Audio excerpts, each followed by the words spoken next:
Colonel Dini said, it is that this is a transformative moment. This is a time when if everything goes well, and I'm pretty sure it will, is that in the US ties, and therefore the whole relations in the Indo-Pacific are going to change. The kind of what shall I say, the relative power positions within these countries are going to change. So there is a lot of work more to be done, but this is a very, very significant visit. It's nothing to do really with politics per se.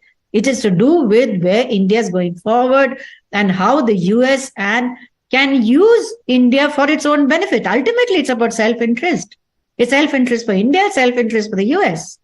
So this is, for me, we are lucky that we are witnessing such a moment in history where things are likely to change. So you can expect that a lot of political leaders are going to sort of say things about, Manipur violence and things. That doesn't mean a head of state cancels his journey. These are extremely important. It's important for the development of the whole country, as you've seen, even in G20. Majid Hydari, are you not happy that Modi is going on his first state visit to the United States? Well, Pradesh Saab, frankly speaking, Honorable Prime Minister Narendra Modi ji, our collective pride, and I greet him with the Islamic greetings, Piyamanullah, which means Allah may bless him on the journey. But the point is that why are we trying to glamorize dur ke dol suhane hote hain? I mean, American government, the US government is desperate to have good relations with India at the moment. But will it benefit India? I mean, has US been a good friend? Well, not in case of Ukraine, not in case of Afghans, not in case of other allies in the Middle East, as Saudi is now improving ties with China. So, I mean, what benefit are we as a nation going to get from this trip? That is my point, because Americans have not been good friends for other countries. So my point is there some saffron lobby trying to cash it for the political motives of the government in the country? Will it benefit? I'm surprised because, Majid Hydari is someone, and this is only for viewers if they've forgotten, whenever we have anything to do with terrorism, the likes of Majid Hydari, and there are more in the list, will advocate talks with Pakistan. Colonel Dini, we've had discussions on this. Mr. Majid Hydari is saying, what will the talks yield? Let the talks happen. He's more worried about the result. Absolutely. I mean, I'm what surprised will we that, benefit out of that? Americans are desperate. Government of India is not desperate. We are a proud nation at the moment. America needs us. We don't need them at the moment, sir. They are losing their allies. So who do we need then? Who do we need, Majid Hydari? Who do we need?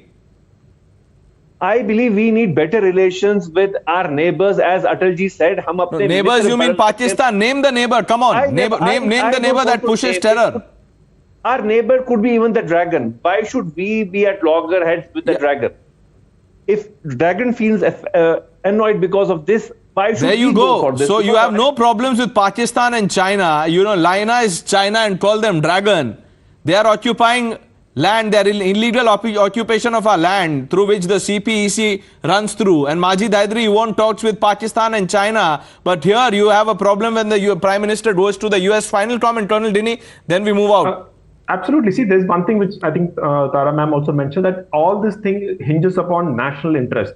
It is in our national interest that we have good relations with US, and it is in US national interest that India and US come together. So therefore, there is no question that we should go first towards the Navy. We are doing that. But in today's era, when India is rising, US requires India, and India also requires US. It's not that one-sided relation. He was mentioning about Ukraine. You can't compare Ukraine with India. India is a power in its own right and might. So therefore, US will give that respect, and that's what we are seeing.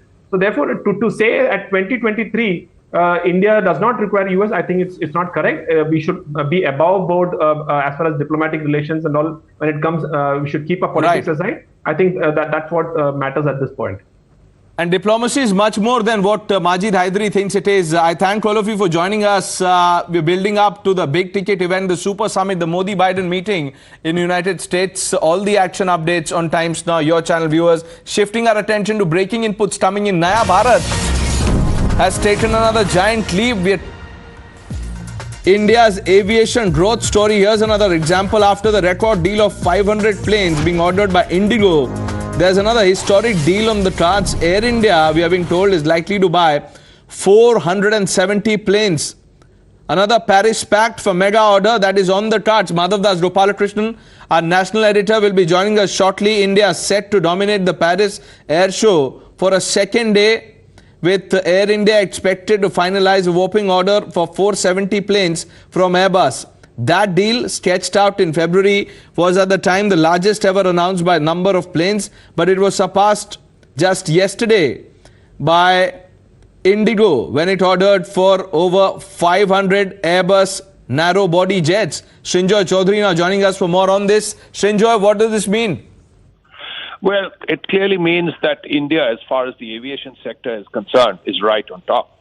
Because there are two air shows which are the most important in the world. One, of course, is Farnborough in Britain. The other is Paris. Now, these two air shows, and at this point, India has the pride of place. One, of course, because of the civil sector. Indigo has ordered all these planes. And secondly, you have this GE 414 deal that is coming up in America. Now, both of them put together clearly shows that India is very serious about aviation, that aviation is a growing sector in India, and it will lead to thousands of jobs and lots of investment. So clearly the world is looking at India as far as aviation is concerned. Thanks for joining us with that input. With that, we're taking a short break. Meghna Data joins you on the other side.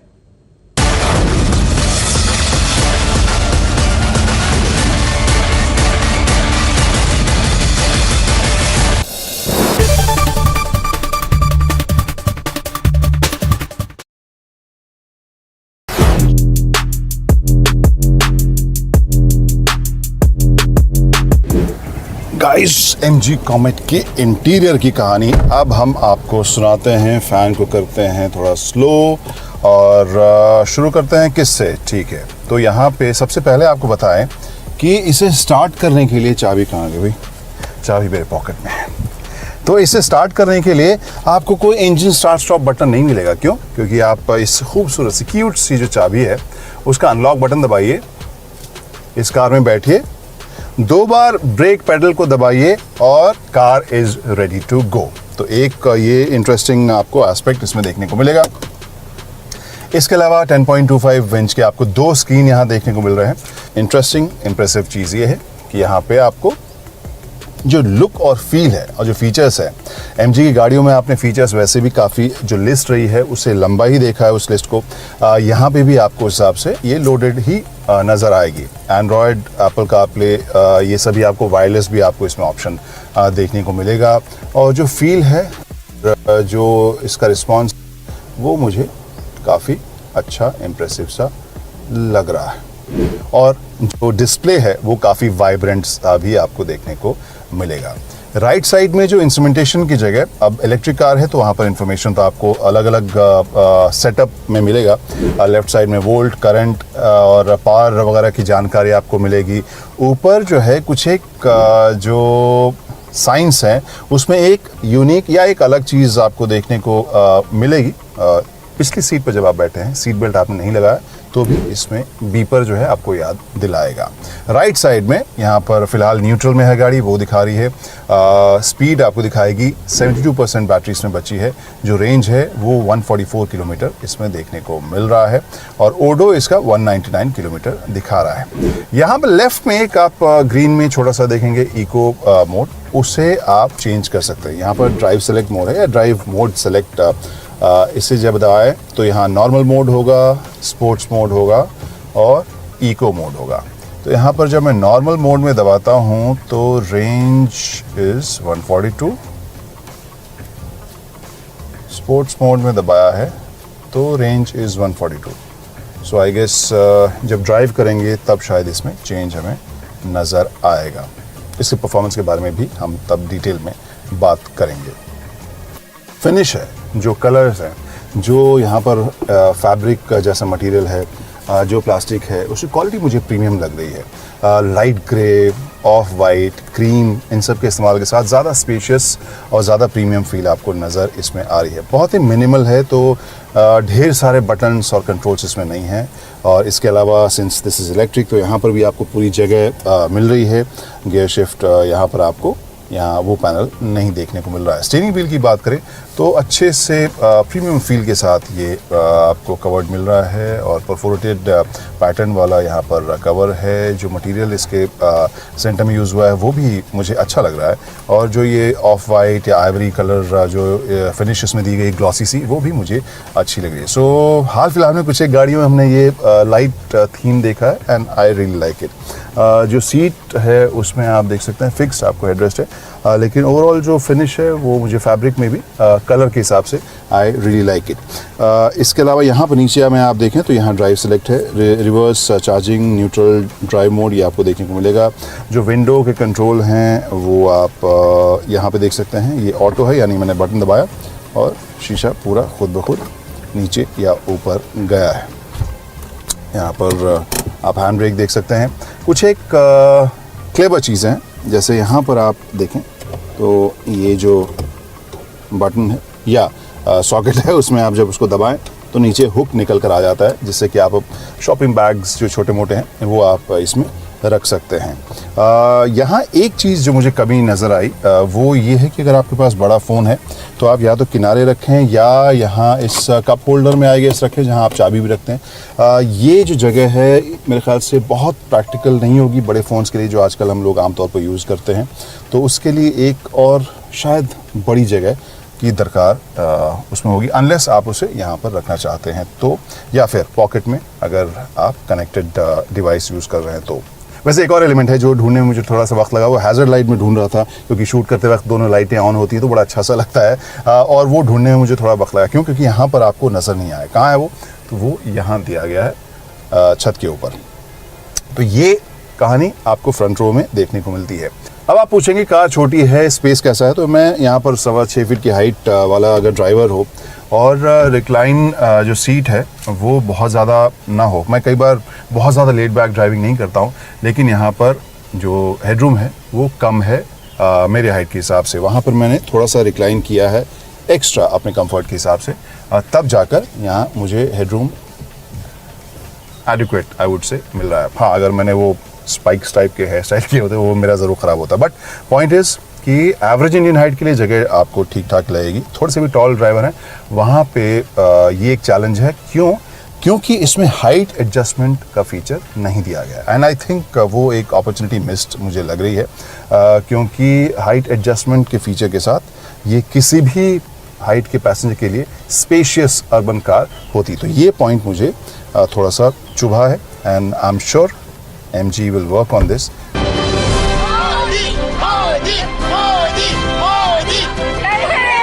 We are receiving an historic visit to the United States by the Indian Prime Minister, the Honorable Mr. Narendra Modi.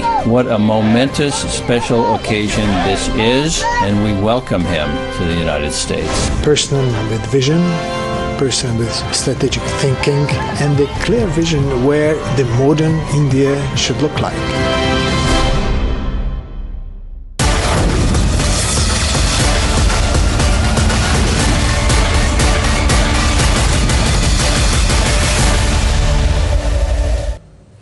Well, hi there. Warm welcome. You're watching Blueprint Explosive Exclusive with me, Meghna Deka.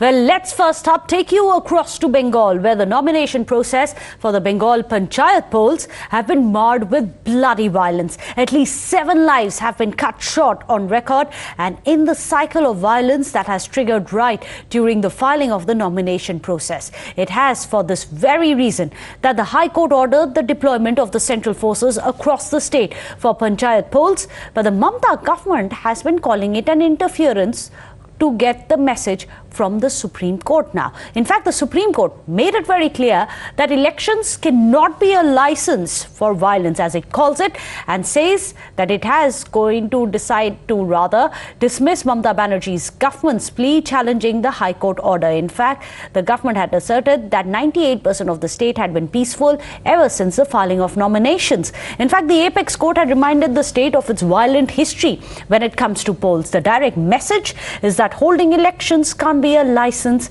for violence. Now this has again triggered a war of words between the ruling dispensation and the principal opposition in the state. The BJP says that the Supreme Court is dismissing the state government's plea is nothing but a tight slap on the state Sarkar's face. Now the TMC claims that the deployment of the central forces will not serve any purpose. क्या राय है आपका? Supreme court जो high court का जो राय था वही बहाल रखा, इसके बारे में आपके क्या बताया? देखिए, सुप्रीम कोर्ट का ये जो राय आया है, वर्डिक्ट आया है, हम इसकी वेलकम करते हैं, सराहना करते हैं। और एक दिन पहले ही मैंने बोला था कि ममता बनर्जी ने एक थप्पड़ अपने एक गाल में खाया कलकत्ता हाई कोर्ट से, दूसरा थप्पड़ दूसरा गाल में सुप्रीम कोर्ट से उनको मिलेगा और वो मिला है आज, इसके लिए उनको मुबारकबाद। आज पश्चिम बंगाल डे भी है, वेस्ट बंगाल डे है, इसके लिए उनको मुबारकबाद मैं देता हूँ। Supreme Court is the highest court of the land, their order will prevail. So let central forces be deployed, it would make no difference to us. Though we felt that the central forces would not be able to do justice because they don't understand the local language. We have also the bitter experience of last assembly election when central forces shot dead 4 persons in Shitalkuchi, Kuch Bihar. But since the order has been given, we shall abide by it, and it will make no difference to the election results. Trinamool Congress is going to win the elections hands down. ना, तृणमूल कांग्रेस का इसमें कोई फर्क नहीं आता है। देखिए, तृणमूल कांग्रेस का केस ही नहीं था, ये इलेक्शन कमीशन जो लोग का ऊपर जिम्मेदारी है, स्टेट इलेक्शन कमीशन का केस था। तृणमूल कांग्रेस के लिए चाहे सेंट्रल फोर्स हो, चाहे स्टेट का फोर्स हो, चाहे दूसरा स्टेट से फोर्स आए, कुछ फर्क नहीं होता है। It is quite unbecoming of the State Election Commission to be in contempt of the Calcutta High Court and not requisition for central paramilitary forces despite a very clear order. The result is that a lot of people have lost their lives. There is violence, threat, intimidation. Entire Panchayat poll is now held to ransom by the TMC goons. Mamata Banerjee must realize that she cannot put the future of Bengal in peril. Unfortunately, Bengal is paying the price for electing a draconian government like hers.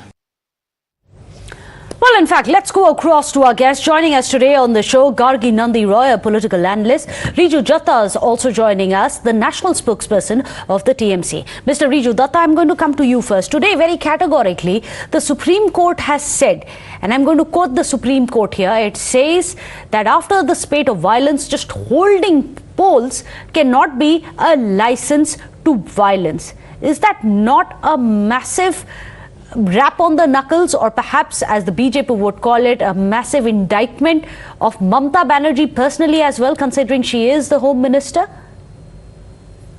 First of all, the Supreme Court has, in its wisdom, said this comment, but I will also, see, I cannot comment on the Supreme Court's comments, but I will also say, where in a state like Tripura, where during the Panchayat polls, there were 96% seats which were uncontested, where in Uttar Pradesh, there were more than 42% seats uncontested, where there were rampant violence, the elections were held by the state police. So at that time, was there license for violence? I don't know. But Riju Datta, 7 people have died so far ahead of the Panchayat polls. Are you saying there isn't enough violence? I will categorically give you the numbers. In 2018, in Bengal, in the Trinamool Congress regime, there was 34% seats uncontested. Now in 2023, there is only 3% uncontested seat. In Zilla Parishad, there is 100% nomination, and the opposition parties have filed more nominations than the ruling disposition in Bengal. So that shows that it's a work in progress. The law and order is controlling. No, but Riju Datta, I'm sorry. I asked you a different question. You didn't answer my question. That's why I'm being forced to interrupt you. I asked you about the 7 deaths. You are pointing to the nominations filed by the opposition. We have seen bags full of bombs being recovered. We've seen 7 lives which have been cut short because of the political violence. No. You are showing us opposition's nomination record. What I tried to say is, because see, Meghna, with all due respect, you don't know the history of Bengal Panchayat election. What was there in the Supreme Court does, time and what was there in the past. So that is why I was giving you the numbers. But coming to the 7 dead, out of the 7 dead, 4 of them are unfortunately TMC cadres. So and there is violence in 2-3 parts of Bengal, which is playing on loop on every national TV. That same bite, and the state of West Bengal is being maligned that there is violence also. Out of the 7 dead, 4 are TMC cadres. There is not a single person dead from BJP, not a single person dead from Congress. Okay. And if the opposition thinks every death which will happen, fortunately and unfortunately for natural causes also, they will put it on the head of TMC. That is very cheap and low level of politics. Well, it's not cheap and low level politics when the Supreme Court says certain things. Let's not forget the Supreme Court in its wisdom has talked about the bloody political history and the history of bloodshed in Bengal in the past. Gargi Nandi Roy, do you agree the statistics that TMC today shows that opposition leaders have been free and the numbers aren't really as big as the kind of numbers and the violence that you have seen in Manipur and in Uttar Pradesh? Those are the comparisons. To do a comparative study of violence, the violence that used to happen in the left era and now, Riju has been doing that. How many people were killed in Manipur or Tripura? But one thing is true, that only the state of West Bengal makes it to the headlines because of political violence. Riju accepts it, and here is a government which terrorizes people. Why is violence used? To terrorize the opposition. Today also, people are threatened to withdraw their nomination. In Murshidabad today also, poster has been put outside a Congress candidate's house to withdraw his nomination. They are threatened. But there are more nominations by the opposition parties now than it was there earlier. One thing, Meghna, I want to say one thing, because just before we came, Shobhata said that no difference will be made by the central forces. I think there the TMC is right, because what happens, central forces will be there on the day of the election. But before that, TMC goons will make rounds of houses on their bikes, threatening people not to come out on the election day. Those are big charges. Those are big charges. Is that true? Riju Datta, your opposition is saying that TMC is trying to terrorize its political rivals.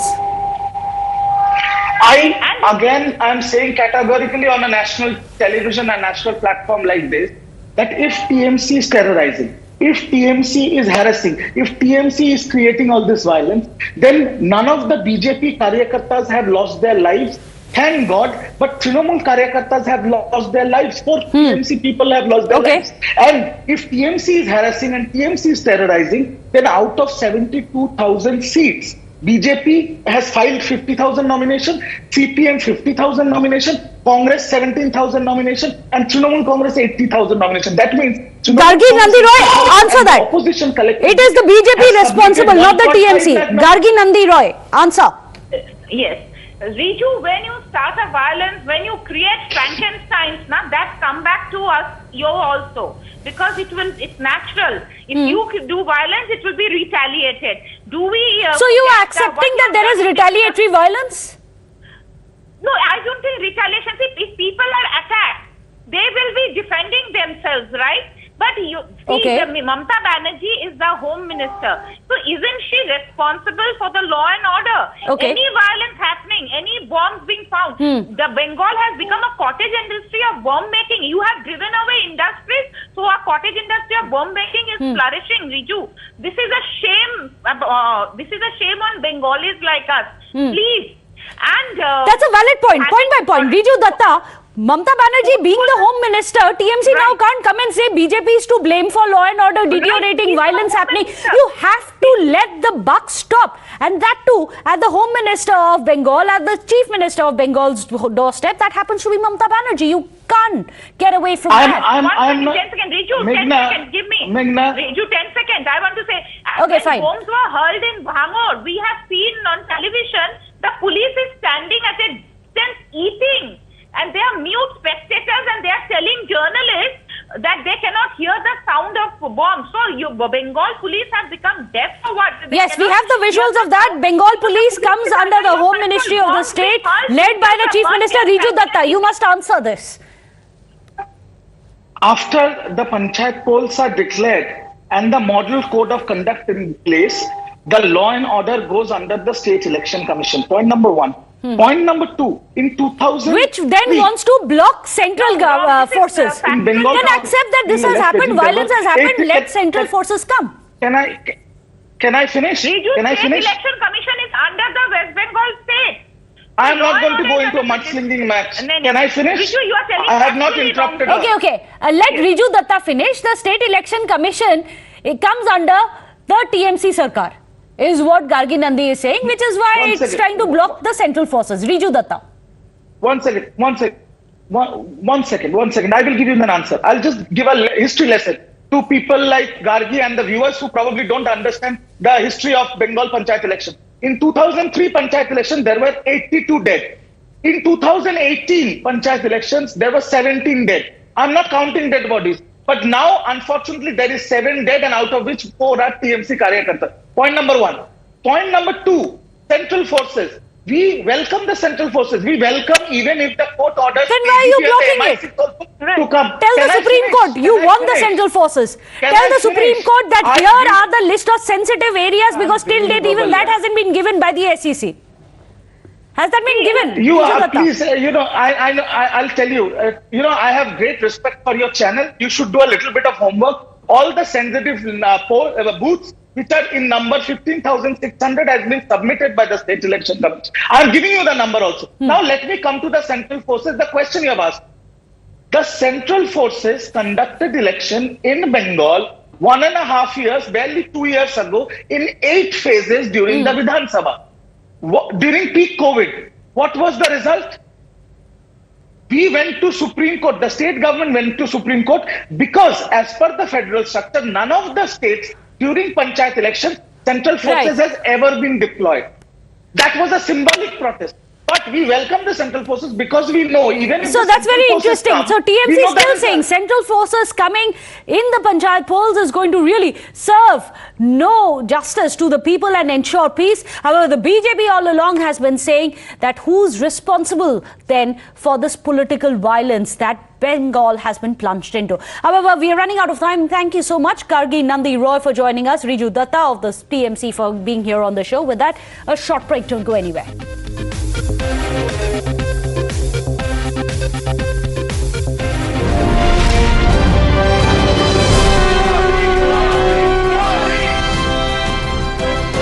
I'm fan of the Modi को support के लिए I love Modi के लिए हम जान भी देने वाले हैं, ऐसे आदमी है लोग। पीएम साहब श्री मोदी आ रहे हैं, उसके लिए हम बहुत एक्साइटेड है। हम उसको सपोर्ट करने के लिए कुछ भी करने के लिए तैयार हैं। प्रधानमंत्री ने पूरे विश्व में ही अपने इंडिया को वर्ल्ड मैप पे डाला है। I think it's very good. हम तो चाहते हैं हर बार मोदी सरकार आए।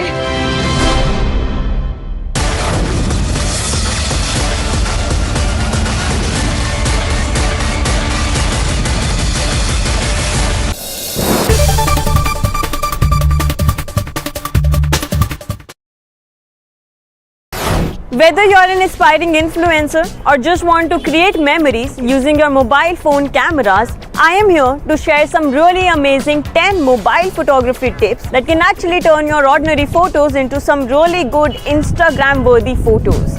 मतलब आपका photo game एकदम next level amazing होने वाला है after knowing all my tips. But before I share these tips with you, allow me to introduce myself. You're already watching Gadget Times. This is me, Pavni Jain, and now it's time to count on the 10 amazing mobile photography tips that I have listed for you guys. Let's begin. So tip number 1, lock focus. So as soon as you open your camera software, जो आपका subject है उसके ऊपर you just have to tap and hold it until this yellow box appears. ऊपर आपको दिखाई देगा एक छोटा सा tag saying AFAE log. Now what this means is कि जो अगर आपका subject move भी कर रहा है, you'll get really sharp photos as well as the well balanced exposure. Tip number 2, rule of thirds. Now try to not position your subject in center. Maybe just position them on one of the grid lines. This makes for a visually appealing photos as well as videos. Tip number 3, use full megapixels. क्या मतलब है इसका? The smartphones these days boast 48 megapixel sensor, 50, 64 and sometimes 108 megapixel sensor as well. इस case में क्या होता है? Whenever you click any picture, the smartphone by default clicks your photo at 12 megapixel using the pixel binning technology. अब इसका क्या इलाज है, you have to go to the camera settings, वहाँ पर जाकर आपको हाई रेजोल्यूशन फ़ोटोज़ पर सेलेक्ट करना होगा ताकि जो आपकी फ़ोटोज़ हैं वो सेंसर का फुल मेगापिक्सल इस्तेमाल करें और आपको ज़्यादा से ज़्यादा डिटेल्स अपने फ़ोटोज़ में दिखाई दे। Tip number 4, shoot during the golden hour. Oops, वैसे तो ये भी नहीं है, that is the hour 1 hour after the sunrise and 1 hour before the sunset. The light at that point of time is absolutely perfect. आपको warm light मिलता है, soft light मिलता है और आपकी photos come out really very excellent in terms of colors. Or I think I should also own my photography tip and start shooting in the golden hour and not in the harsh light maybe. Okay. Tip number 5, use burst mode. This is the most underused feature on all smartphones. Android पे भी मिलता है और iPhone पे भी मिलता है. Very simple to use. You just have to tap and hold the shutter button on your camera software and the camera will click multiple photos in just a few seconds. This is a really great feature just in case you want to capture any movement, dogs, birds या फिर अगर आपको candid shots चाहिए तो उसके लिए भी इस्तेमाल किया जा सकता है। Tip number 6, just like burst mode, you can also make use of the portrait mode. This will help in creating a differentiation between background and the foreground. जो subject है वो एकदम focus में रहेगा और background blur हो जाएगा। To make the most of this feature आप क्या कर सकते हैं, आप थोड़ा सा डिस्टेंस मेंटेन करके खड़े रह सकते हैं ताकि जो सब्जेक्ट है उस पर ज़्यादा से ज़्यादा फोकस आपको दिखाई दे। Tip number 7, edit your photos. You do not have to be afraid of retouching your photos once you have clicked them. This can actually enhance the colors, the sharpness, the contrast in all the pictures and can actually make them look professional. बहुत सारे mobile friendly apps आते हैं, editing apps, for example PicsArt, Photoshop, Lightroom or Canva. You can go and try these out as per the level of your editing skills maybe. Now let's move on to the next tip. Tip number 8, use filters. Just in case you are a little bit lazy like me and do not want to touch your photos once they are clicked, then what you can do is use the built-in filters that are available in most of the smartphones. Black and white, cinematic mode, blue, warm, colour tone, इस तरीके के बहुत सारे filters available होते हैं, उनको इस्तेमाल करके देख सकते हो। बट यहाँ पर एक छोटी सी प्रॉब्लम है, वो ये कि आपको फोटोज़ की क्वालिटी के साथ थोड़ा सा कॉम्प्रोमाइज़ करना पड़ेगा because when you use the filters तो वो फोटो की क्वालिटी को थोड़ा सा डिग्रेड कर देता है। So if you are fine with that, in that case you can actually try these filters in your phone. Tip number 9, play with reflections. Reflections can actually add an interesting element to your photos. Maybe before start clicking photos, look for reflective surfaces like water, mirror or maybe glass just to create creative shots. Tip number 10, invest in accessories. I'm not saying that spend a lot in a lot of accessories, but you just need to spend in the right accessory, which can be a monopod or a selfie stick that can help you in taking the steady shots. Lastly, I just want to say that practice, practice, practice because that is the only thing that is going to shoo away your photography inhibitions. Hi, क्या आपको पता है कि आप एक WhatsApp account को 4 different phones पे चला सकते हो? हाँ, सही सुना आपने। ऐसे बहुत सारे और फीचर्स हैं जो WhatsApp ने रोल आउट करने का सोचा है। बात करते हैं उन फीचर्स के बारे में डिटेल में। पहला फीचर क्या है? पहला फीचर है स्क्रीन लॉक फॉर डेस्कटॉप। अभी तक क्या होता था कि आप किसी भी फ़ोन पे, अपने एंड्रॉयड फ़ोन पे या आईफोन पे आप स्क्रीन लॉक लगा सकते थे और अपना फ़ोन लॉक कर सकते थे। ये फीचर अब डेस्कटॉप पे भी आने वाला है ताकि कोई भी अगर आप Well, with that big breaking news which is coming in ahead of the mega opposition meeting in Patna, DMK President and Tamil Nadu Chief Minister M.K. Stalin has confirmed that he will be participating in the opposition party's meeting on Patna on the 23rd of June. Now, this is going to be huge. M.K. Stalin, the Chief Minister, has said that he is going to be present. Bihar Chief Minister Nitish Kumar, he says, has spoken to me over call today morning. He couldn't attend the Karunanidhi centenary year celebrations at Thiruvarur today due to his health reasons. His deputy, however, Tejasvi Yadav is here and thank him for coming. Bihar has taken up the responsibility of saving India's democracy and is laying the foundation stone for the same. On 23rd of June, M.K. Stalin writes, Patna has hosted a united opposition parties meet. Patna has a lot of historical significance. So, let me go across to Dharini, who's joining us. Dharini, this is very interesting. The way that many of the leaders now are being brought onto the same table by Nitish Kumar, Stalin being one of the latest ones. But no surprises there. After all, he is the one who had also offered to host Nitish Kumar in his own state today.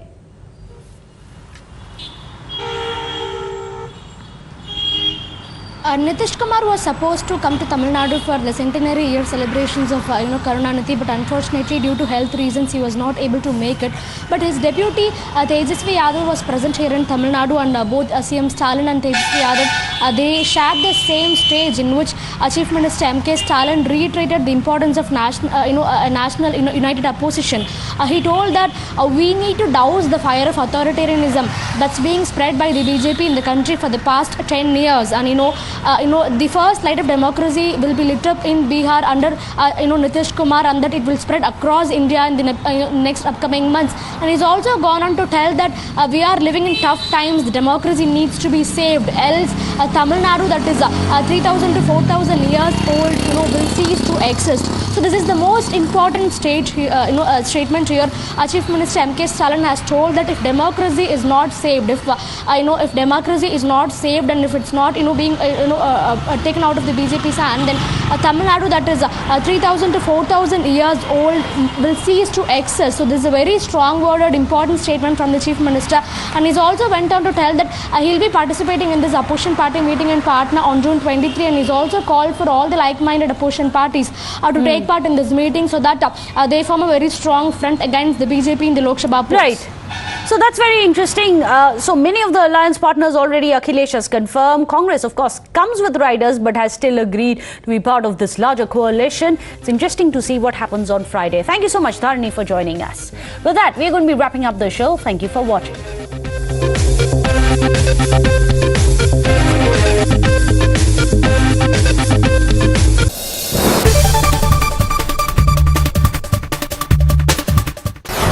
I'm Vanshika और मैं आज unbox करने वाली हूँ ये वाला phone. ये है टेक्नो फैंटम V Fold. ये इंडिया का करंटली चीपेस्ट फोल्डेबल फ़ोन है. चलिए अनबॉक्स करते हैं. We have this cool box here और I'm super excited to unbox it. And यहाँ पे they have given their tagline Beyond the Extraordinary. देखते हैं इसके अंदर फ़ोन एक्स्ट्राऑर्डिनरी है कि नहीं. Here is the phone. इसके बारे में हम थोड़ा बाद में बात करेंगे. Let's see what's there further. We get this packet kind of a thing. We have SIM ejector tool here, and we have some usual paperwork here, warranty cards, and some user manual. We get the cover also. बहुत ही cool सा matte finish वाला इसका cover यहाँ पे available है. And then we have जिसमें हमारे पास charging cable available है, 45 वॉट का चार्जर अवेलेबल है, and that's it. These were all the things that were available inside this box. I'm sweating guys, मतलब अनबॉक्स करने के चक्कर में इस फ़ोन को मेरे पसीने छूट रहे हैं, but I'm excited. So, and here is the phone guys. Look at this beast. इसका जो मेन स्क्रीन है वो 7.85 इंचेस का है. मतलब अगर आप स्ट्रीम करना चाहते हो, गेम खेलना चाहते हो, बढ़िया फ़ोन है आपके लिए. इसका जो सब स्क्रीन है वो 6.42 इंचेस का है. कटआउट पंच होल अवेलेबल है. इसमें 50 मेगापिक्सल्स का रेयर ट्रिपल कैमरा इसमें अवेलेबल है. इसका जो बैक पैनल है वो टेक्सचर्ड है, बहुत ही प्रीमियम फील है. इसका जो वेट है वो 2.99 ग्राम्स है, जिसमें मतलब मुझे थोड़ा सा भारी लग रहा है, बट इट्स फाइन राइट. इसकी जो बैटरी है वो 5000 mAh की है, और इसकी कूल चीज़ ये है कि इसमें 2 बैटरीज हैं. मतलब 5000 mAh है, 2 स्क्रीन्स हैं, तो 2 जगह बैटरी अवेलेबल है.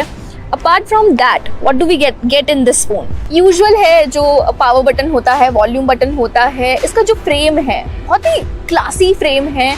ये रोज गोल्ड कलर का है. इसमें 2 वेरिएंट अवेलेबल हैं, एक black and the other one is white. We got the white one क्योंकि वाइट वाला ज़्यादा प्रिटी लगता है. दैट्स माई ओपिनियन, बाकी इट्स सब्जेक्टिव. इसको ऑन करके देख लेते हैं and will talk about the phone further. इसमें एमोलेड डिस्प्ले अवेलेबल है. इसमें 120 हर्ट्ज का रिफ्रेश रेट अवेलेबल है. 12 GB का रैम अवेलेबल है. 256 GB का स्टोरेज है, जिसको आप एक्सटेंड भी करा सकते हो. Do you love the air that you breathe? Well, I don't, because it has got lot of pollutants, harmful toxins, dust, pollen and whatnot. Well, to curb that situation, Xiaomi has come up with a new product which is called Xiaomi Air Purifier 4.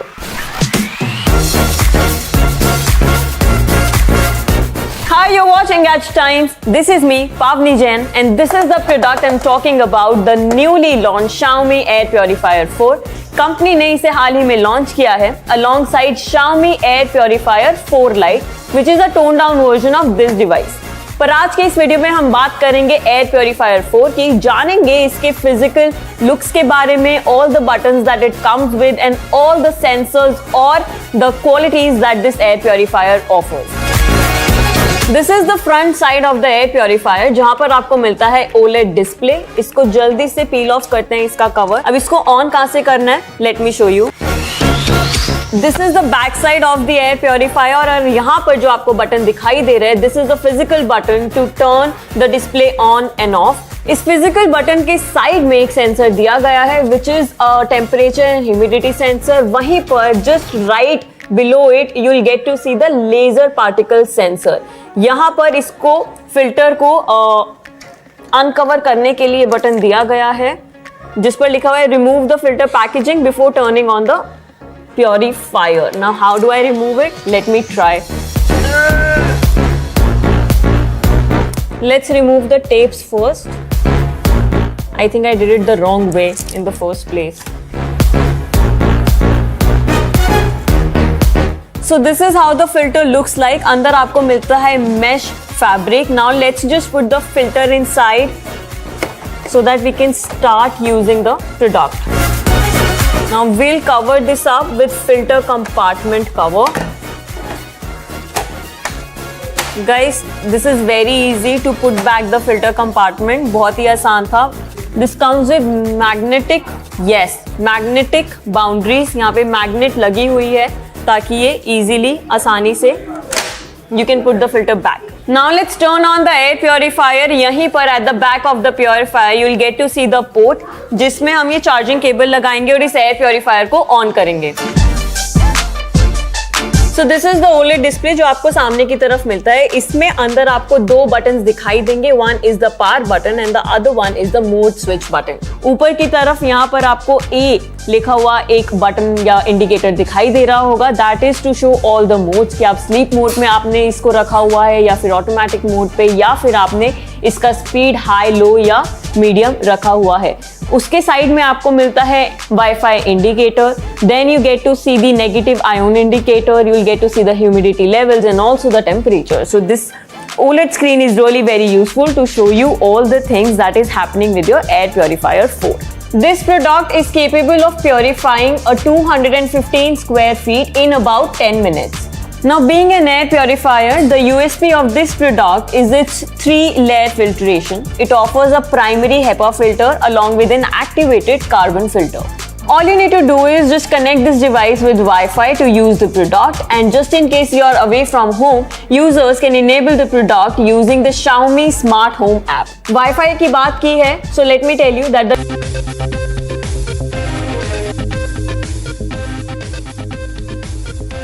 Hello and welcome. You're watching The Nation Wants to Know with me, Patna Joshi. Let's get you started with the big stories at the moment. The Prime Minister has kicked off his United States trip for the first historic state visit. He's expected to land in New York tonight.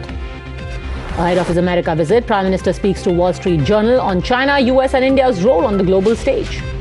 Prime Minister's big message to China in an interview with Wall Street Journal links bilateral ties to border peace. Further warns Beijing, says India is fully prepared to protect its territorial sovereignty and integrity. Prime Minister hails India-US ties, says New Delhi and Washington are stronger, adds that there is an unprecedented trust between leaders of the two world powers.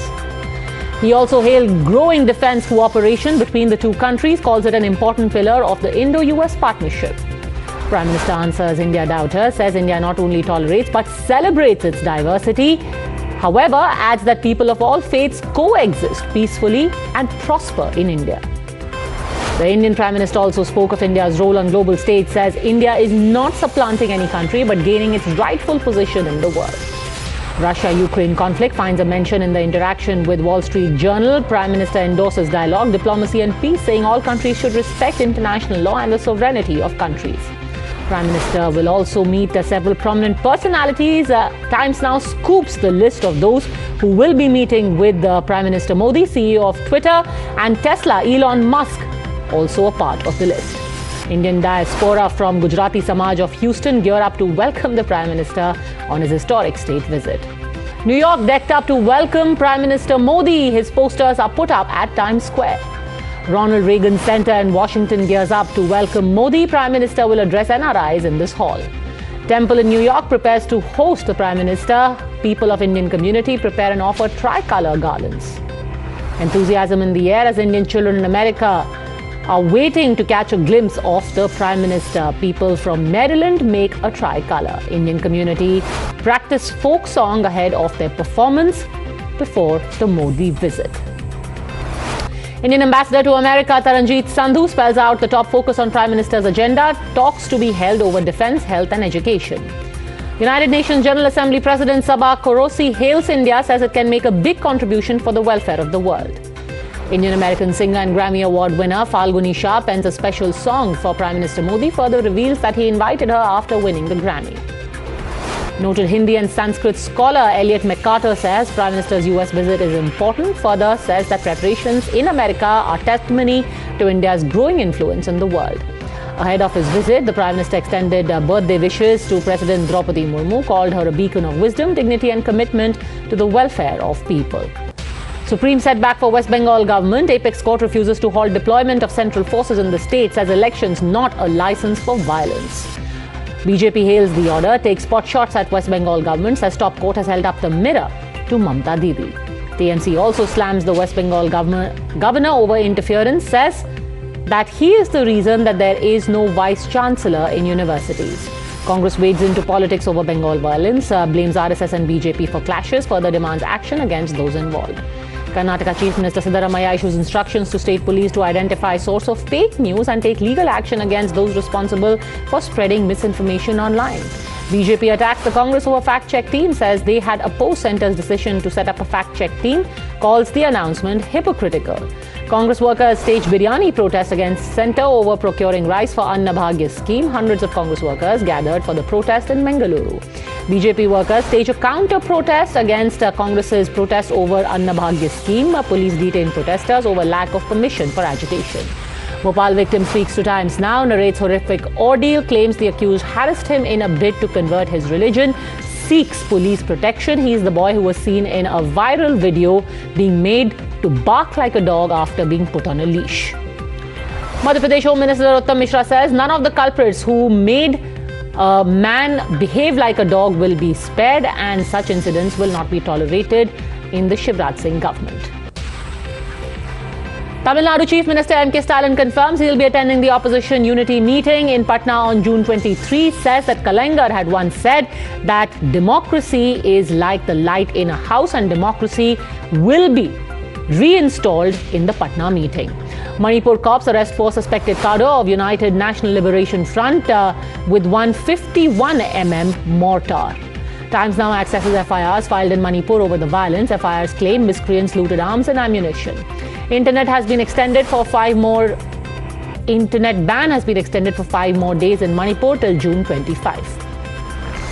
Samajwadi Party MP Shafiqur Rahman stokes controversy, says students are harassed in madrasas in the name of yoga. BJP slams shocking remark by the Samajwadi Party MP, says Taliban backers know very little about yoga. Ahead of International Yoga Day, UN Secretary General releases a message, calls for a better and more harmonious world. In a shocking video that's gone viral, BJP MP from Adilabad, Soyam Bapu Rao, confesses to having used his MP lad funds for the construction of his own house and his son's wedding. Prime Minister extends greetings over Lord Jagannath's Rath Yatra, says may the divine journey of Lord Jagannath fill our lives with health, happiness and spiritual enrichment. Part of the balcony fell down during Lord Jagannath's Rath Yatra in Ahmedabad, 1 dead, several injured. NCP observes Gaddar Divas on Chief Minister Shinde's revolt anniversary, stages protest in Mumbai. Shiv Sena UBT also joins NCP in the Gaddar Day protest. Sanjay Raut writes to the United Nations request designating June 20th as World Traitors Day. Fissures appear in the Mahavikas Aghadi. Congress keeps itself away from Gaddar Day protests. Says that these stirs will not solve any issues of unemployment and inflation. All India Cine Workers Association writes to Prime Minister Modi, requests immediate ban on Adipurish screening in theatres and OTT platforms in the future. Railways Minister Ashwini Vaishnav visits Balasore train tragedy site, reviews restoration work at the Bahanaga Bazaar and interacts with locals. Thanks the locals for their immense bravery and dedication in saving people immediately after the crash. In a shocking incident, 23-year-old thrashes policeman on duty in Jammu Kashmir's Kishtwar attacked several others who came to the rescue. In an unusual incident caught on CCTV camera in Bhopal, a herd of cows scared a tiger away. Heavy rains battered Assam's Nagaon, triggering heavy flood-like situation, trees uprooted. Andhra Pradesh Chief Minister Y.S. Jagannath Reddy felicitated the state-level toppers in SSC and intermediate who studied in government and government-managed institutions with Jagannath Animotyalu. Pakistan's former Foreign Minister Shah Mahmood Qureshi and former Finance Minister Asad Umar flee from the Islamabad District Court after their bail was cancelled.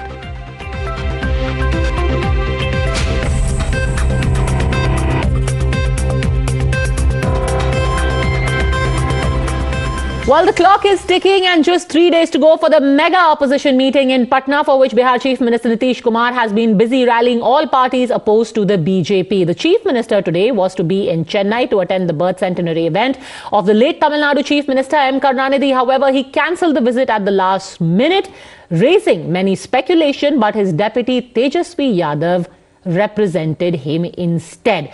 Hours after his arrival, Tamil Nadu Chief Minister M.K. Stalin confirmed that he will be present at the Patna meeting on June 23. But while chiefs of various parties are on board, there appears to be one thing missing. What is going to be the one issue that binds all of these parties together? What is the glue that holds all of these parties together? Today, another formula was added to the mix when Aam Aadmi Party chief Arvind Kejriwal, who is also going to be present on the 23rd in Patna for this opposition meeting, said that before anything else, if democracy is to be saved, then all the opposition parties must first unite to condemn the ordinance brought in by the centre on the issue of services.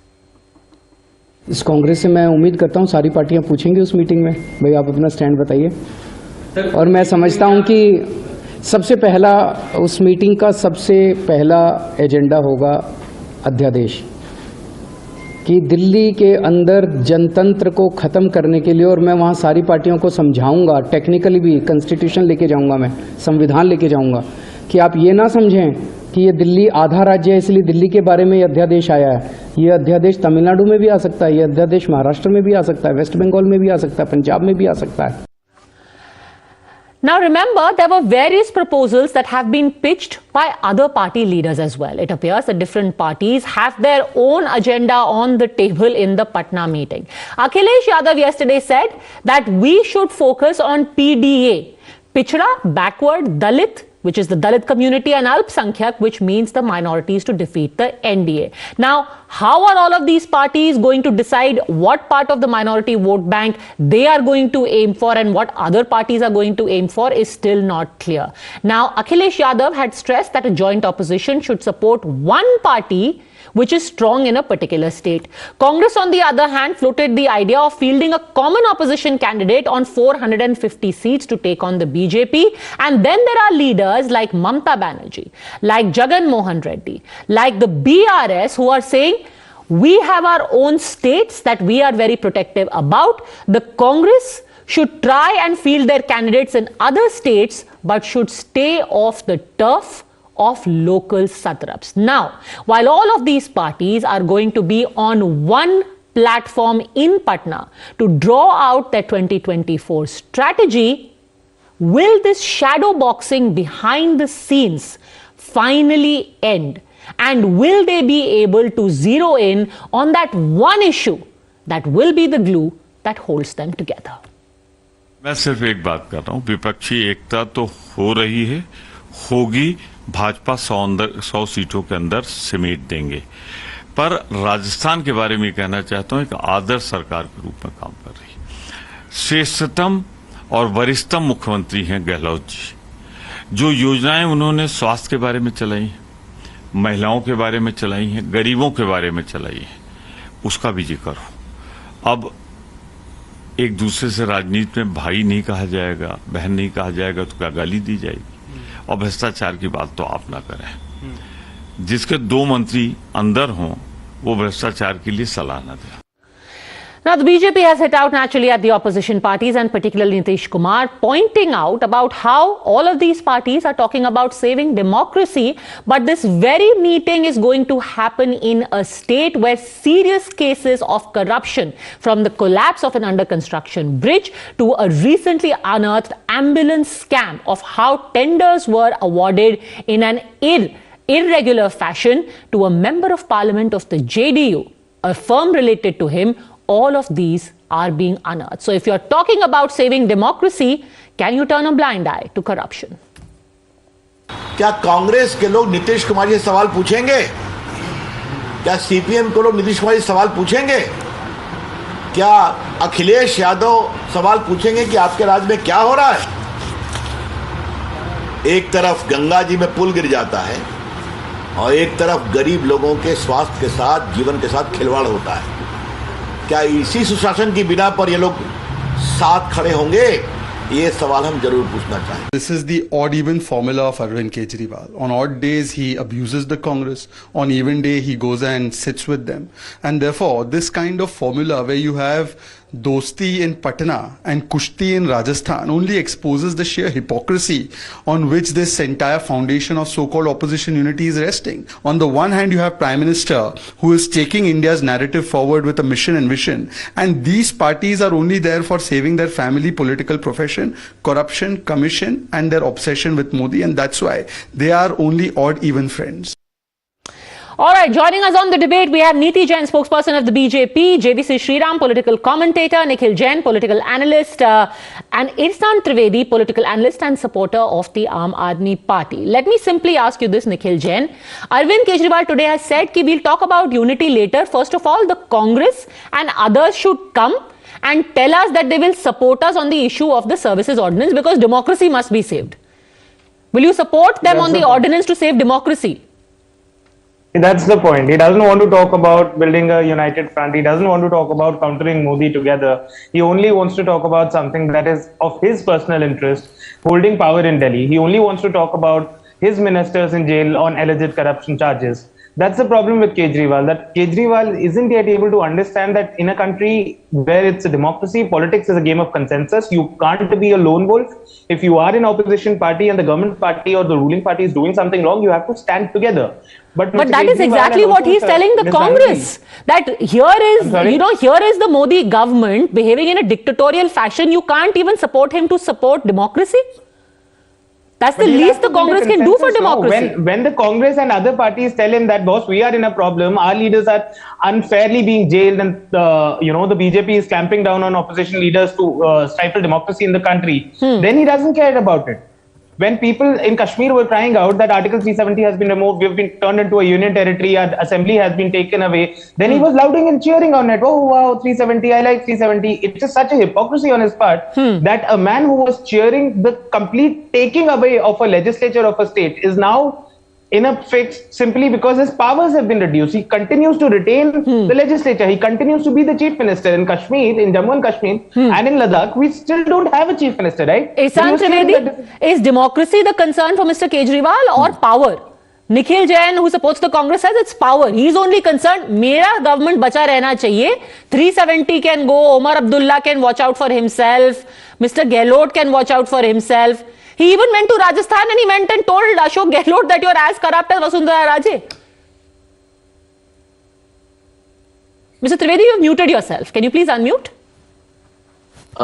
See, as far as what I am seeing, I mean, this is not a state matter.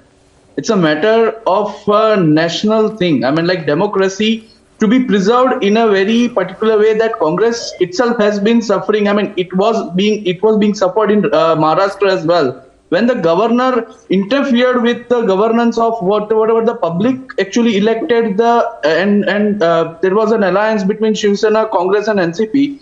Governor, when interfered in that particular manner, then Congress was the party who raised all these questions. But democracy didn't matter when 370 was revoked. We have seen here is what Nikhil Jain is saying. He's like, democracy didn't matter to you when 370 was revoked.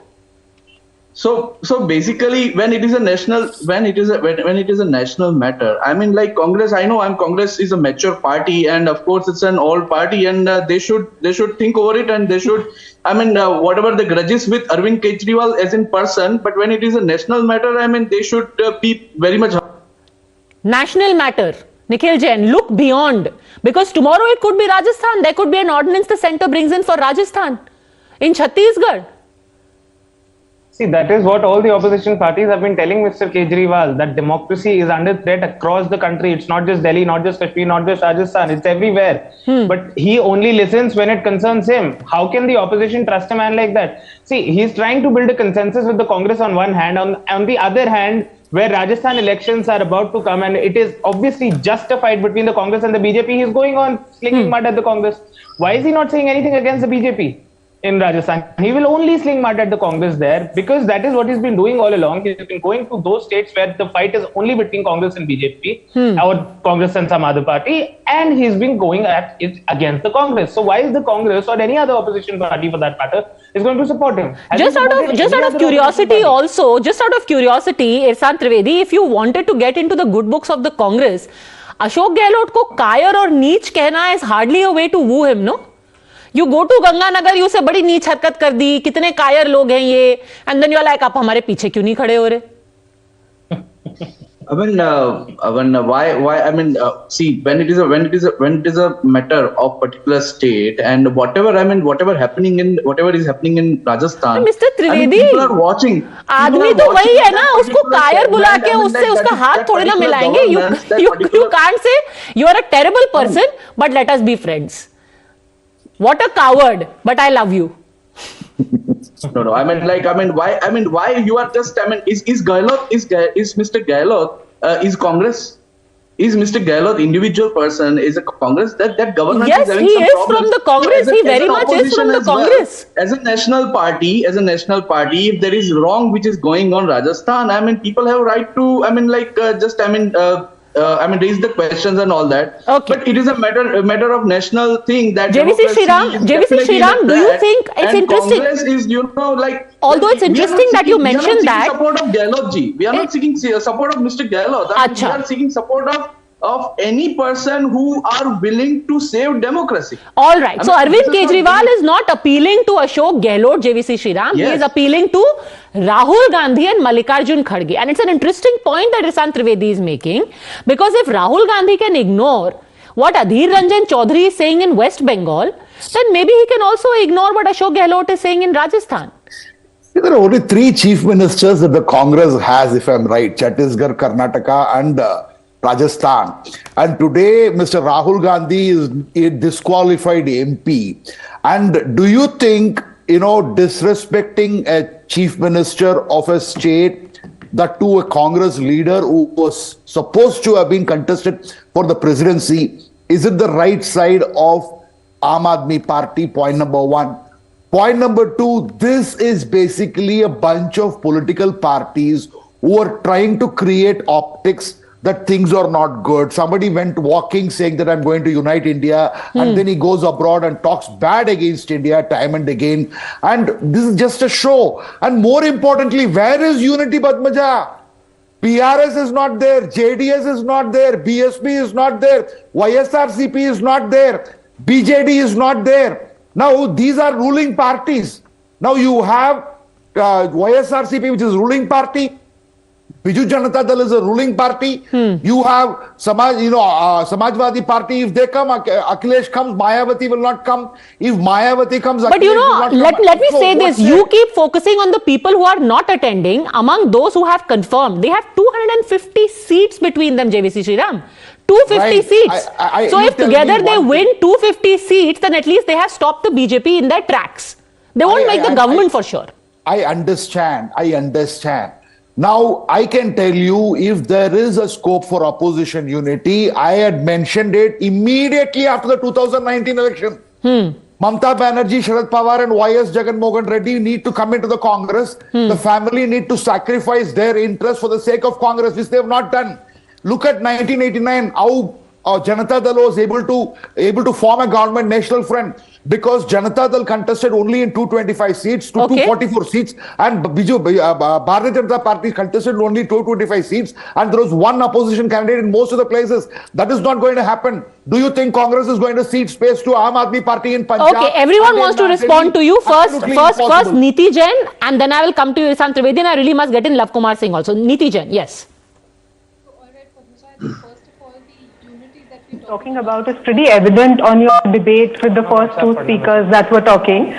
The second point being the agenda that we're talking about. What exactly is it that these people are trying to unite for? The only agenda is anti-BJP, anti-Modi, and that is because they want to save their own corruption and their commission agenda. No, it's democracy. It's democracy, which is bigger than everything else. They are uniting for democracy. That's what they are saying. But that has nothing that they have been able to prove it, because democracy is not in khatra. जैसे Bharat is not undivided, Bharat already जुड़ा हुआ है, उसी तरीके से democracy is not in khatra.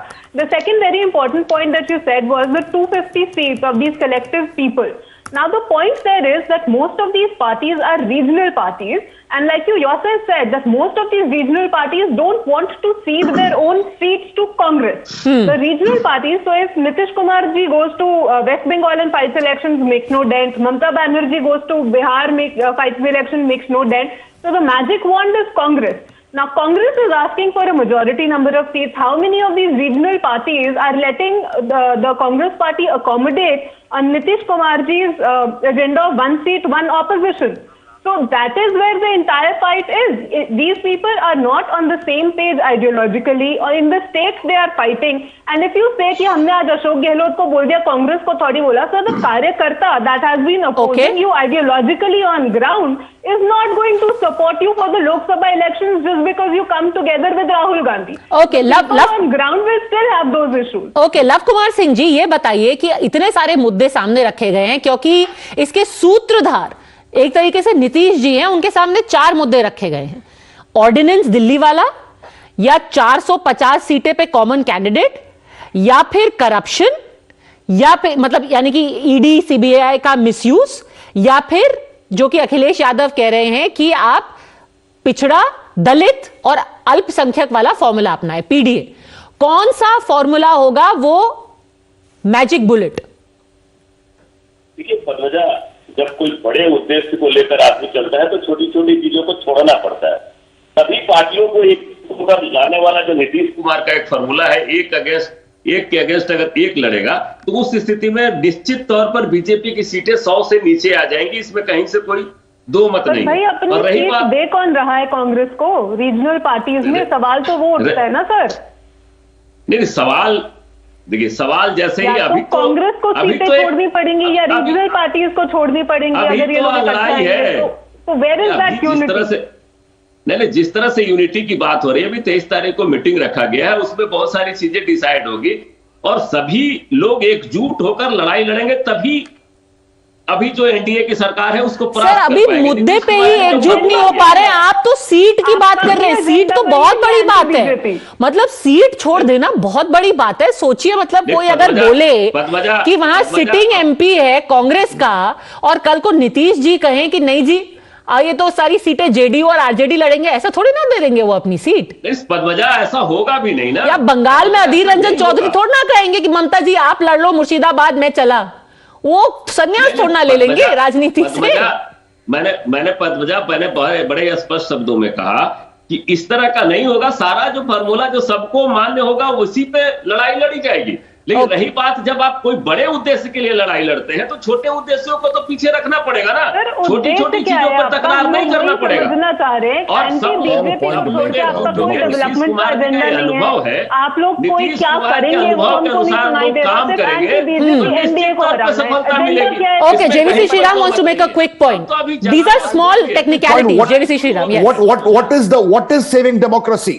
Congress party brought emergency into this country, and more importantly, let me ask you, Padmaja, is media one of the pillar of democracy? Isn't it Aam Aadmi Party arrested and times now employee for showcasing certain important things which people need to know? Are these people going to save the democracy who throw the media people into jail and who bring emergency into this country? That is the kind of reputation they have. Sir, and that they is, do not have any right that to speak about is, democracy. I think, not even a consideration. Leave that. There were congressmen who were picked up and jailed by the TMC in West Bengal. But like Lav Kumar Singh said, when you are out for a grand project, small things like this, your people being picked up, your people being jailed, abusing each other at the state level, these can be ignored. But will they be ignored when they are in the same room? We'll keep a close watch. Thanks very much, all gentlemen. Neeti Jain for joining me. That's it then from me on this edition of The Nation Wants to Know. I'll see you next at 10 on the News Hour channel.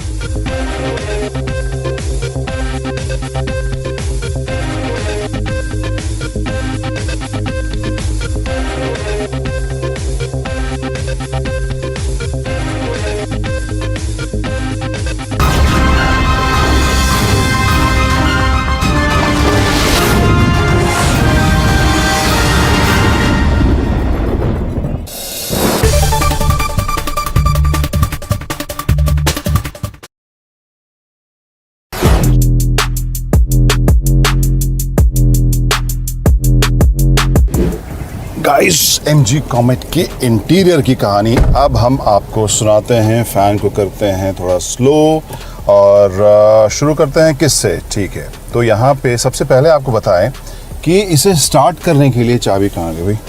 चाबी मेरे pocket में है।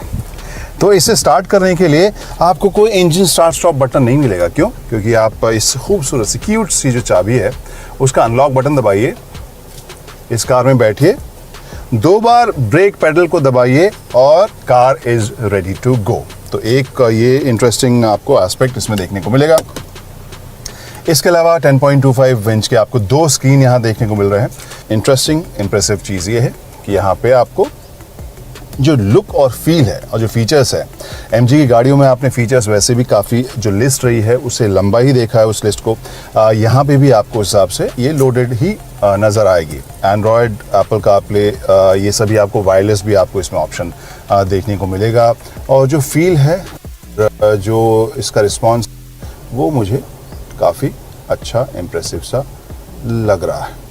और जो display है वो काफ़ी vibrant भी आपको देखने को मिलेगा। राइट साइड में जो इंस्ट्रूमेंटेशन की जगह, अब इलेक्ट्रिक कार है तो वहाँ पर इंफॉर्मेशन तो आपको अलग अलग सेटअप में मिलेगा। लेफ्ट साइड में वोल्ट, करंट और पावर वगैरह की जानकारी आपको मिलेगी। ऊपर जो है कुछ एक जो साइंस है उसमें एक यूनिक या एक अलग चीज़ आपको देखने को मिलेगी। पिछली सीट पर जब आप बैठे हैं, सीट बेल्ट आपने नहीं लगाया तो भी इसमें बीपर जो है आपको याद दिलाएगा। राइट साइड में यहाँ पर फिलहाल न्यूट्रल में है गाड़ी, वो दिखा रही है। स्पीड आपको दिखाएगी। 72% बैटरी इसमें बची है।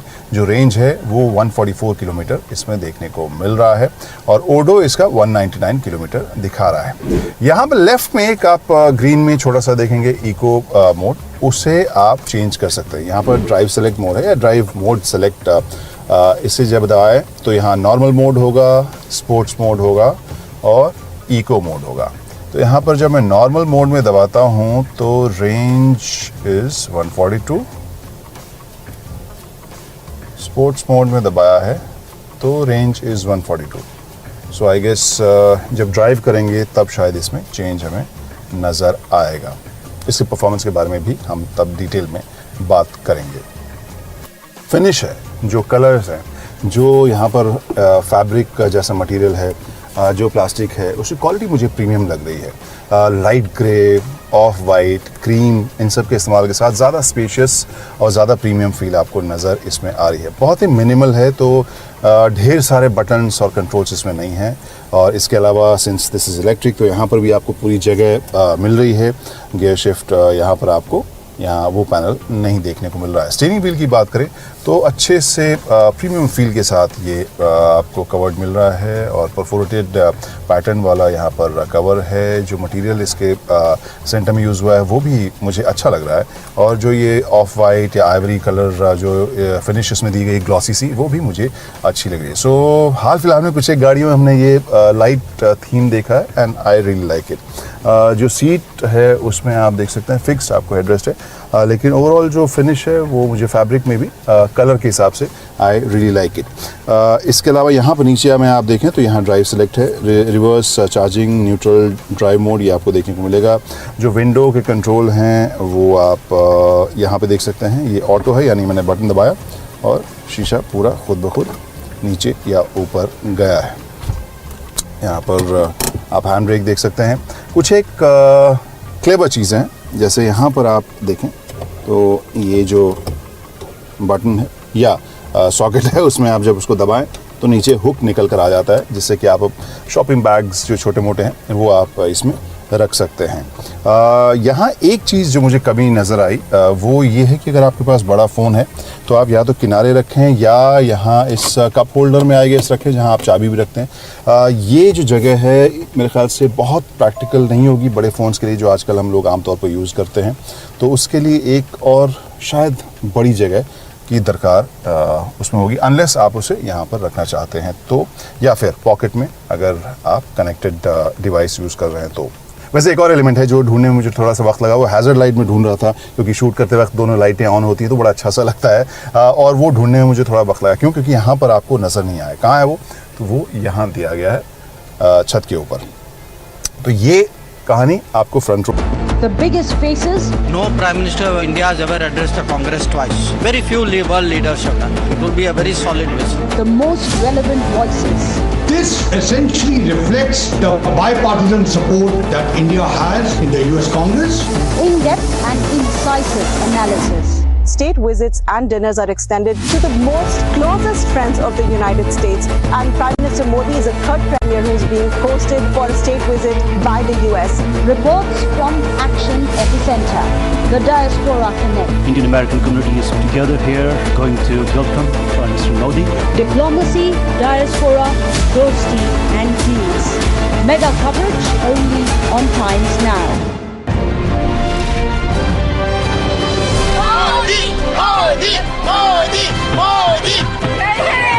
People are excited about the Prime Minister coming. I think it is more so about a sense of pride that the Prime Minister will be able to address the United States in a very formal capacity, the most formal capacity. And I think that it's a sense of pride, it's a sense of joy. On behalf of the people of Connecticut, I want to extend a very warm welcome to Prime Minister Modi on his state visit to the United States.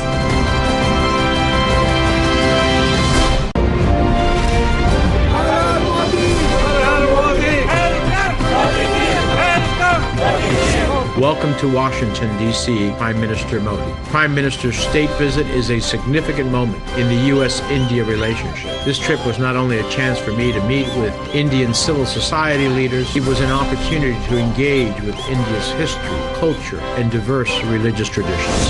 Prime Minister Modi, welcome to the United States. We share many common bonds. We are both people of strong faith. We both value strong family. And we both believe that the greatest democratic virtue is freedom.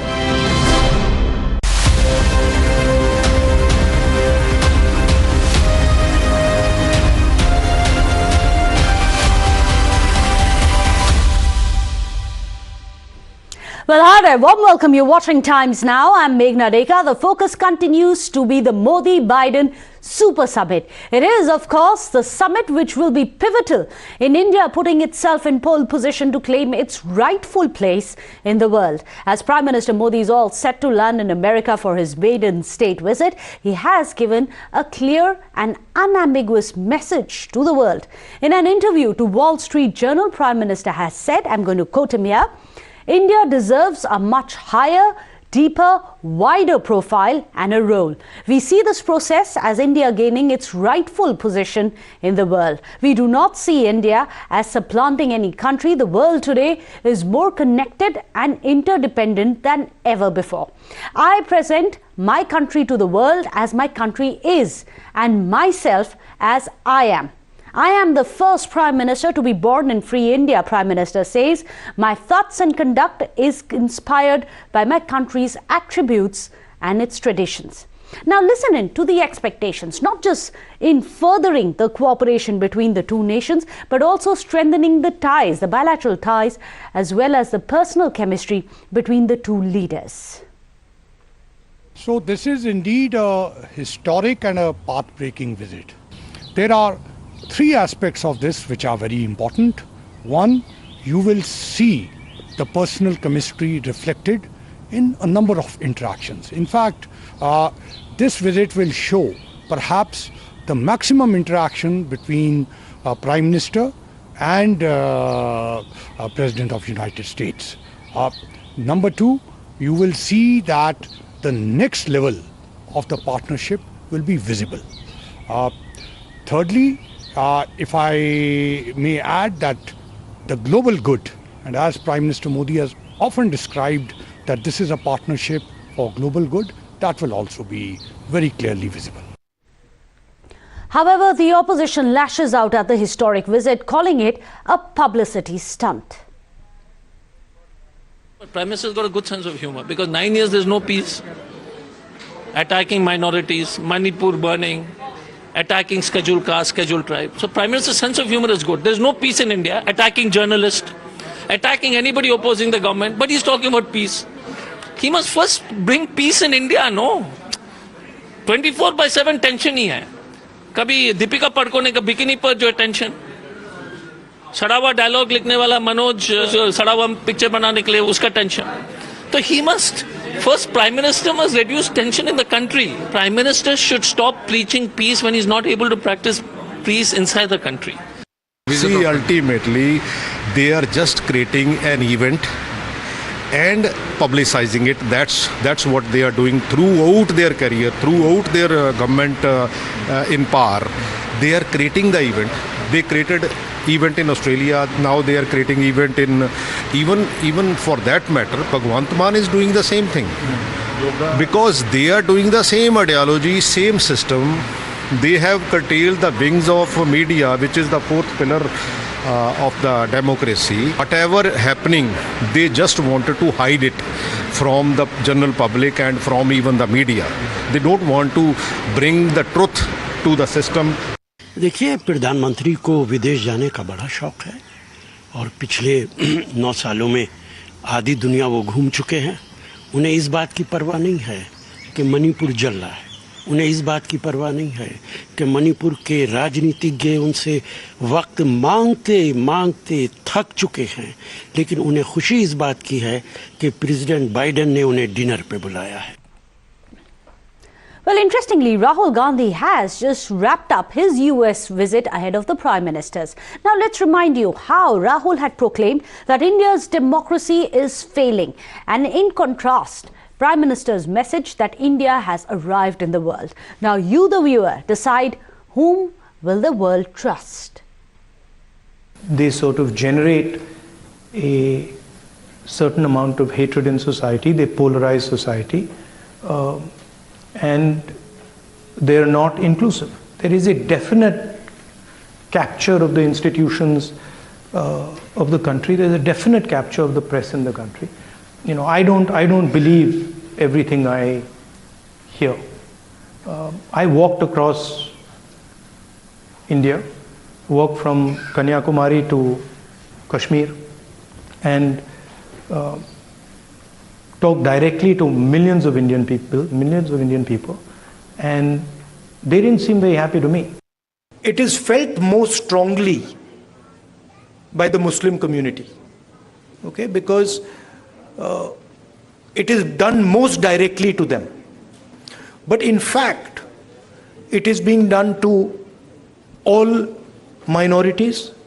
I can guarantee you that the same way you are feeling attacked, I can guarantee you my Sikh brothers are feeling the same thing. I can guarantee you my Christian brothers are feeling the same, sisters are feeling the same thing, right? I can guarantee you the Dalit community is feeling the same thing, tribal communities feeling the same thing. You cannot cut hatred with hatred. It's impossible. Normal tools that we used to use for politics, conversations like this, public meetings, was simply not working anymore. all the instruments that we needed to do politics in India, they were controlled by the BJP and the RSS. You know, people are threatened, cases are put on people, agencies are used on people. So we also are finding that in some way it had become quite difficult to act politically. Now, the BJP has lashed out at Rahul Gandhi for maligning India and playing into the hands of those who want to undermine our democracy. Listen in. माननीय प्रधानमंत्री नरेंद्र मोदी जी के नेतृत्व में आज जो भारत की साख बनी है, जो आज भारत के ऊपर विश्वास है पूरे विश्व का, उसका एक प्रमाण ये भी है कि वो सभी आर्थिक संबंध भारत के साथ बड़े रूप में बढ़ाना चाहते हैं। माननीय प्रधानमंत्री जी आज सुबह ही यूनाइटेड स्टेट्स ऑफ अमेरिका के लिए निकले हैं, प्रस्थान किया है उन्होंने, और आप सब जानते हैं कितना अहम ये स्टेट विजिट माननीय प्रधानमंत्री जी का रहने वाला है। अलग अलग विषयों के ऊपर बहुत सार्थक चर्चा होने की संभावनाएं हैं और मैं समझता हूं कि आज पूरा विश्व भारत की तरफ बहुत उत्साह और अपेक्षा के साथ देख रहा है।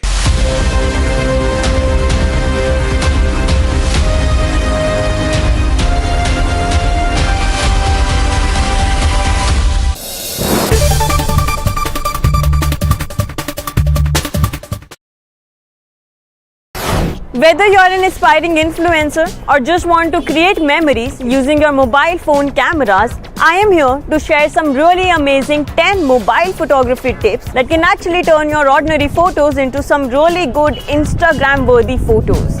मतलब आपका photo game एकदम next level amazing होने वाला है after knowing all my tips. But before I share these tips with you, allow me to introduce myself. You're already watching Gadget Times. This is me, Pavni Jain, and now it's time to count on the 10 amazing mobile photography tips that I have listed for you guys. Let's begin. So tip number 1, lock focus. So as soon as you open your camera software, जो आपका subject है उसके ऊपर you just have to tap and hold it until this yellow box appears. ऊपर आपको दिखाई देगा एक छोटा सा tag saying AFAE log. Now what this means is कि जो अगर आपका सब्जेक्ट मूव भी कर रहा है, you'll get really sharp photos as well as the well balanced exposure. Tip number 2, rule of thirds. Now try to not position your subject in center. Maybe just position them on one of the grid lines. This makes for a visually appealing photos as well as videos. Tip number 3, use full megapixels. क्या मतलब है इसका? The smartphones these days boast 48 megapixel sensor, 50, 64 and sometimes 108 megapixel sensor as well. इस case में क्या होता है? Whenever you click any picture, the smartphone by default clicks your photo at 12 megapixel using the pixel binning technology. अब इसका क्या इलाज है? You have to go to the camera settings. वहाँ पर जाकर आपको high resolution photos पर select करना होगा ताकि जो आपकी फोटोज हैं वो सेंसर का फुल मेगापिक्सल इस्तेमाल करें और आपको ज्यादा से ज्यादा डिटेल्स अपने फोटोज में दिखाई दे। Tip number 4, shoot during the golden hour. Oops, वैसे तो ये भी नहीं है. That is the hour 1 hour after the sunrise and 1 hour before the sunset. The light at that point of time is absolutely perfect. आपको warm light मिलता है, soft light मिलता है और आपकी photos come out really very excellent in terms of colors. Or I think I should also own my photography tip and start shooting in the golden hour and not in the harsh light maybe. Okay. Tip number 5, use burst mode. This is the most underused feature on all smartphones. Android पे भी मिलता है और iPhone पे भी मिलता है. Very simple to use. You just have to tap and hold the shutter button on your camera software and the camera will click multiple photos in just a few seconds. This is a really great feature just in case you want to capture any movement, dogs, birds या फिर अगर आपको candid shots चाहिए तो उसके लिए भी इस्तेमाल किया जा सकता है. Tip number 6, just like burst mode, you can also make use of the portrait mode. This will help in creating a differentiation between background and the foreground. जो subject है वो एकदम focus में रहेगा और background blur हो जाएगा. To make the most of this feature, आप क्या कर सकते हैं? आप थोड़ा सा डिस्टेंस मेंटेन करके खड़े रह सकते हैं ताकि जो सब्जेक्ट है उस पर ज़्यादा से ज़्यादा फोकस आपको दिखाई दे. Tip number 7, edit your photos. You do not have to be afraid of retouching your photos once you have clicked them. This can actually enhance the colors, the sharpness, the contrast in all the pictures and can actually make them look professional. बहुत सारे mobile friendly apps आते हैं, editing apps, for example PicsArt, Photoshop, Lightroom or Canva. You can go and try these out as per the level of your editing skills maybe. Now let's move on to the next tip. Tip number 8, use filters. Just in case you are a little bit lazy like me and do not want to touch your photos once they are clicked, then what you can do is use the built-in filters that are available in most of the smartphones. Black and white, cinematic mode, blue, warm, colour tone, इस तरीके के बहुत सारे filters available होते हैं, उनको इस्तेमाल करके देख सकते हो. बट यहाँ पर एक छोटी सी प्रॉब्लम है, वो ये कि आपको फोटोज़ की क्वालिटी के साथ थोड़ा सा कॉम्प्रोमाइज़ करना पड़ेगा, because when you use the filters तो वो फोटो की क्वालिटी को थोड़ा सा डिग्रेड कर देता है. So if you are fine with that, in that case you can actually try these filters in your phone. Tip number 9, play with reflections. Reflections can actually add an interesting element to your photos.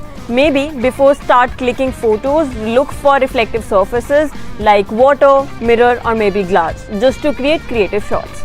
Tip number 10, invest in accessories. I'm not saying that spend a lot in a lot of accessories, but you just need to spend in the right accessory, which can be a monopod or a selfie stick that can help you in taking the steady shots. Lastly, I just want to say that practice, practice, practice, because that is the only thing that is going to shoo away your photography inhibitions. Hi, क्या आपको पता है कि आप एक WhatsApp account को 4 different phones पे चला सकते हो? हाँ, सही सुना आपने. ऐसे बहुत सारे और फीचर्स हैं जो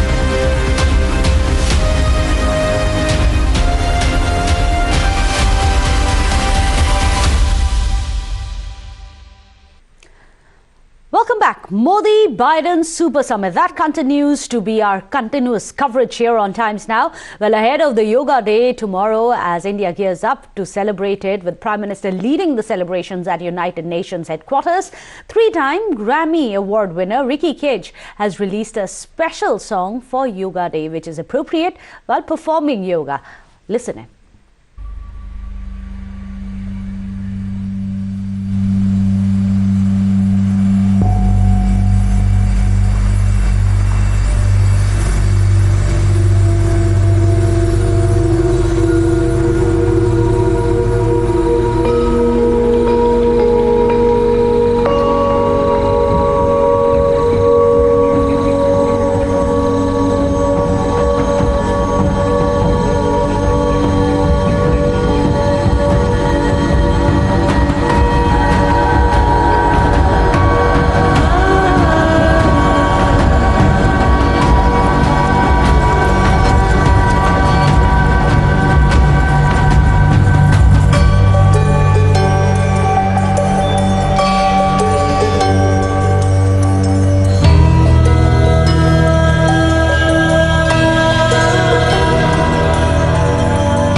वंशिका और मैं आज अनबॉक्स करने वाली हूँ ये वाला फ़ोन. ये है टेक्नो फैंटम V Fold.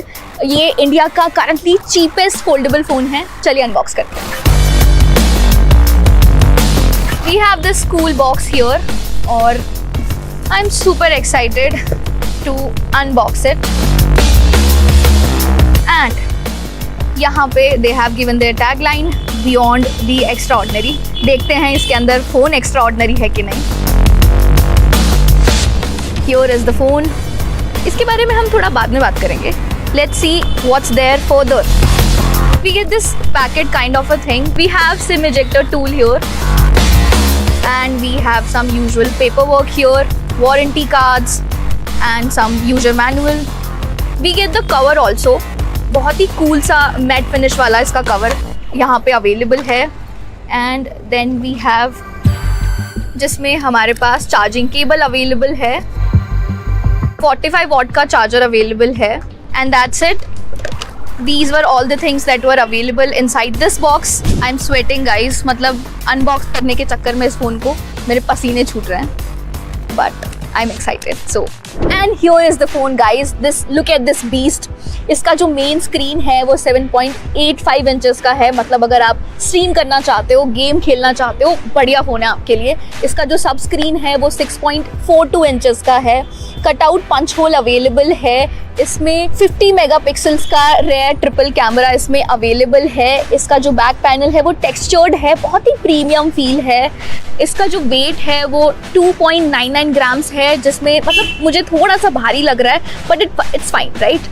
इसकी जो बैटरी है वो 5000 mAh की है. और इसकी कूल चीज़ ये है कि इसमें 2 बैटरीज हैं. मतलब 5000 mAh है, 2 स्क्रीन्स हैं, तो 2 जगह बैटरी अवेलेबल है. Apart from that, what do we get in this phone? Usual है, जो पावर बटन होता है, वॉल्यूम बटन होता है. इसका जो फ्रेम है बहुत ही क्लासी फ्रेम है. ये रोज गोल्ड कलर का है. इसमें 2 वेरिएंट अवेलेबल हैं, एक black and the other one is white. We got the white one क्योंकि वाइट वाला ज़्यादा प्रिटी लगता है. That's my opinion. बाकी इट्स सब्जेक्टिव. इसको ऑन करके देख लेते हैं and will talk about the phone further. इसमें एमोलेड डिस्प्ले अवेलेबल है. इसमें 120 हर्ट्ज का रिफ्रेश रेट अवेलेबल है. 12 GB का रैम अवेलेबल है. 256 GB का स्टोरेज है जिसको आप एक्सटेंड भी करा सकते हो. Do you love the air that you breathe? Well, I don't, because it has got lot of pollutants, harmful toxins, dust, pollen and whatnot. Well, to curb that situation, Xiaomi has come up with a new product which is called Xiaomi Air Purifier 4.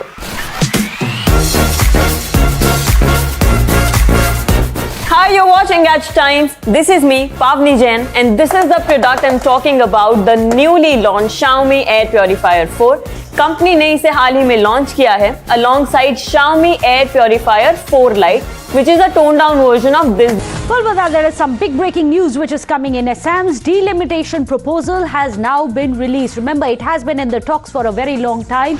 And now finally, the Election Commission has published the draft delimitation plan. And this is going to be charting out the way forward for the state to get better representation, where some assembly seats are now going to be remaining, however, at 126. So let me go across to Madhav Das Gopalakrishnan. Madhav, you must explain to us, the Lok Sabha seats are going to remain the same, so will the assembly seats. What's the draft blueprint for delimitation?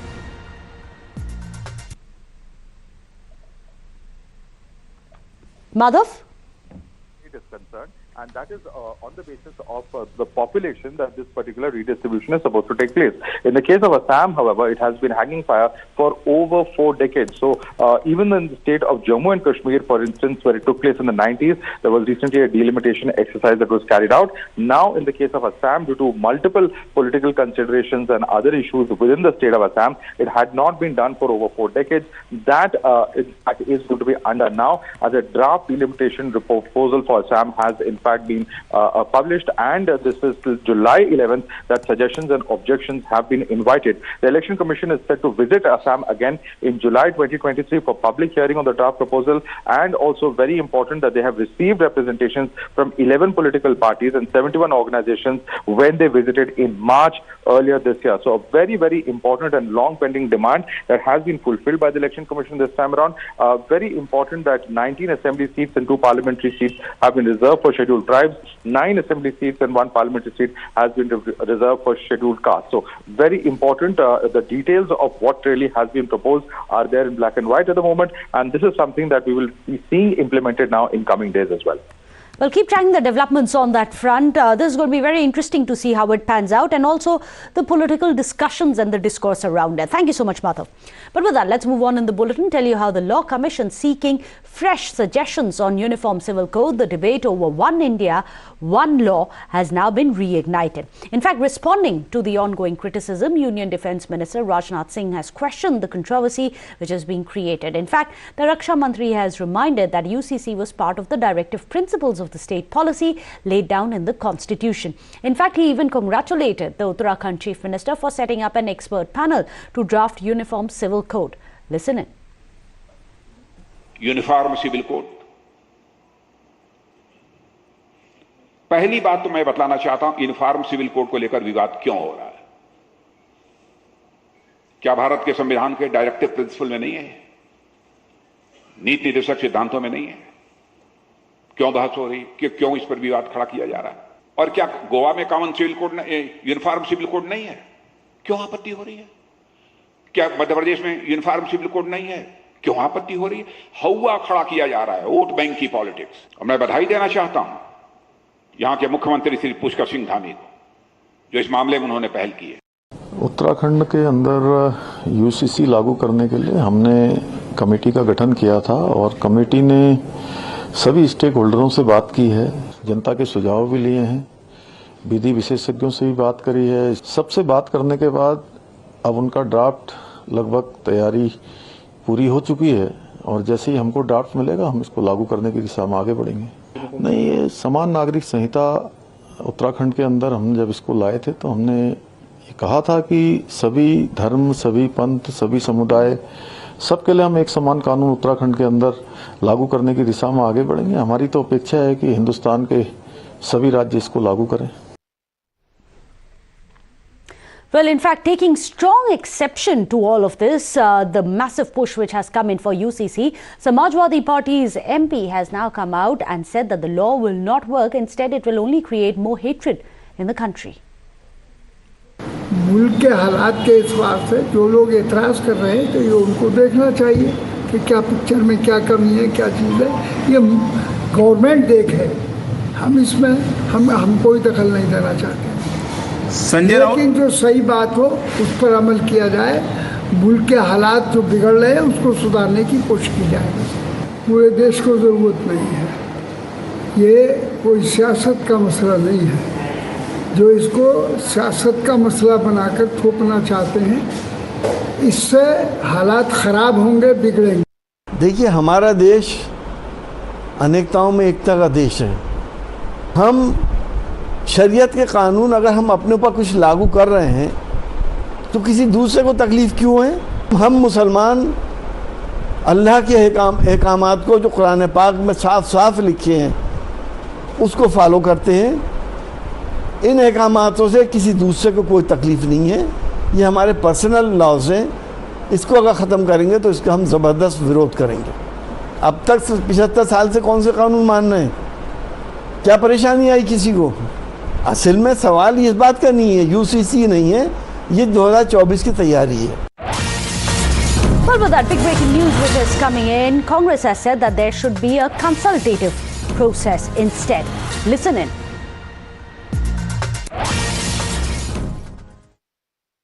जहां तक uniform civil code की बात है तो एक consultative process होना चाहिए, उस पर एक सार्थक बहस होनी चाहिए। जहां चुनाव है वहां पे यूसीसी भारतीय जनता पार्टी निकाल के ले आती है। ये एक पोलराइजेशन का हथकंडा नहीं।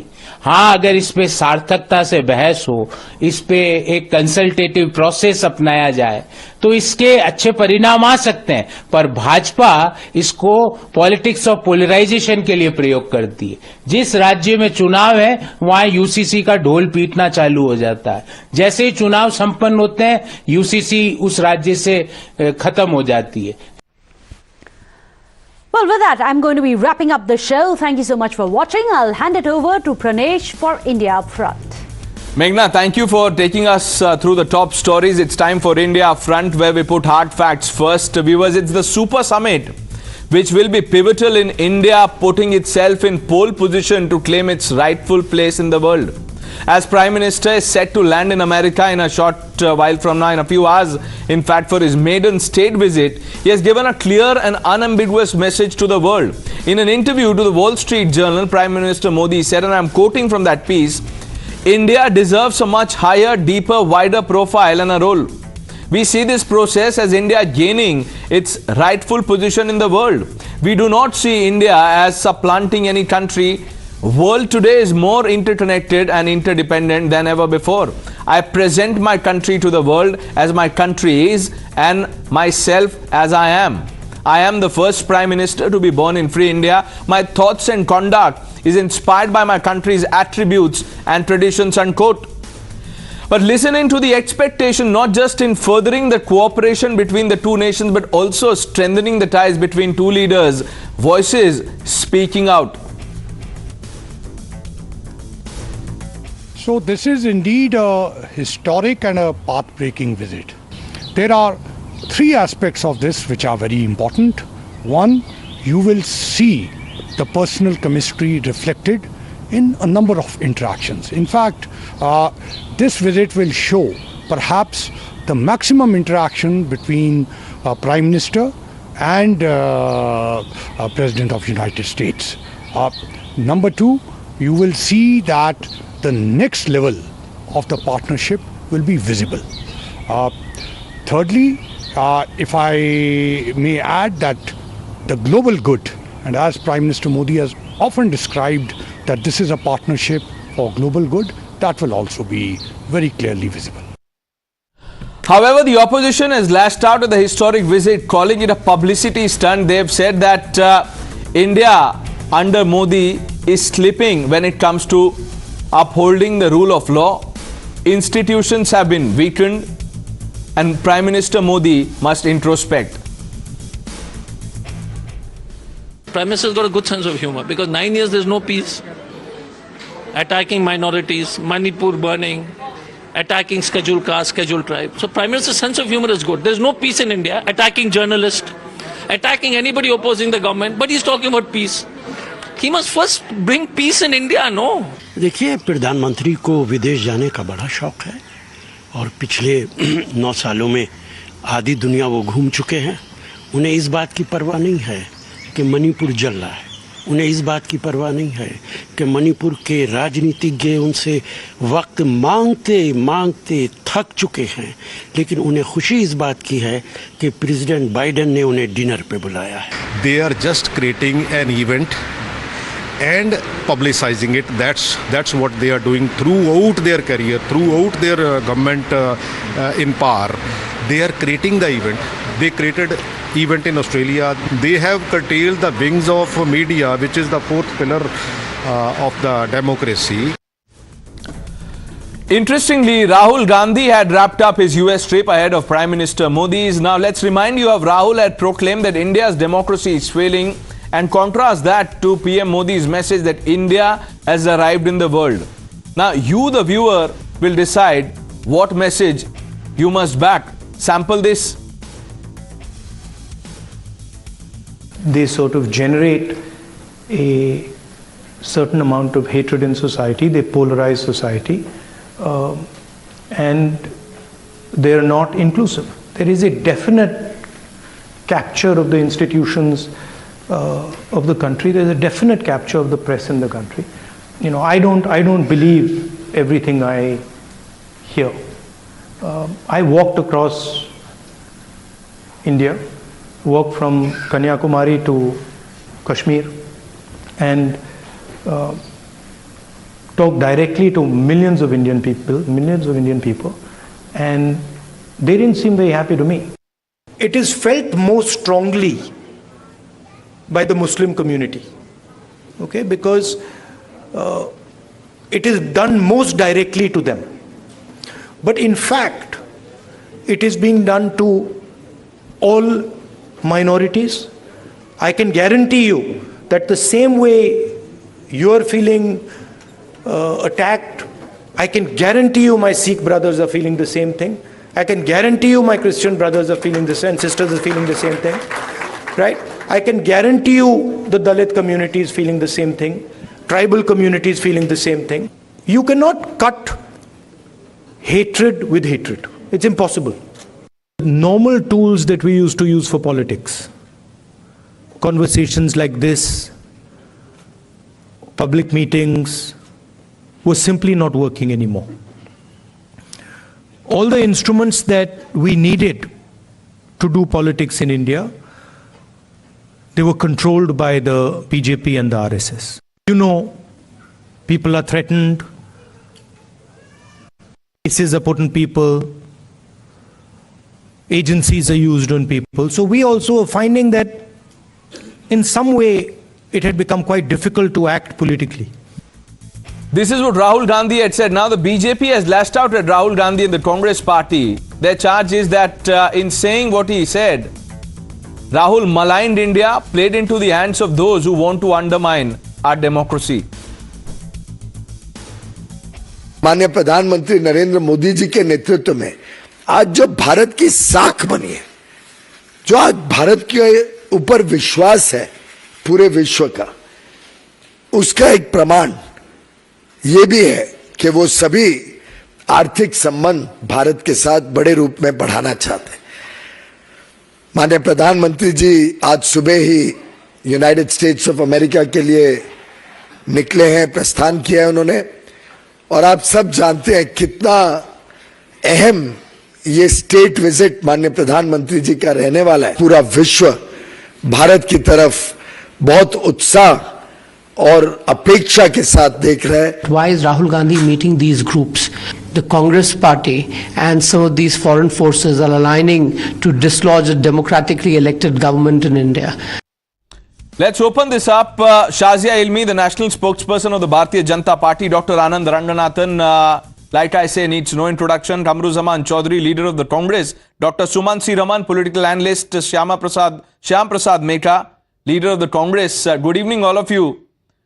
Now, Dr. Ranganathan, I'm sure you've read the piece penned by Prime Minister Modi in the Wall Street Journal. And we just reminded our viewers of what Rahul Gandhi had said when he had gone to US. We also played out some of the reactions of the Indian diaspora and people in general who are excited about PM Modi's trip. How do you see this? And I'm asking you only because many in the opposition are saying this is an organized trip. They believe a state visit is arranged for photo op, and that instead of traveling abroad, Prime Minister must strengthen democracy in our country, which they believe is dying every day. Good evening, Pranesh, and good evening to my fellow panelists. Look, there are three issues I'd like to talk upon very briefly. Number one, I think it's rather pointless now to talk about what Rahul has been saying. I mean, in order to make sense of what he says, you have to be from the same planet, and it isn't Earth. When he talks about India and its relationship with America, and he talks about democracy, you only have to see the extent to which democracy is being served to people in Congress-ruled states, in Rajasthan, in Chhattisgarh, in Karnataka, where people are being arrested just for having Facebook posts that are critical of the Karnataka Congress government and Siddaramaiah. So, he doesn't know his elbow from other parts of his body. But I believe this US visit is important for us for two reasons. Number one, I think the time has really come for us to realize that we are what we are and what we are going to be because of hard power and not soft power, to be honest. It is great, doubtless, wherever India gets recognized as a soft power, dance, music, culture, knowledge, maths, religions. No one has gifted more to the world than India. But it's also a fact that soft power goes hand in hand with hard power. You know which country, Pranesh, is ranked number one in the Portland Soft Power Index? The definitive index for soft power, a country 200 years old, USA. And yet, it is the number one soft power. The fact is, India was a soft power center when it was also a hard power center. But once it was colonized, subjugated, its soft power also collapsed. Little changed even after independence. India has forever had a shambolic foreign policy because of which we've always been made to sit on a rickety stool adjacent to the big table. We must now drag a chair and sit alongside the powers that are. Finally, we are seeing the face of New India. It has taken 9 years for the Modi dispensation to stand up to Western bullying and to expose their hypocrisy, especially on Pranesh, Ukraine and Russian oil. Remember when President Obama came visiting in 2015 and told us off snootily Inside of our own parliament about human rights and president to prime minister down, we remained silent. This when during the Obama years, there were 2.7 lakh violent hate crimes in 2012 alone, but we remained silent, and he waxed eloquent about violence and human rights and preaching and Christians under attack, even though that whole narrative turned out to be completely fake. The US has now become a vital trade and security partner. Unfortunately, because of historically our foreign policy was shackled by obsolete Nehruvian thinking, we've had a cagey relationship with them.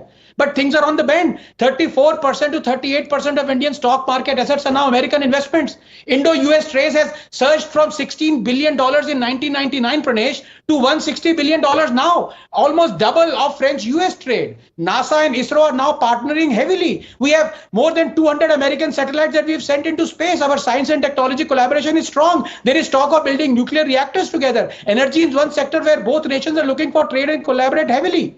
So let us look at the positive sides rather than always the negative sides that is portrayed by Rahul and Congress. Now, Mr. Mehta, why are you smiling so much? Are you, happy with the delivery, or are you shocked by the facts? I'm amused at the way this debate and this narrative is being fed. Okay, let me tell you. See, Prime Minister of India is in USA. And it's time for us to look at India-US relations and what this visit will achieve. Why you bring out Rahul Gandhi and speak about it? Rahul Gandhi went to USA, actually spoke great things, and he demonstrated the depth of our democracy. We have issues internally, but we are fighting it out.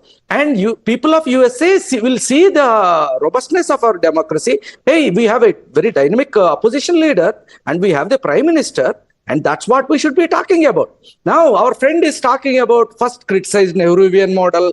Now he's proudly saying about we sending about 200 US satellites. Who launched all this space program? Is it not the Nehruvian model? See, come out of this mindset that India is invented in 2014 and India was there at the top of the world some 1,000 years ago. Come out of this mindset. This is a Republic of India. We are building it together. Whatever party is in power, whoever is in opposition, we the people of India, that's what our constitution says. We are building this country as aptly pointed out by Jawaharlal Nehru. We are trying to get our place in the Committee of Nations and the glory of our ancient civilization. That's what we are doing. If you want to do it, Rahul Gandhi versus Prime Minister at every juncture are trying to paint Congress as some sort of anti-national. This is ridiculous. Go ahead and do it. People are fed up with this nonsense and it's not going to yield any political benefit. India is a union of states. Fed up with this. This is what Rahul Gandhi had said. Yes, India is a union of states. What's wrong in that? Yeah. Now you have What's problems wrong in that? No, I'll come back to you, sir. Calm down first of all. Don't lose your cool like this. Yeah, I am calm. You were talking about tolerance, democratic traditions. You said when Rahul went there, people were saying, look, Rahul is here to perpetuate the democratic ideals. Now, Shazia Almi, I know you want to come in. I just want to get a quick response from Dr. Ranganathan because Mr. Mehta was responding to what Dr. Ranganathan said. 30 seconds, I'm coming to you, Shazia Almi.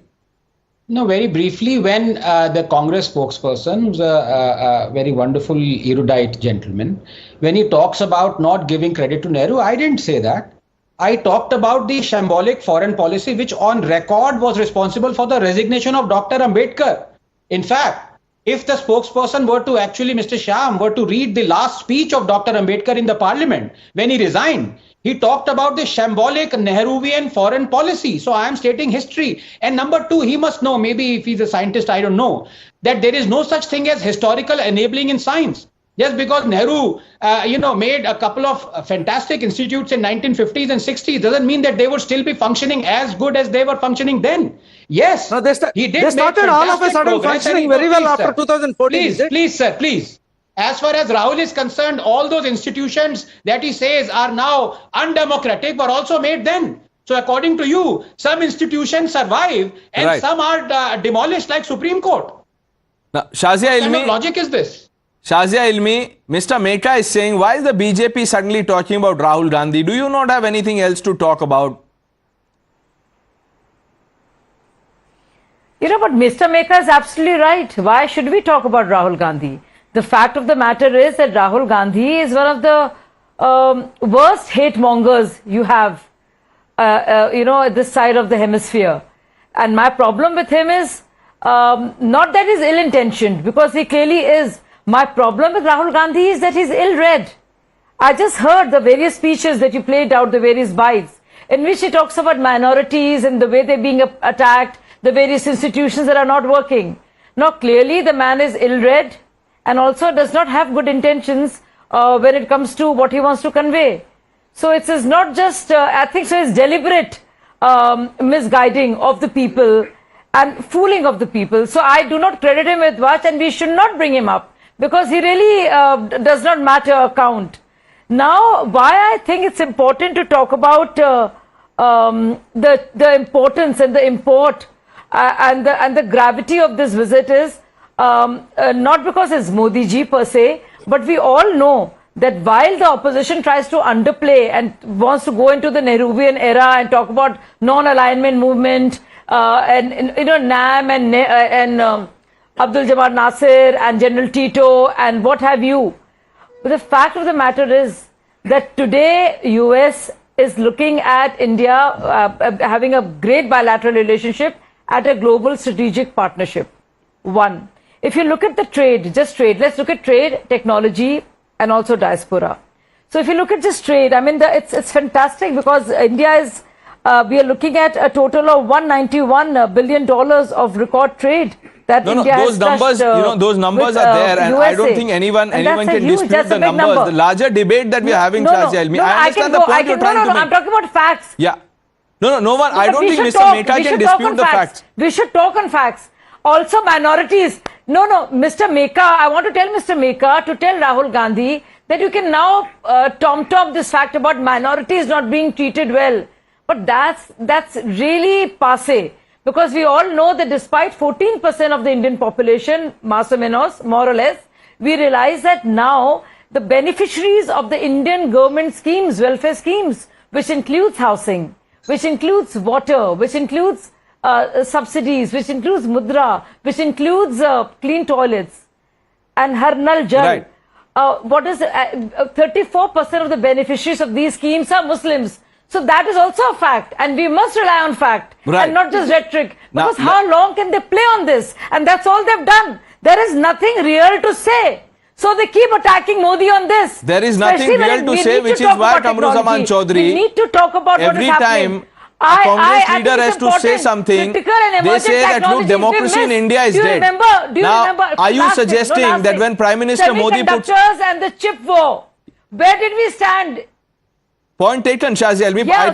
Let's get a response from Kamruzaman Chaudhary. Mr. Chaudhary, now you tell me, is putting India first undemocratic? I think you're on mute. Yeah, am I audible now? Loud enough, sir. Yeah. So basic point is that you have heard about the phrase about narrow fiddling and while Rome was burning. So I don't want to draw a comparison about with that who was narrow and who is Narendra Modi. But still then there is a very great similarity when Manipur is burning, when thousands are homeless. Our Prime Minister is on a state visit to the United States of America. It seems for the first time on a state visit. Now, let me take you back to 2002, post-2002. It was this United States of America which did not give a visa to Narendra Modi ji. We all remember that day. Now, post-2014, they lifted the embargo on Narendra Modi. Just because... Wait, Miss Ilmi, let me finish. I know you'll be jumping at this. Imagine 25 years since. Let him make his point. Shazia, I'll come back to you. Let Mr. Chaudhary have his say. Now, why are you so triggered when I mention the name of Narendra Modi and you want to criticize Rahul Gandhi by eulogizing Narendra Modi? This is not fair, Shazia. Learn to take in some criticism. Right. Yeah, right. Make your point, Mr. Chaudhary. Make your point. Yes. You're right. So he is not worth criticizing. Thank you. Let the country decide. Now the point here is that same gentleman who was refused a visa prior to 2014 has been allowed visa and his ban was lifted post 2014 not because he was Narendra Modi, just because he was the Prime Minister of the largest democracy in the world. Where democracy is dead. Wait, I'm coming to that. When He's Columbus being killed. discovered America, We won't let it happen. We will resurrect it. We'll fight it. Really come Yeah, off let it. me It's finish. so passe. Let me finish. Now, Pranesh, now you tell me. It really draws a yawn. Because it's not small true. and simple thing It's out not true, here, sir. That how BJP is projecting this. Now, Mr. Kamru Zaman Chaudhary, answer this question. By this own, no sir, by this logic that you're pushing on the show, you tell me, so you're conceding that this state visit and all the others that Prime Minister Modi was invited to on foreign trips is a result of India shining under Modi, the democracy flourishing, the largest democracy flourishing. Yes or no? India shining dialogue was lost in. No, I'm not talking about the dialogue. Let's get serious. Don't trivialize this. Answer the question. No, I'm not trivializing it. It's a very trivial question, 1947 till date, Pranesh, till date. Was it because of Narendra Modi that India has achieved that? You said this man was not given a visa. The only reason he's been invited is because he happens to be the Prime Minister of the largest democracy. Yes, of course. So the democracy is working, right? Rahul Gandhi says democracy is dead. That is also not true. That is also not Pranesh, true. Don't try to twist the facts. I'm not twisting the facts. Yes, of course. Today also one video was viral where was a Muslim family was not allowed to get into the Ganges. That's why you can't handle just because he was a Muslim. No, there's another video. There's another video that went viral, Mr. Kamru Zaman Chaudhary from Madhya Pradesh in Bhopal. A man was leashed like a dog. A man was tied. A man was leashed like a dog, forced to convert. That video, you skipped that video, sir. That went viral. Dr. Ranganathan. Who spread this hate in India? This is the problem. Because of the policies of the Narendra Modi. I did not interrupt. Yeah, Dr. Ranganathan coming in. Kamru Zaman Chaudhary. Let's hear the others also. Now, Dr. Raman, I'm coming to you after this. Kamruji, I did not interrupt you. Thank you. No, I could not finish my point. No, you finished, sir. You made a point. Let's get a response. This can't be a speech. You are the boss in this show. It's all your show. Basically, there are 1,001 examples where we can prove where the institutions have been compromised. Now, Mr. Chaudhary, please, let's hear the other side also. I'm sure you have a point to corner the other side. The silence of the Prime Minister. Great. Now he can claim to be the greatest leader in the universe. But he doesn't have a single minute to talk about Manipur. How disgusting it can be. Okay. And you want us to eulogize the Narendra Modi? And shamelessly the BJP spokesperson will come into the show and try to say that anybody criticizing Modi government is anti-national, anti-India, anti-Hindu. That's what Rahul Gandhi is. I'll play out, Mr. Chaudhary. I'll play out reactions of the Indian diaspora right after Dr. Ranganathan makes his point. Don't try and shame me. It won't work. Okay, wait. Now, 1 minute. Dr. Ranganathan, come in. It's a matter of great pride for all of us, to be honest. We are proud of the fact that 25 years after there was talk of sanctions, Dr. Ranganathan make his point. This is where we are vis-a-vis America, vis-a-vis USA. No, I wanted to make a point as a representative of the BJP, as a spokesperson. Right. I wanted to just say that to him. And exactly, a person who was denied the visa is now there addressing the joint session of the Senate and House of Representatives in Washington, second time around. And I'm not even talking about technology or trade here, but that's the power of the Republic of India. In 2014, that's the power of the Republic of India. The power of Prime Minister Modi who took it up. You can't have it both ways. Modi was the one who proposed it. If the people of the country have elected, no, 1 minute. No, I can't have this. Let's not talk over each other, please. Shazia Ilmi, Mr. Meka, please. Let Dr. Ranganathan coming. Dr. Suman C. Raman, the other doctor on the panel, is yet to speak, and I'm sure he's noting down the minutes. 1 minute. Dr. Ranganathan now. Sat on debates. Dr. Ranganathan, please. No. Yes. Thank you. The fact is 2014, Shazia, it was the Modi government that moved the proposal and UN acquires. Shazia, thank you. Thank you. You know, there are two issues very briefly because I'd like to address what Kamruji has said. And be my guest. Two points that need to be clarified, and this kind of fake narrative that Rahul has been peddling in every country, including the country that he visits, even though rarely, for example, India. These two false narratives have to be demolished. And Rahul has to understand, and all his, the second rung has to understand, why is it that BJP and Modi wins? To give you one example, In 9 years, BJP vote share has increased from 1% in Tripura to 40%. Why? Because tap water connections increased from 3% to 56%. Ayushman Bharat increased from 1% to 60%. Modi keeps winning. You keep bemoaning. Now, two issues that Kamruji talked about. Number one, and Rahul also, is basically just saying what Rahul said, which is that democracy has ended in India. Under threat. Let me inform this industrial scale liar that the real test of democracy is the independence of two institutions, Supreme Court and Election Commission. What kind of name calling? Why should we allow this? Pranesh, we cannot. This name calling. Let him at least make his point, sir. Let him. He's not get a chance. He's calling names. He's calling names. Hold him. I called him an industrial scale liar. He's not named anyone, sir. Who do you think he's talking about? Who do you think I said an industrial scale liar? How is that an abuse? Why are you allowing the adjectives to be used? Okay. Let me respond then. I will respond. Of course, sir. I'll come to you. Can I say something? After you respond only after I've said something, na? Or you reading my mind? Respond to me even without I've spoken. Go on. No, Anandji, just 10 seconds. I respect you as a spokesperson of your I haven't even started. Spokesperson of what? Started. But he's a free speech absolute. Yes. He's a spokesperson of the free speech absolute. But criticizing, calling adjectives in somebody, he's my leader, Rahul Gandhi.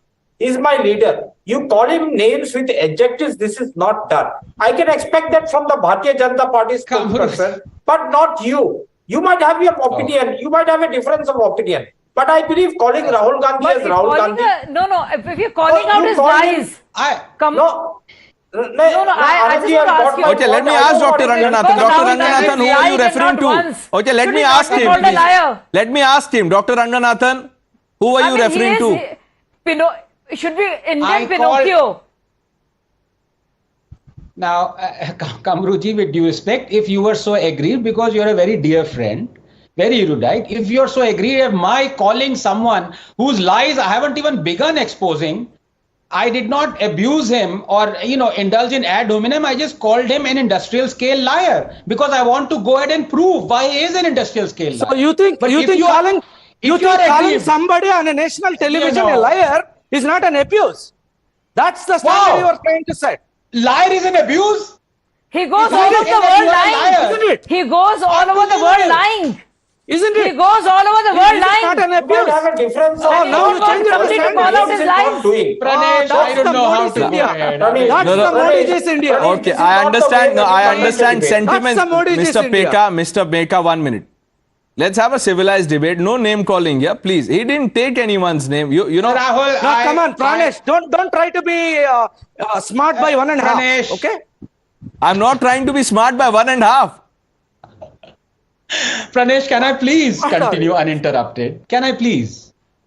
Please, on sir. record, I want to state that they are angry at my calling someone a liar when the same people agreed when Sonia Gandhi called Modi maut ka saudagar and khoon ki kheti. We lost an election on that dialogue. Now Do you condemn Sonia Gandhi calling him that? Do you condemn? No, we lost an election. Those issues are debated and dead. We lost an election. Pranesh, ask him. Do you condemn Sonia Gandhi calling Modi maut ka saudagar? Do you condemn that? Tell me. Do you condemn the Week magazine carrying out the... Mr. Meka will condemn. Mr. Meka puts principle first, party next. Yes. Mr. Meka, please condemn Sonia Gandhi for calling Modi maut ka saudagar. Come on, go ahead, do it. Pranesh, tell me, did Sonia Gandhi name him? Why is Mr. Kamruzaman Chaudhary then? No. Whom did why she are you so upset then? Dr. Ranganathan didn't take names. Whom did Sonia Gandhi call maut ka saudagar? Now then, Mr. Meka. You tell me the name. So she is giving a speech talking about Modi, talking about Gujarat, and come on. Okay, now let me bring in. Let me bring in the other doctor on the panel. Dr. Sumansi Raman is visibly upset. Ask Dr. Sumant Raman whom did Sonia Gandhi mean when she talked about maut ka saudagar. Now, Dr. Sumant Raman is a very objective person. Ask him. Let's bring in Dr. Raman. Dr. Raman. Whom did she call? Put the name in. No, let Dr. Raman come in, please. Let Dr. Sumant Raman answer this. Pranesh, I'm getting to speak after about 27 odd minutes. The first couple of points that I want to make, and I'm sure you'll give me the time to complete those points. First of all, I think this consistent painting of Rahul Gandhi and the Congress party as some kind of anti-national, anti-Hindu, that dialogue is starting to run thin.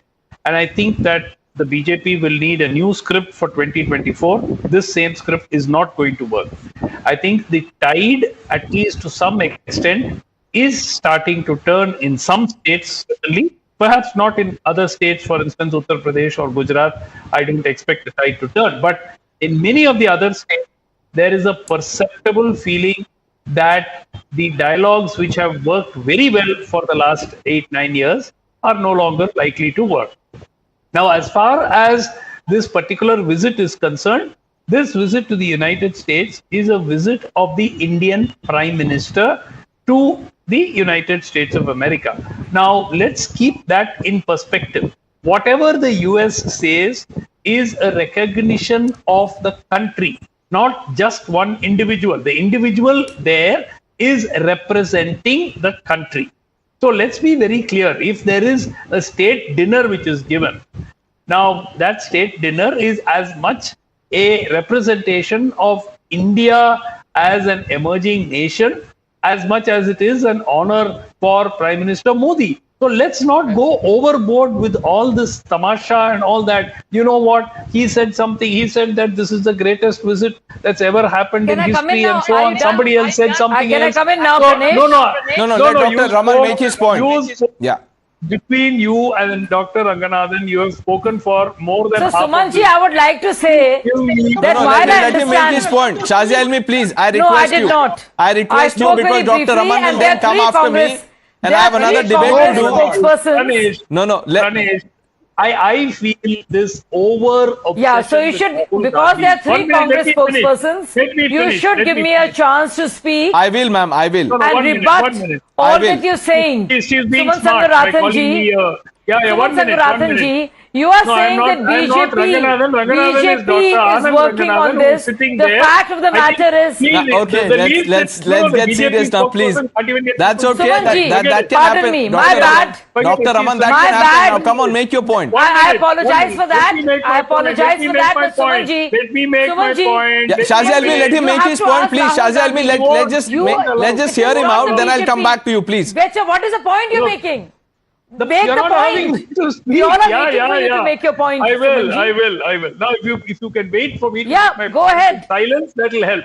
Okay. Waiting patiently. The point very simply is that let us not hype a visit, which is something which happens between 2 large powers, where there is a great need for the United States today to use India as a prop against China. India has become more important to the United States than perhaps it was 10 or 15 years ago. And us trying to extrapolate that with some kind of a personal equation, if you're talking of a personal equation, then the equation between Prime Minister Modi and the previous President Donald Trump was believed to be extremely good. So by that same token, it should not be a great equation with President Biden. But that's not the case. That is the reason is because it is America does what is in its interest, period. And if that means that they will have to do whatever it takes to make Mr. Modi feel extra special. I don't know what kind of a point that was. I mean, I think it is... It's a very clear and sensible after point. The profound observations of Sumanji, it was very profound and nobody would have guessed that at all, you know, before you said it. Before you uttered, let me say something. Let Shazia respond to that, While please. you say that it's BJP, while you say, it's my turn now. Can I come in, please? Please, ma'am, please make your point, Shazia. It is up to Rahul Gandhi not to portray himself as an anti-national.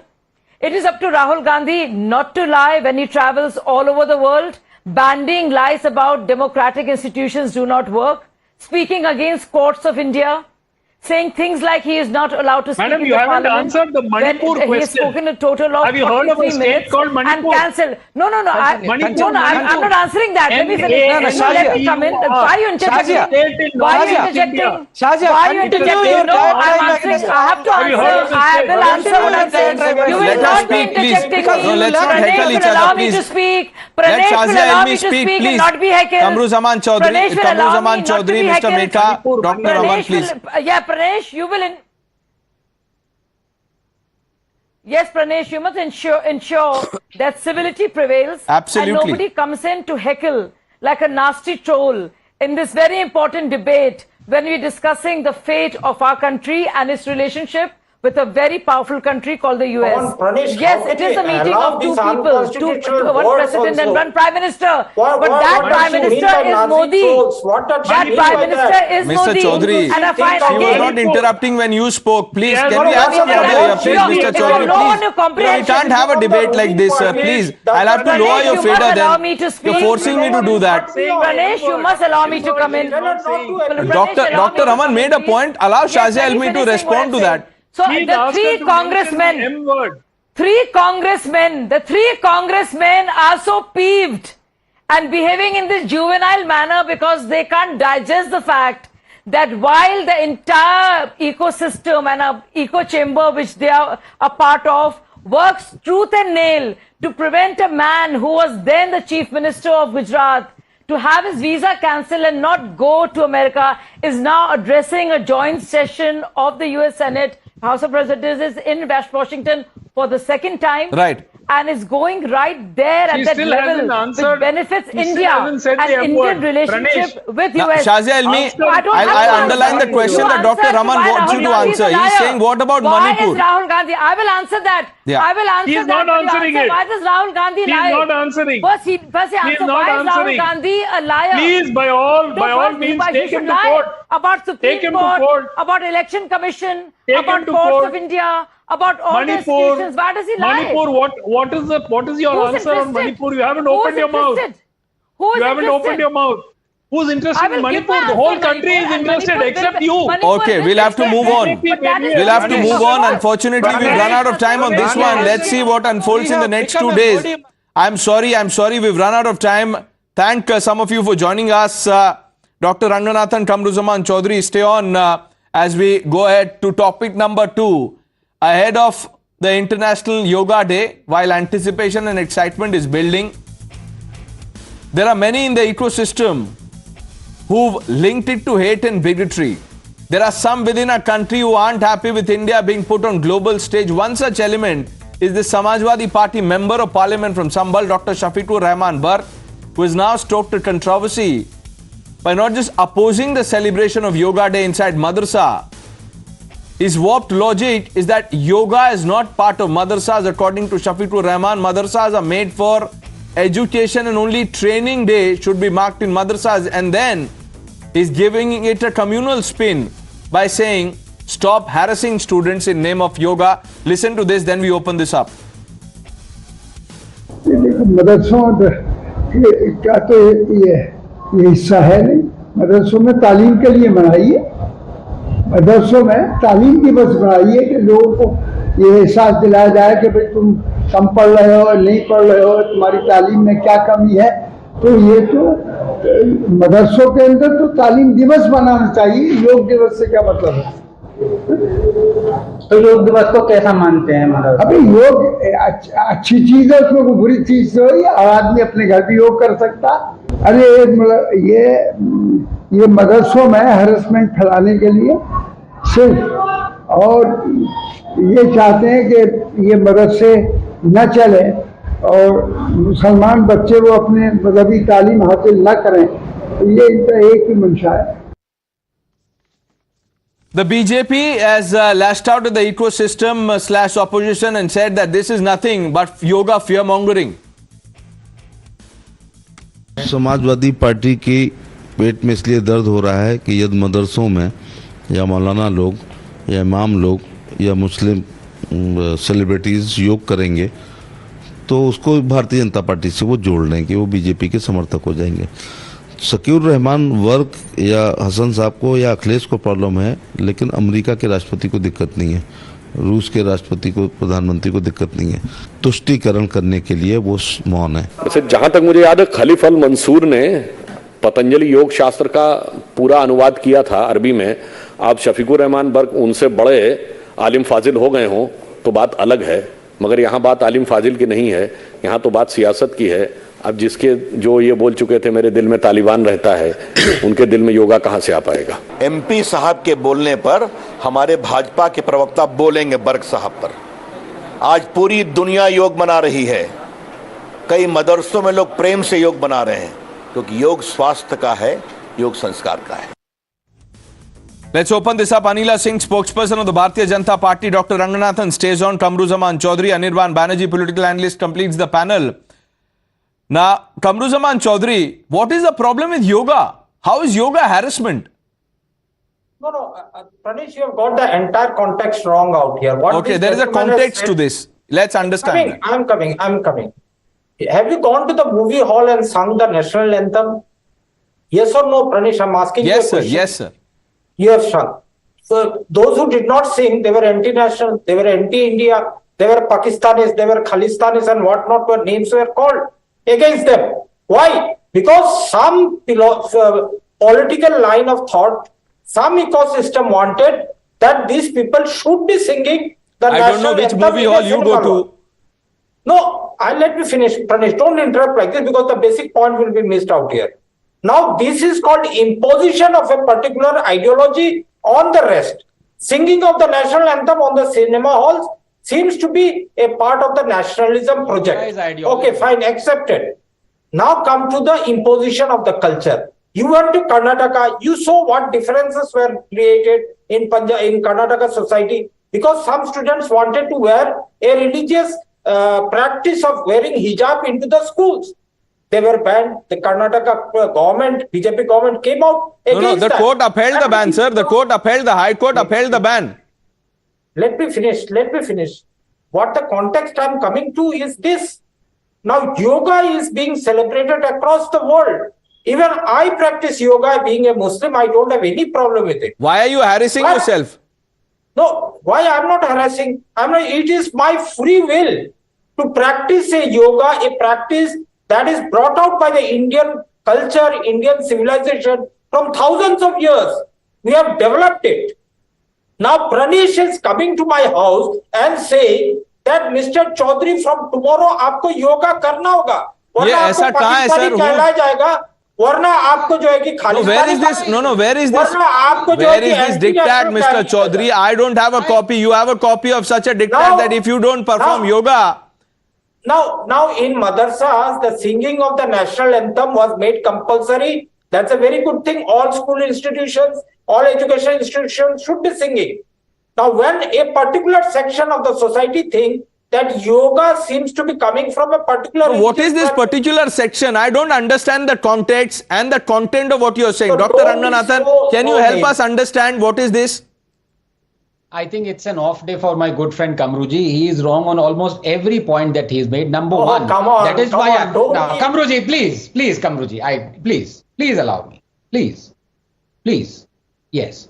So point number one, as I say, Pranesh, the Congress is a master at deception, while the BJP is a disaster at perception. It was the Congress party that actually in coalition in Maharashtra made it mandatory for cinema halls to play the national anthem. और ये BJP को कोस रहे हैं. He is from the Congress. Number two, would he say that one can or one should sing Vande Mataram in the madrasa? Let him say. Let Kamruji say Vande Mataram should be sung in madrasa. Yes or no? Straight question. हिम्मत है तो बोल दो. No, मैं बोलूंगा इसमें देखो रंगनाथन जी, the first thing, no, wait, no. When so he says no. Vande Mataram, now I'll tell you why. आप एक किसी भगवान का वंदना करते हो, but इस्लाम में किसी का वंदना नहीं करते हैं. कितनी आसानी से पकड़ा है, कितनी आसानी से पकड़ा है. Anand ji, don't national song. Apologetic about that. This is very wrong. I am not apologetic. No, one minute. Dr. Ranganathan, का बात सुन तो लीजिए कमरुज़मान जी, उनकी बात सुन तो लीजिए। उन्होंने आपसे बस एक सवाल पूछा था, मैं आपके पास जवाब he asked you one question, he just wanted an answer. Kamaruzaman ji, you when you were speaking, he didn't interrupt. Listen to the other side. Yes, Pranesh, yeah, there are 3 points. Number one, I agree with this Mr. Bork or whatever his name is. In fact, I was showing the video where he walked out of the parliament because he did not want to sing Vande Mataram. He is a good Muslim. It is forbidden, and that is why I don't want him to practice yoga as well, because I don't want people to believe that yoga does not have a Hindu civilizational component. It does. Tomorrow they will say you can do whatever you want pranayam, but don't sing Om. What is going on here? Do not remove our civilizational Hindu civilization content from something that is patently Hindu civilizational. That is our heritage. If you don't want to sing Vande Mataram, if your religion forbids you to, at least do something perfunctorily, which is Hindu civilizational, don't do it. We should not run after these people because they want to break India. Their thing is Darul Harb. Their thing is Darul Islam. It is very easily written in the thing. Otherwise, why did Mr. Kamru say it is all right for you to sing national anthem in madrasa, but you must not sing the national song? Yahan pe pakde gaye. Now, Anila Singh, the charge is that you are imposing yoga day on people who don't want to do it. इसीलिए mister Barq कह रहे हैं कि ये harassment है. आपने सुना कमरुज़मान चौधरी भी वही कह रहे हैं. My ram to everyone, and I was very well listening to Mr. Kamru, and I was very well listening to Mr. Burke as well. So whenever there is a talk or any action or any moment, when to say that you have to hoist a national flag, they are against it. When they have to sing Vande Mataram, they get tongue-tied. When they have to sing national anthem, they have tongue-tied. When they have to do yoga, they will say it is against our religion. So OIC doesn't have any problem. Tomorrow, 180 representatives from different countries, they are going to do yoga with our Prime Minister. They don't have any problem. But yes, Congress has got huge problem. Samajwadi Party has got huge problem. And then they say, अरे आप लोग हमको कहते हो कि पाकिस्तान चले जाओ. जनाब आपकी हरकत, आपकी बोली ऐसी है. When you are sitting here as the spokesperson of Congress Party, what should I think? Whatever you are saying, are these your thoughts or your party's thoughts? If your party's thought, then it is very alarming. A political party which says कि हम जो है सरकार बनाएंगे 2024 के अंदर, उसके representative यहाँ पर बैठकर बोलते हैं नेशनल एंथम गाना गलत है, नेशनल सॉन्ग गाना गलत है, योगा करना गलत है. So everything is गलत from his point of view. And when we talk about Samajwadi Party, Samajwadi Party's member of parliament, whether we talk about Mr. Hassan or whether we talk about Mr. Bhatt, they are habitual offender in insulting our nation. Bharatiya Janata Party, yes, we feel very proud of our country, of our national anthem, of our national song, of yoga. So you believe this is fear-mongering. Let me bring in Anirban Banerjee. Anirban Banerjee, 2 points that I want to begin by asking you. Point number A and B. Point number A, do you think yoga is harassment? And point number B, is yoga communal? Yeah, in the hands of the fascists, even the bestest of things in the world can become harassment, it can become communal, it can become much more than that. It's not. But how yoga is communal? Can you define that? No, let him speak. Let him speak. Yeah. No, I didn't say yoga is bad or communal. I said in your hands, in the hands of the BJP or the RSS, even the bestest of things in the world can become some of the worst. We have seen that these people would want to sermonize us on national songs, national anthem, and yet the RSS actually said that the national anthem that was written by Rabindranath Tagore should be changed. And this was the same RSS which actually opposed our tricolor. It opposed our constitution. This is the same RSS that sided with the British people opposing our history, madam. In this case, just a minute. But in this case, if you are speaking about yoga or Hindu culture, quote unquote, as Dr. Ranganathan was saying, to the West, it was introduced by none other than Swami Vivekananda. It is not Swami Narendra Modi who introduced it. He wants to present himself as the father of spiritual Hinduism, yoga, and etc. to the West. But no, sir, it was Swami Vivekananda who did it hundreds of years ago. Therefore, you cannot. But Prime Minister Modi never said he invented yoga. Mr. Banerjee, what are you saying? No, I didn't say he invented yoga. But the posturing by the BJP, by the Prime Minister himself, is as if this is the first time. We should all be proud of our heritage. Pranesh, Dr. Ranganathan wants to respond to you. Yes. Dada, 1 second. Please answer. Dada, please answer. Was there... Dada, nobody is saying that Modi invented this. All I'm asking you a simple question. Was there an International Yoga Day before 2015? Yes or no? Yoga was itself a very international phenomenon. Lot before BJP introduced this yoga. BJP introduced? What has BJP got to do with yoga? Oh God! Exactly. You're right. The BJP has got nothing to do with yoga. It's only a marketing ploy for the BJP. Indians have got everything to do with yoga, Dada. Who's linking yoga to BJP? I am not linking it. Dr. Ranganathan says India. There's no link. You're right. Yoga is a thing of pride for us. This is merely a marketing ploy for the BJP. They have got nothing to do. What are they marketing? No, 1 minute. What is the Prime Minister marketing, if at all he is doing? India's soft power, you have a problem with that? And why shouldn't he market? Why shouldn't he market yoga? Tell me, Dada.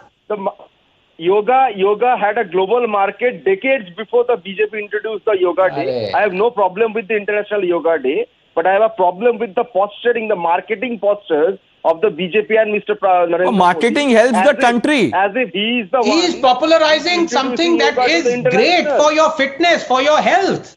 What is wrong in that? Lifting weights is great. Wrestling is great. The mudgars and all the... So what is wrong in that? So do it. Come on, Pranesh. Okay. Lifting weights, wrestling, start that in the madrasas. Not only is it great, not only is it great, it will also become secular if it is not already. Mr. Banerjee. You can start any kind of physical culture in madrasas, schools, colleges. I have no problem. But that's exactly the point we are debating. Why link it to harassment? Why call it communal?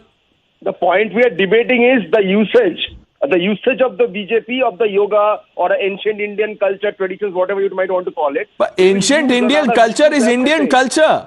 What is your problem in that? We are talking about Indian culture. Yes, no, Pranesh, can I come in here? By the RSS BJP. Can I come in here? Pranesh. Now, Dr. Ranganathan, last word on the show to you. We have 40 seconds precisely. No, kindly give me 20 seconds, Pranesh. That is very unfair. Ms. Singh, can I please? Sure, I was talking to Pranesh. Thank you. Yoga has been scientifically proven to be excellent as an antidote to a lot of diseases, including heart ailments. So I fail to understand why anybody would object to a prime minister or a government promoting yoga. The benefits of yoga. All I'm saying this, if somebody... yoga is good, but imposition is where we are objecting. You cannot impose something on a free India. That is true. That is what I also said. Muslims will object to anything that has an element of Hindu civilization, from Vande Mataram to yoga. So they should not be forced to, either sing Vande Mataram because they don't consider it as a national song. Don't sing it. And they consider yoga as having elements of Hindu civilization. They want to be away from Hindu civilization. All right. I'm not for forcing them. They are a separate committee. They are a Muslim brotherhood. Let them remain it. Peace. Okay. Anila Singh, last 10 seconds. Jaldi point bata dijiye. Aap apna Anirban Banerjee ko jawab de dijiye. Absolutely देखिए जब भी बात होती एक चीज का तो credit आपको देना पड़ेगा कि जब भी हम बात करते हैं नेशनल सॉन्ग की नेशनल एंथम की हम अपने ट्राई कलर की अगर हम बात करते हैं हम योगा की बात करते हैं हम सनातन परंपरा की बात करते हैं तो ये लोग सीधे उस चीज को भारतीय जनता पार्टी के साथ जोड़ देते हैं तो this proves Bharatiya Janata party is a national party let's end it on that note I thank all of you Anila Singh doctor Ranganathan Kamruzzaman Chaudhary Anirban Banerjee for joining us on India Upfront the news are coming up with Navika Kumar thanks for watching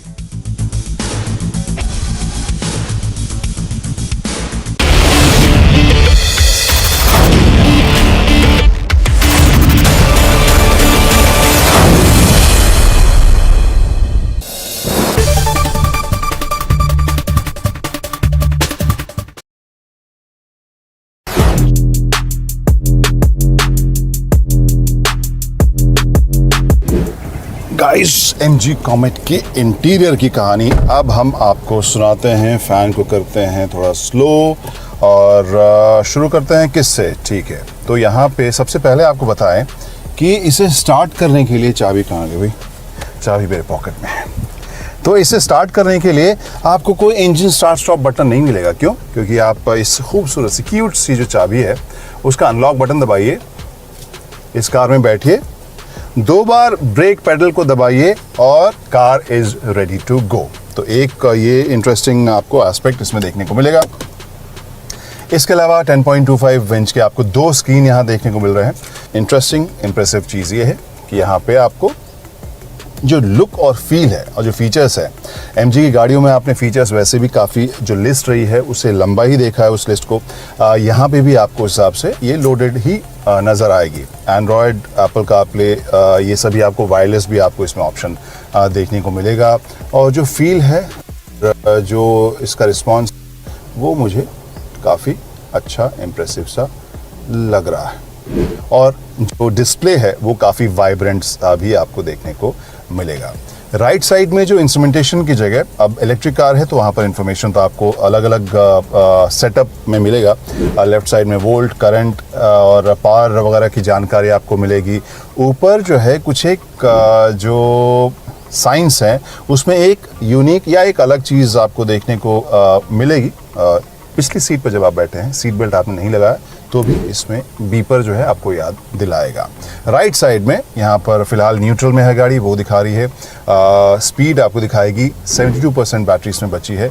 जो range है वो 144 kilometre इसमें देखने को मिल रहा है और ओडो इसका 199 किलोमीटर दिखा रहा है।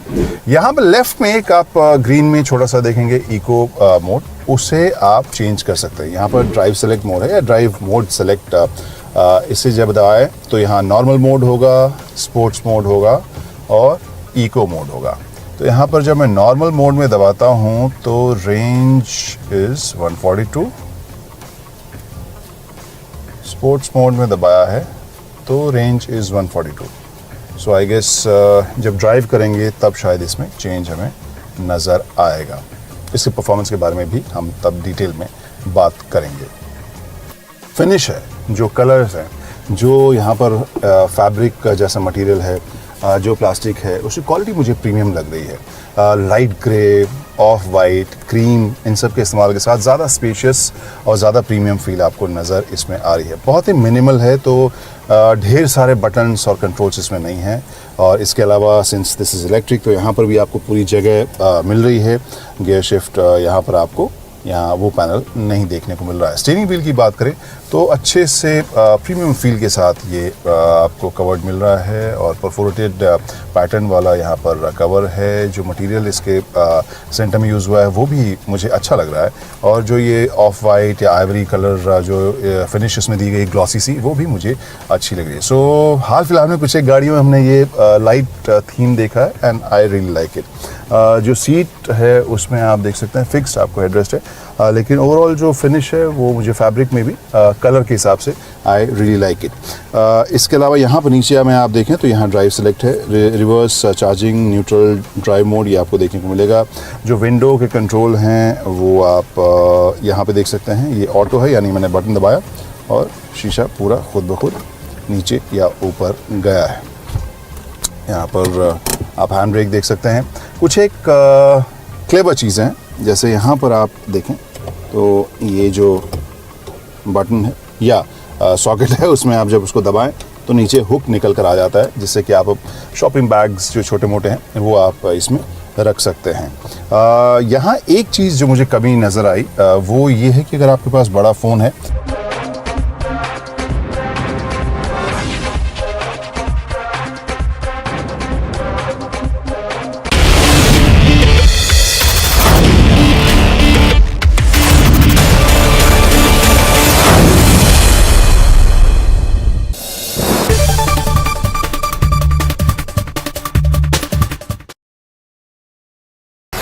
Whether you're an aspiring influencer or just want to create memories using your mobile phone cameras, I am here to share some really amazing 10 mobile photography tips that can actually turn your ordinary photos into some really good Instagram-worthy photos.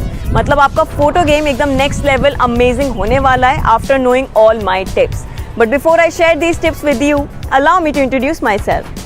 You're already watching Gadget Times. This is me, Pavni Jain, and now it's time to count on the 10 amazing mobile photography tips that I have listed for you guys. Let's begin. So tip number 1, lock focus. So as soon as you open your camera software, जो आपका subject है उसके ऊपर you just have to tap and hold it until this yellow box appears. ऊपर आपको दिखाई देगा एक छोटा सा tag saying AFAE log. Now what this means is कि जो अगर आपका सब्जेक्ट मूव भी कर रहा है, you'll get really sharp photos as well as the well balanced exposure. Tip number 2, rule of thirds. Now try to not position your subject in center. Maybe just position them on one of the grid lines. This makes for a visually appealing photos as well as videos. Tip number 3, use full megapixels. क्या मतलब है इसका? The smartphones these days boast 48 megapixel sensor, 50, 64 and sometimes 108 megapixel sensor as well. इस case में क्या होता है? Whenever you click any picture, the smartphone by default clicks your photo at 12 megapixel using the pixel binning technology. अब इसका क्या इलाज है? You have to go to the camera settings. वहाँ पर जाकर आपको high resolution photos पर select करना होगा ताकि जो आपकी फोटोज हैं वो सेंसर का फुल मेगापिक्सल इस्तेमाल करे और आपको ज़्यादा से ज़्यादा डिटेल्स अपने फोटोज में दिखाई दे. Tip number 4, shoot during the golden hour. Oops, वैसे तो ये भी नहीं है. That is the hour 1 hour after the sunrise and 1 hour before the sunset. The light at that point of time is absolutely perfect. आपको warm light मिलता है, soft light मिलता है और आपकी photos come out really very excellent in terms of colors. Or I think I should also own my photography tip and start shooting in the golden hour and not in the harsh light maybe. Okay. Tip number 5, use burst mode. This is the most underused feature on all smartphones. Android पे भी मिलता है और iPhone पे भी मिलता है.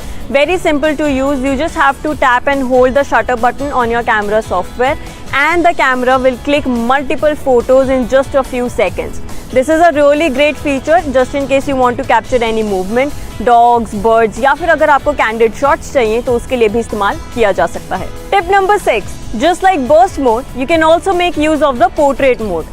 This will help in creating a differentiation between background and the foreground. जो subject है वो एकदम focus में रहेगा और background blur हो जाएगा. To make the most of this feature आप क्या कर सकते हैं? आप थोड़ा सा डिस्टेंस मेंटेन करके खड़े रह सकते हैं ताकि जो सब्जेक्ट है उस पर ज़्यादा से ज़्यादा फोकस आपको दिखाई दे. Tip number 7, edit your photos. You do not have to be afraid of retouching your photos once you have clicked them. This can actually enhance the colors, the sharpness, the contrast in all the pictures and can actually make them look professional. बहुत सारे mobile friendly apps आते हैं, editing apps. For example PicsArt, Photoshop, Lightroom or Canva. You can go and try these out as per the level of your editing skills maybe. Now let's move on to the next tip. Tip number 8, use filters. Just in case you are a little bit lazy like me and do not want to touch your photos once they are clicked, then what you can do is use the built-in filters that are available in most of the smartphones. Black and white, cinematic mode, blue, warm, colour tone, इस तरीके के बहुत सारे filters available होते हैं. उनको इस्तेमाल करके देख सकते हो. बट यहाँ पर एक छोटी सी प्रॉब्लम है, वो ये कि आपको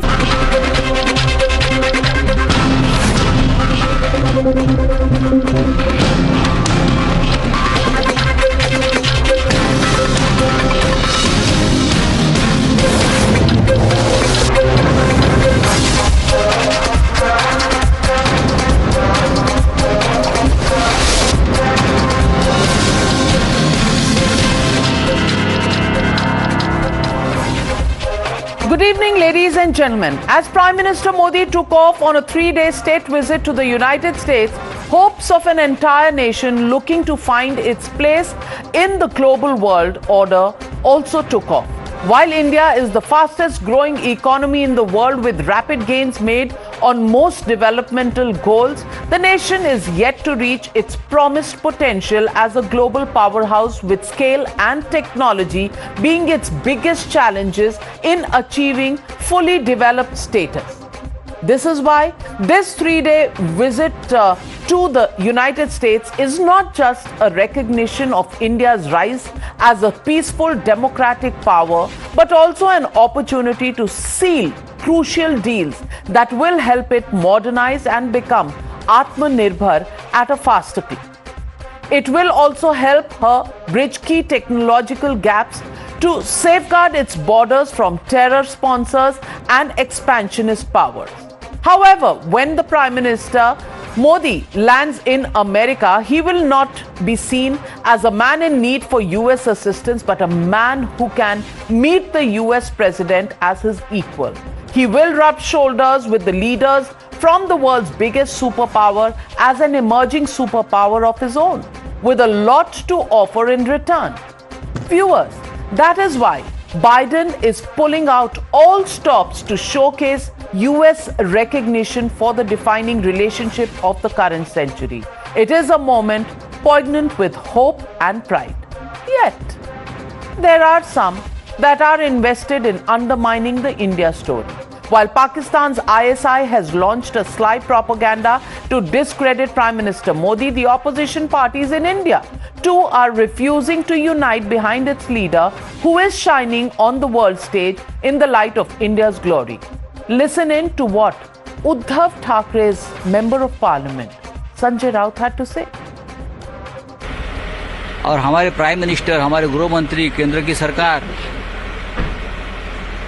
गद्दारी को इनकरेज कर रही है, उत्तेजन दे रही है। प्रधानमंत्री अब जा रहे हैं यूरो में, अमेरिका में, तो मैं उनको भी कहूँगा, जैसे योगा डे के लिए आपने एक वहाँ काम किया है योगा डे घोषित करने के लिए, वैसे वर्ल्ड ट्रेड डे को भी आप घोषित करने के लिए यूरो को बताइए, बोलिए हमारे देश में कैसी कैसी गद्दारी चल रही है।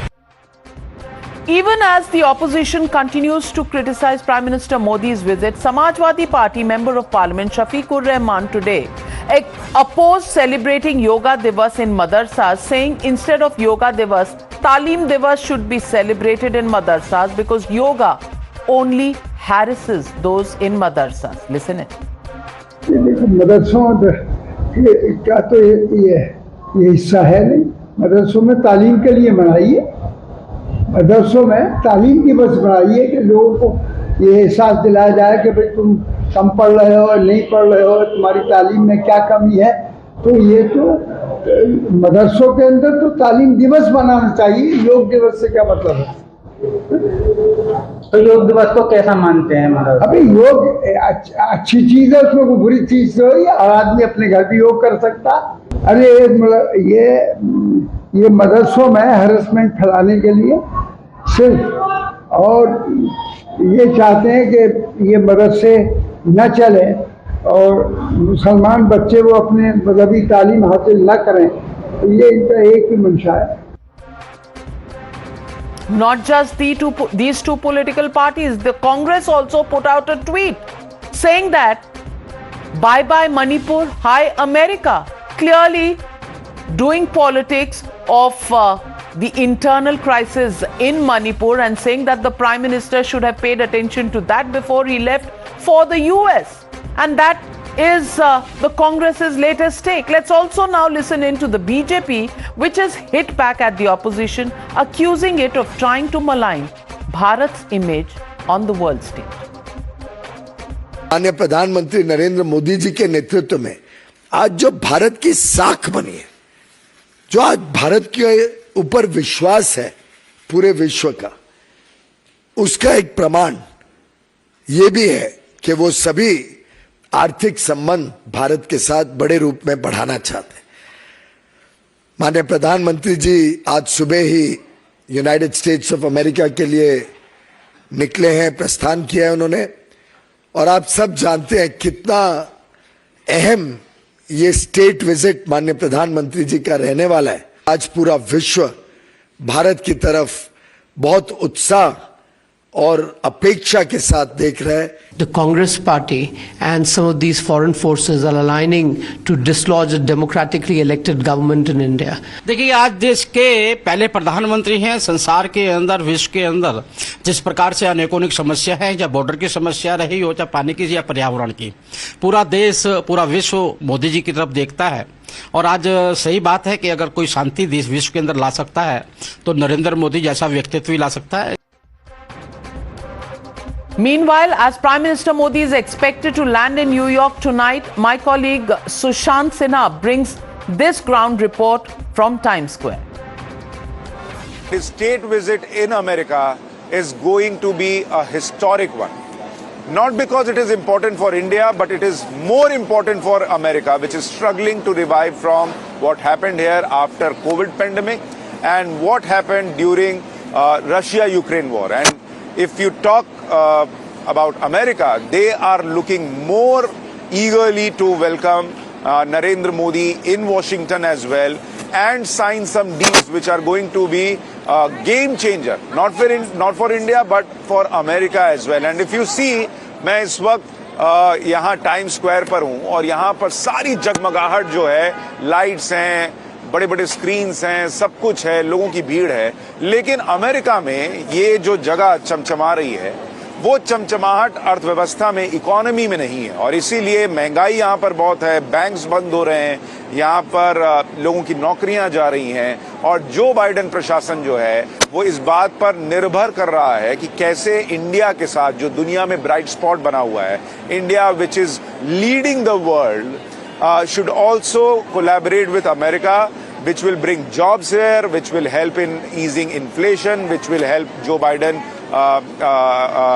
government, making sure that people see them as they delivered what they promised. And that, ladies and gentlemen, brings me to the legitimate question on the News Hour tonight. India shines, critics isolated? That's the question, and that's the debate coming up on the other side. You're watching the News Hour at 9. Debate number 1 on Times Now. Super Prime Time. Joining the debate tonight, Anil Antony, leader of the BJP, also spokesperson, Ishkaran Bhandari, advocate. Also joining me tonight is Vivek Silas, spokesperson of the Samajwadi Party, Sajid Supariwala, leader of Shiv Sena from the Uddhav Thackeray group. Also joining me tonight is Abdul Razak Khan, political analyst. But my first question goes to Tehseen Poonawala, political analyst, supports the Congress party. And Tehseen Poonawala, do you always have to come down to politics of the very low kind where the Congress is concerned? The Prime Minister is going on a two-nation trip and a state visit to the United States. And after Nelson Mandela and Churchill, he's the only third world leader, who's actually addressing the U.S. Congress twice over. Now, at a time like this, when the United States is rolling out the red carpet, do we have to bring up issues like bye-bye Manipur, hi America, which is rather sarcastic and in poor taste, especially at a time when such an important issue, such an important trip to represent India is on the cards? Good evening, ma'am. Thank you for having me on the show. At the onset, let us all unite to wish our Prime Minister a very successful tour, because in his success is the success of India.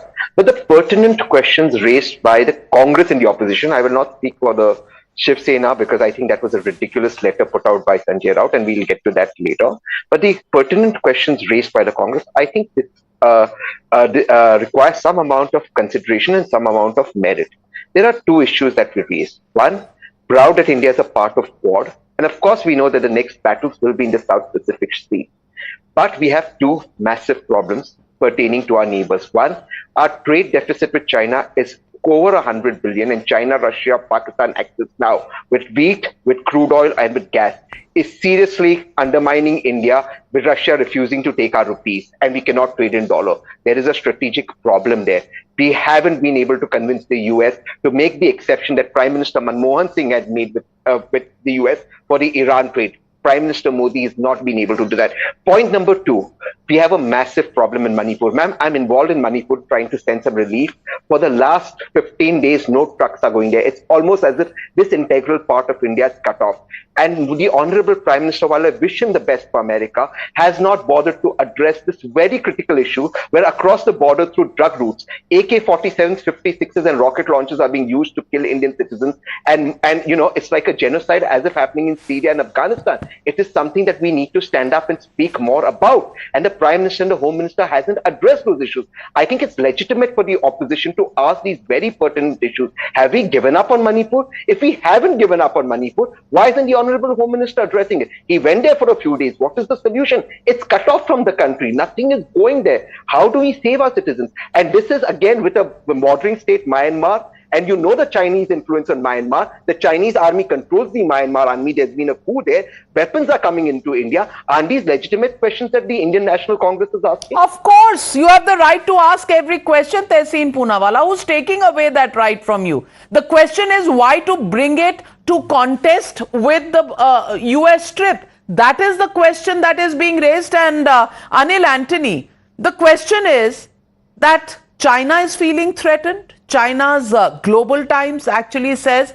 that India is being used as a pawn by the US, clearly showing the hurt and the worry that they feel. The Pakistanis are having a problem, and of course our opposition. I want to ask you, is nobody is taking away the right to ask questions on Manipur, but is putting and juxtaposing Manipur next to the US visit really the opposition's last attempt at somehow try to politicize and pull down India's image abroad?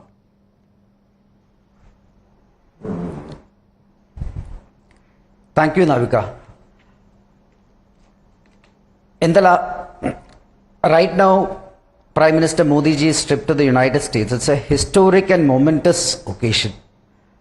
When you look at the entire American history as well as Indian history, Prime Minister Modi is the third world leader after Mr. Winston Churchill and Nelson Mandela, who will be greeted with a 21-gun salute. He'll be the fourth global leader after Mr. Churchill, Mr. Mandela and Mr. Zelensky, who will be addressing the US Congress twice. Both are occasions which no other Indian Prime Minister ever had a similar opportunity. And then, along with all that, in Mr. Biden's tenure, Prime Minister Modi, along with French President Macron and the Korean President, he will only be the third leader who will be given an official state visit along with an official dinner. So this clearly shows the kind of seriousness that the United States is placing on this relationship. And in these fast evolving times where the world is becoming more and more multipolar, India is emerging as a prominent pole in a multipolar world where we have already become the fifth largest economy. We are going to become the third largest economy in the next 4 years. We are the fastest growing and the third largest digital economy. We are one of the two largest producers of data in the world. And like our Prime Minister said in his Wall Street Journal interview today, India has emerged. India is reclaiming our position which we deserve. And sadly, when entire world is celebrating, when even the United States is celebrating and embracing India with open arms, it is very sad to see the opposition behave in this petulant manner. Let me please complete my sentence, then you can ask me the question. Please don't interrupt me while I am speaking. Is burning and we are here to celebrate. What are we celebrating? See, let me come to some points. So this is what I am telling about the petulantness of the opposition. 2 weeks back, Mr. Rahul Gandhi was in the United States. When he was in the United States, Mr. Rahul Gandhi, as usual, once again was bad-mouthing everything related to India. And he raised 2 points. 2 points he raised was India, democracy is suffering. And the second point Mr. Gandhi raised was minorities are being persecuted in India. So this is what he was trying to convey to the American public. But then, one day later, the White House, the official spokesman, please let me finish, please let me finish, please let me finish. You are not making sense. Mr. Supariwala, I am making perfect sense to anybody who cares to listen. But if you have a mindset which actually, talks about writing letters to the UN on how India should be actually degraded as a sovereign country, then obviously you will not understand Sanjay Raut's letter. The whole world knows what is going on. So let me finish. The world knows what is going on, sure. If you can just keep your camera stable, so this is what we'll be able to look at you as well. Yes, Anil Anthony, complete your point.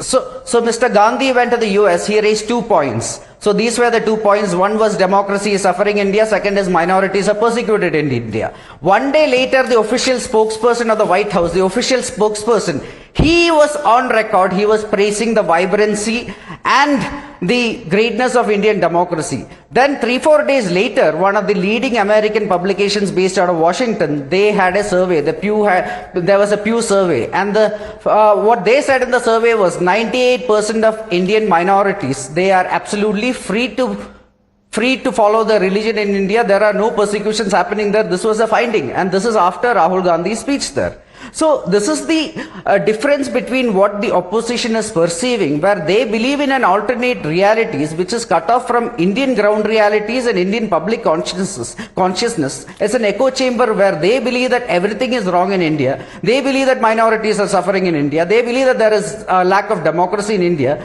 But that is not what Indians believe, and that is fortunately, and because of India's rise, that is not what the world believes, which is why when Sri Narendra Modi is going to the United States right now, the Americans are welcoming him with the red carpet, setting historic precedents. Absolutely, America is rolling out the red carpet, but there are people in India who have a problem with it. And Sajid Supariwala, what exactly is your problem? Are you going to now become a sovereign party which will write to the United Nations, to declare the kind of day Mr. Sanjay Raut says he wants to be declared? I want to ask you, is this complete bankruptcy of any political ideas that you have to resort to something as low as that? Navika ji, thanks for letting me speak. So first of all, the whole world knows what is going on. Instead of celebrating, we should be worrying about the Manipur.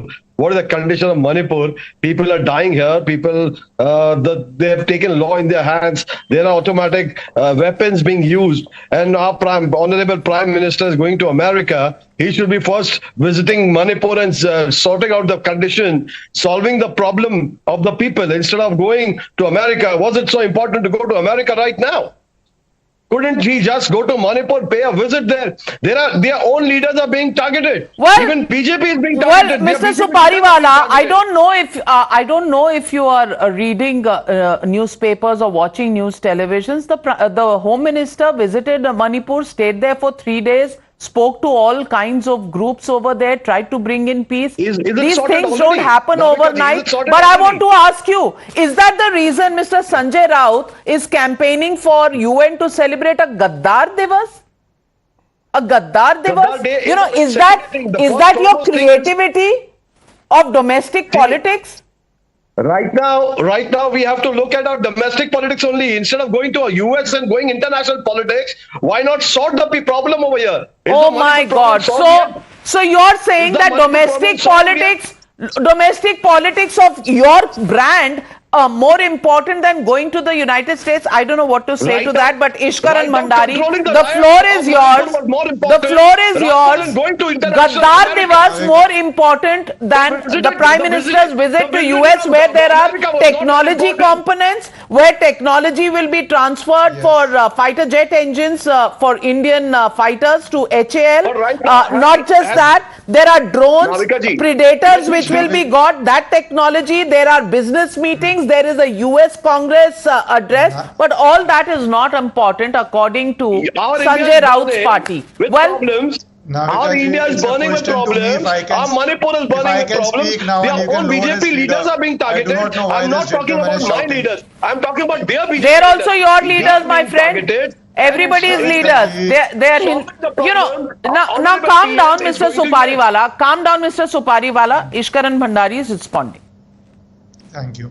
Navika ji, what Sanjay Raut is saying is nothing new. Please see, there has been a long history of trying to deny Prime Minister Modi from going to US, or rather at that time the Chief Minister from going to US. For 10 years while UPA was in power, God knows what all strings they pulled behind the scenes that he was denied a visa. An elected Chief Minister of a large state of India was denied a visa. Not only that, 2013, 65 members of parliament wrote to US to deny him a visa. They were asking a man running for the prime minister, already an elected chief minister, to not be given a visa. So what are these statements? These are much lesser than elected members writing to US, growling before US कि हमारे देश की जनता ने जिसको elect किया उसको आप visa मत दो. This is the level of politics. That is why they have been reduced to these marginal seats, and this person who's speaking before me, they have been reduced and thrown out of their own party symbol by the Election Commission. But now coming on to the facts of this case, why it is very important. Why it is very important. Please don't interrupt. Nobody interrupted you. Please don't interrupt. Nobody interrupted you. Why are you? Navika ji, we can't have a debate like this. Election Commission has decided, it's a fact, so why are you jumping? But let me now speak on this. Navika ji, what will be achieved by the Prime Minister going to US? The first important part is, he is going to US on his own terms. And why do I say that? For America, the biggest issue is Russia-Ukraine war. We saw how the foreign minister at every platform, February onwards, in fact April onwards, was pressurized, please don't buy tail from Russia. They said, you are funding the Russian war. His answers are viral. Today, in February, India was buying less than 1% of oil from Russia. Today, it is 42% of oil from Russia. So he is going to US on his own terms, maintaining his relationships with other countries, including on oil, which was a priority for United States. That's a fact nobody can deny. Second aspect, not only what is happening on this visit, please see what is a statement put out by White House on ICET. A corporation on critical emerging technologies, which started in 2022. In 2023, Ajit Doval, the NSA, met the US NSA. They are cooperating on quantum mechanics, supercomputers, defense industrial corridor, on all the futuristic technologies in which India is to have a decisive role. This is how seriously they are taking India, because this is what India absolutely has achieved. And the Asian Nikkei, Asian Nikkei in an article has said this, that India has not only benefited from its oil deals with Russia, the fact is the West has benefited in keeping the oil prices down. And people here are questioning, why is the Prime Minister going to America? 10 seconds more. 10 seconds more. I'll just end it. A line has been grossly. Just 10 seconds. A line has been grossly. 1 second. Just 10 seconds more. A line has been misused in a very, I would say, pathetic manner in a movie Adipurush, but probably it is an appropriate line now, because जल रही है और बहुत बुरी तरह जल रही है कि जिसका let's not go that route. Let's not go that route, because double entendres here, definitely not on this show. But I'm coming back to all of you. Let me get in Vivek Silas. Vivek Silas, और कुछ नहीं मिला तो yoga, which is being celebrated by the United Nations for the last 9 years, after the Prime Minister took the initiative to get an international yoga day, it is soft power of India. How can anybody have a problem with that and bring in yoga is used for harassment in madrasas as an issue to somehow take off the sheen out of the International Yoga Day that is going to be celebrated at the United Nations headquarters tomorrow? I mean, is that bottom of the barrel? Yes, first of all, very good evening to you, Navika ji. Very good evening to you, Navika ji, and pranam to you as well. Pranam. There's no doubt that yoga is an excellent way to be fit. There's no doubt about it. It's an excellent way to be healthy. But it is not necessary that we all practice it. At least I get lazy of practicing it. You know, you cannot impose it on everyone. You cannot be imposed. Many of us are lazy, as I said. What Mr. Berg said is his personal views. But he also said ये अच्छी चीज है और हम इसको घर में भी कर सकते हैं, सोसाइटी में भी कर सकते हैं. But there's no use and absolutely unnecessary to bring in religion or in अच्छी it. चीज है. What Mr. Basit Ali said. नहीं, विवेक साइलेंस जी, योगा अच्छी चीज है. At least you agree on that. Yoga is beneficial. Do you agree on that?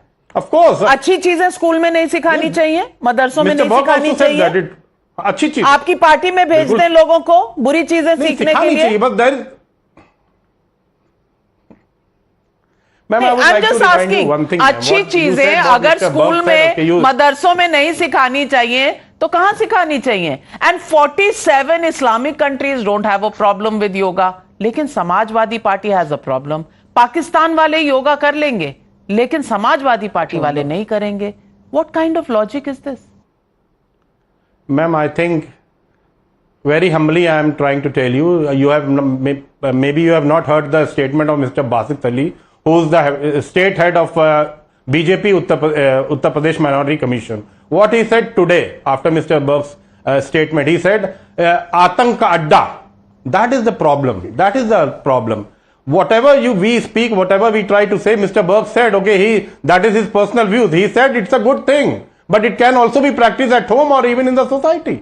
There's no use and there's no need to bring in religion into it. That is the point, man.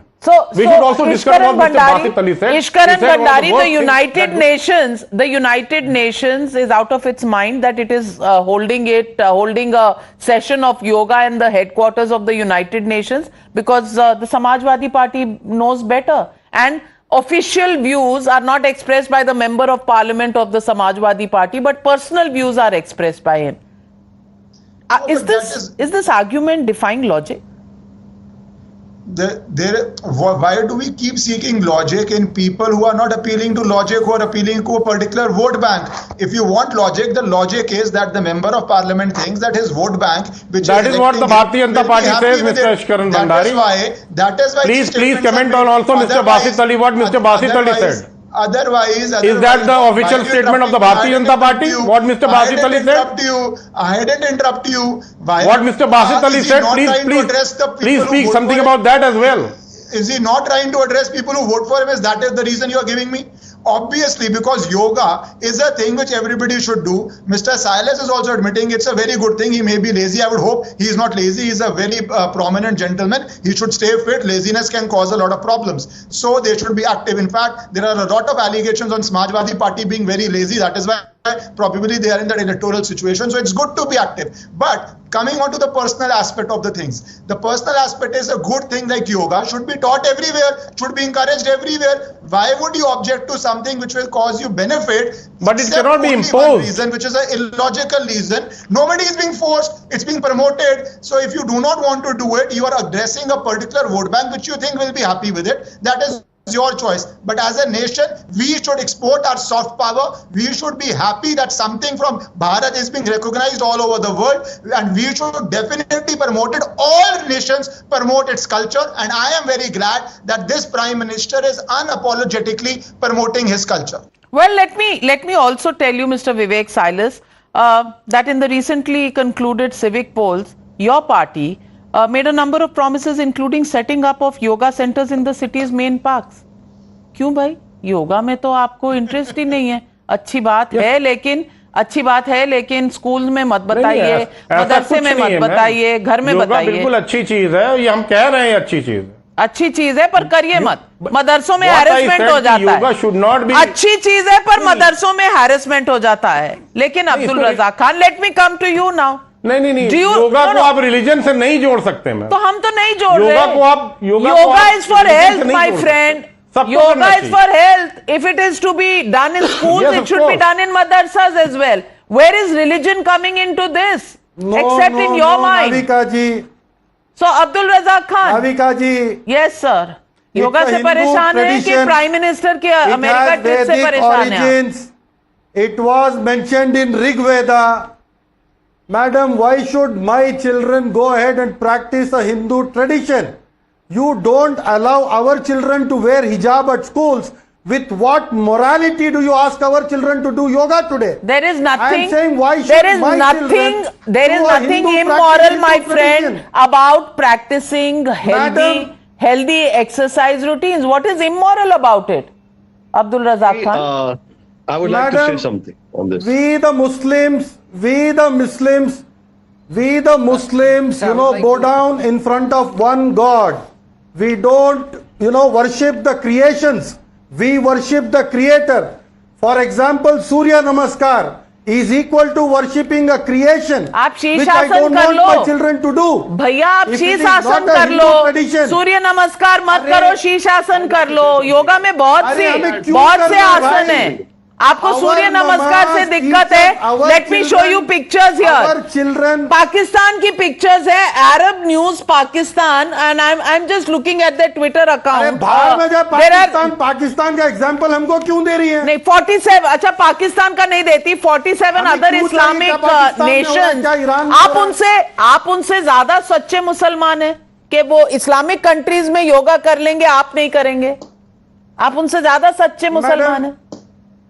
Navika ji, very clearly, this is very well mentioned in Rig Veda, in many of the Upanishads. This is a Hindu tradition. Our constitution gives us freedom of religion, Article 25. Please don't snatch that from us by compelling our children to go ahead and practice yoga at schools. How kind of hypocrite this BJP government is. Does not allow our children to Anil Antony, yoga is a Hindu tradition, and aap zabardasti, you are by force making Muslims practice yoga, and this is another Hindutva agenda that you are imposing on them. Please respond. Mr. Anthony, please say something about Basit Ali also. Thank you. Your state head of Minority Commission Uttar Pradesh. Let me please answer. Navika ji, India is a civilizational country with a rich culture, a very rich set of traditions. And right now, yoga, one of them, yoga, is right now a very potent soft power tool of us, which is helping us forward Indian interest across the world. Tomorrow, when Modi ji will be when he will be attending the Yoga Day celebrations in the UN, it is going to be a world record where almost 180 plus countries will be having representatives in that particular event. Almost 150 other countries will be celebrating Yoga Day tomorrow. So it has become one of India's most potent tools, one of our most important soft power tools that is forwarding Indian interest across the world. But sadly, again, like you said, Islamic countries, 47 Islamic countries are celebrating it. Dubai, in the main tower of Dubai on last year's Yoga Day, it was the main theme. But sadly in India, the opposition, first of all, they don't respect Indian civilizational culture. They don't respect our traditions. And along with that, there is a blind hatred of the Prime Minister, where whatever the Prime Minister does, the de facto action of the opposition is we have to oppose it. And along with it, don't shout at me, don't shout at me. Why did you not respect our tradition of wearing hijab? Modi ji's mother used to put a veil on her head. I have shown so many examples. You did not respect our tradition when our children wore hijab. Today, with what morality will you ask us our Abdul children Razak Khan, Abdul Razak, why are you comparing the two? Why are you comparing the two? She wasn't going to school in that dress, no? When you go to school, you wear your uniform. Who has said you should not wear hijab any time of the day, anywhere that you go? She was covering her head. She was covering her head because that is a traditional, that is a tradition at home. She is following the tradition at home. She is not going to school in that. You know, you are bringing unrelated issues, Abdul Razak Khan. It just shows your lack of knowledge and your complete... How will Hindus be affected if Muslim innocent children cover their head? My friend, right now I'm only attempting to ask you that what is the problem that you have with healthy exercise activity that yoga teaches us. Foreigners do it, Islamic nations are doing it, even Pakistan is doing it. आपको क्या दिक्कत है? कहाँ दर्द है? Physical education. Call it physical education. I will ensure Muslim personal law board gives out a fatwa Tehseen to Poonawala, every Muslim child to go ahead and do exercise. Tehseen Don't Poonawala. call it Now yoga. this is called opposition for the sake of opposition. Yoga will be opposed. Visit to America will be opposed as done by the Congress Twitter handle. I just want to ask you one question. Dr. Manmohan Singh, when he was the Prime Minister, went to the United States in the middle of the recession after the Lehman Brothers crash. He went 2 trips, 2008 and 2009. It wasn't as if India was in the pink of health, but he still went. In 2013, there was a terror attack on a bus in Tamil Nadu. He still went a week later to the United States. And clearly, there are meetings that are important at a multilateral, at a bilateral level. And these foreign visits and foreign policy should continue. Nobody ever objected to his trips at that point. Why is the Congress objecting to the Prime Minister's timing of this trip? I really can't understand. I'm very grateful you brought that up. In 2008 and 2009, and I quote President Barack Obama, Prime Minister Manmohan Singh led the world in bringing the world out of the recession that the Lehman Brothers crash caused. But here's the thing that neither Anil Bhai or Ishkaran were able to answer specifically. And I completely support my Prime Minister in the Russian oil from 1% to now 40 odd percent and keeping European prices down. But neither have answered the problem of paying Russia now. Russia has refused to take rupees. We haven't got the exception that we got in Iran. And you know that Pakistan's buying Russian oil with Chinese yuan, and there's an access there. The Prime Minister has not been able to address that. Second, Anil hasn't been able to address, let me be more specific, the weapons that are supplied by China to Myanmar coming into India. And can you, Anil or Ishkaran, give me another example where Article 355 is imposed in a state and yet Article 356 is not imposed? Today we have a state that is cut off from the Union Territory of India, and the most honorable Home Minister hasn't been able to solve it. It is cut off, Anil.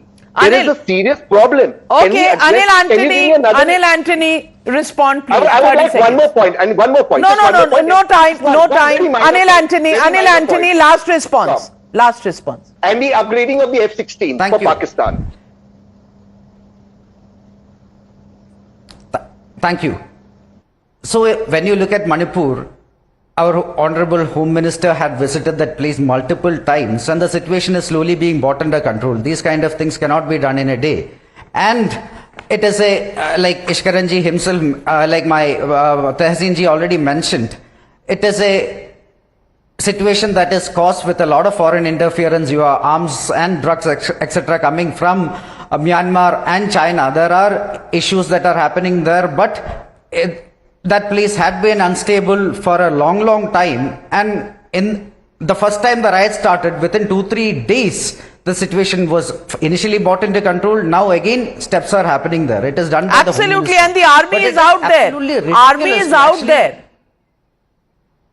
And it is ridiculous to then couple this with the Prime Minister's visit. These are entirely different issues altogether. There are issues happening in Manipur which is being solved by the Home Minister and the state leadership. At the same time, the Prime Minister is going to US. But why is the opposition hell-bent on somehow conjoining these two issues? We can't fathom. The question tonight is only this. Historical visit by the Prime Minister. It is an honor that is being given to him, not just the state dinner, but also a private dinner with the head of states at the White House, but also there is the U.S. Congress address, second time that an Indian Prime Minister for the first time will address, and bipartisan support coming for India's Prime Minister. If this is not a big time entry of India at the global high table, then what will be? What more does the opposition need for convincing them?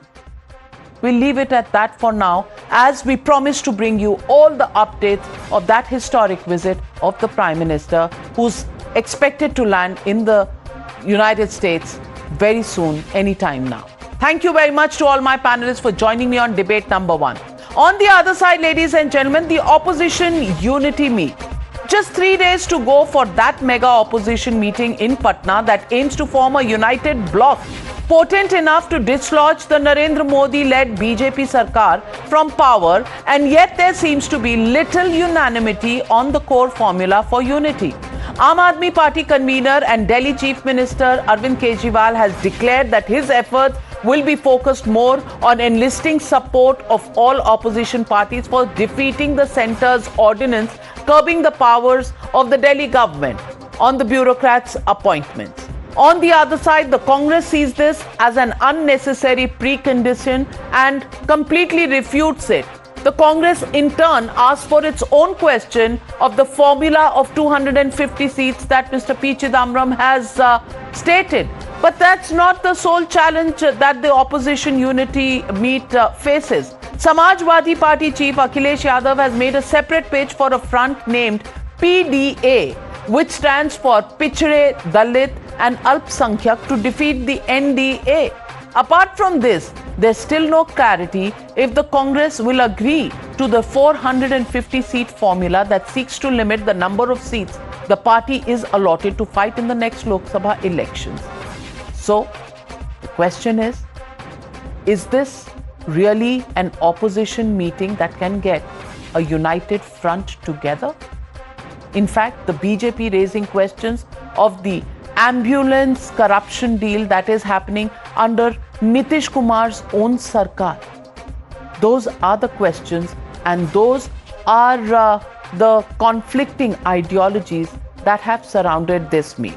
Let's go straight to the debate with Anil Antony. Joining us tonight is Dr. Sunil Singh, spokesperson of the JDU, Dr. Saeed Hafiz, national spokesperson of the DMK. Tehseen Poonawala continues to be with us. Bishwajit Dev, spokesperson of the Trinamool Congress, also joining the debate.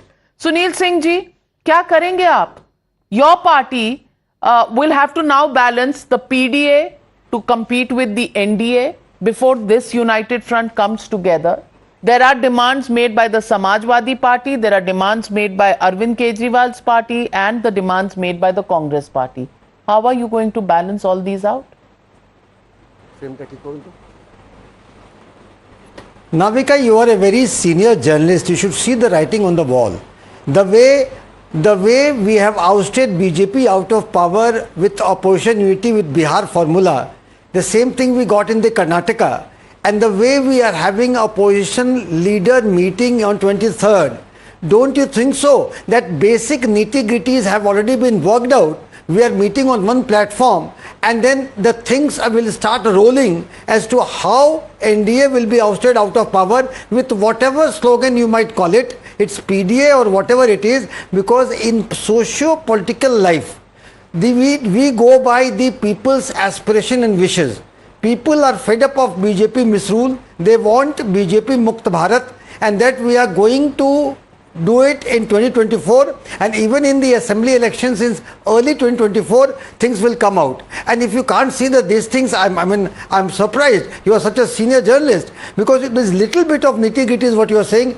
Opposition unity is like a family. The members might have some differences among themselves, but when it comes to a bigger cause, the family members are one and we are one. And in this meeting, the mota moti policy, what will be worked out, will be chalked out, and in 450 out of 543 seats, I think it's clear cut 1-to-1. Rest of the seats, it will be worked out, and there will be no problem at all. No problem at all. Bishwajit Dev, 450 seats agreement right there, signed.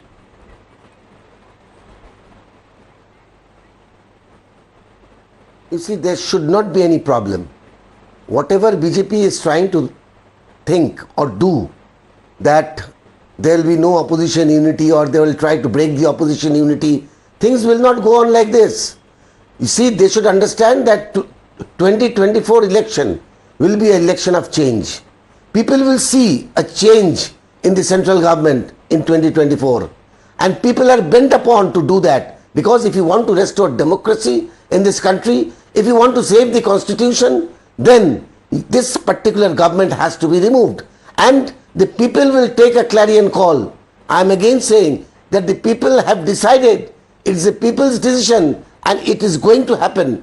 All opposition parties will come together. It is due to the interest of the people that all opposition parties have to come together, unite together and fight this terrible government, this atrocious government, and remove this government from power.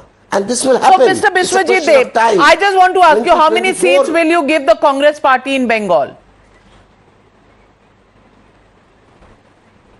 This is too early a question to ask. But how many? 2024 is still away.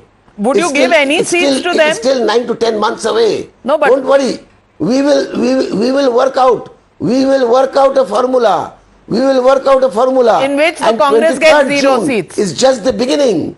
It is just the beginning. Okay. It is just the beginning. Saeed Hafiz, Dr. Saeed How Hafiz, much will the DMK give Congress any seats in Tamil Nadu? They will not be successful. Any seats in Tamil Nadu to the Congress party? Navika, you should know we gave 9 seats to them last time. So the alliance is intact. They have 8 MPs in Tamil Nadu.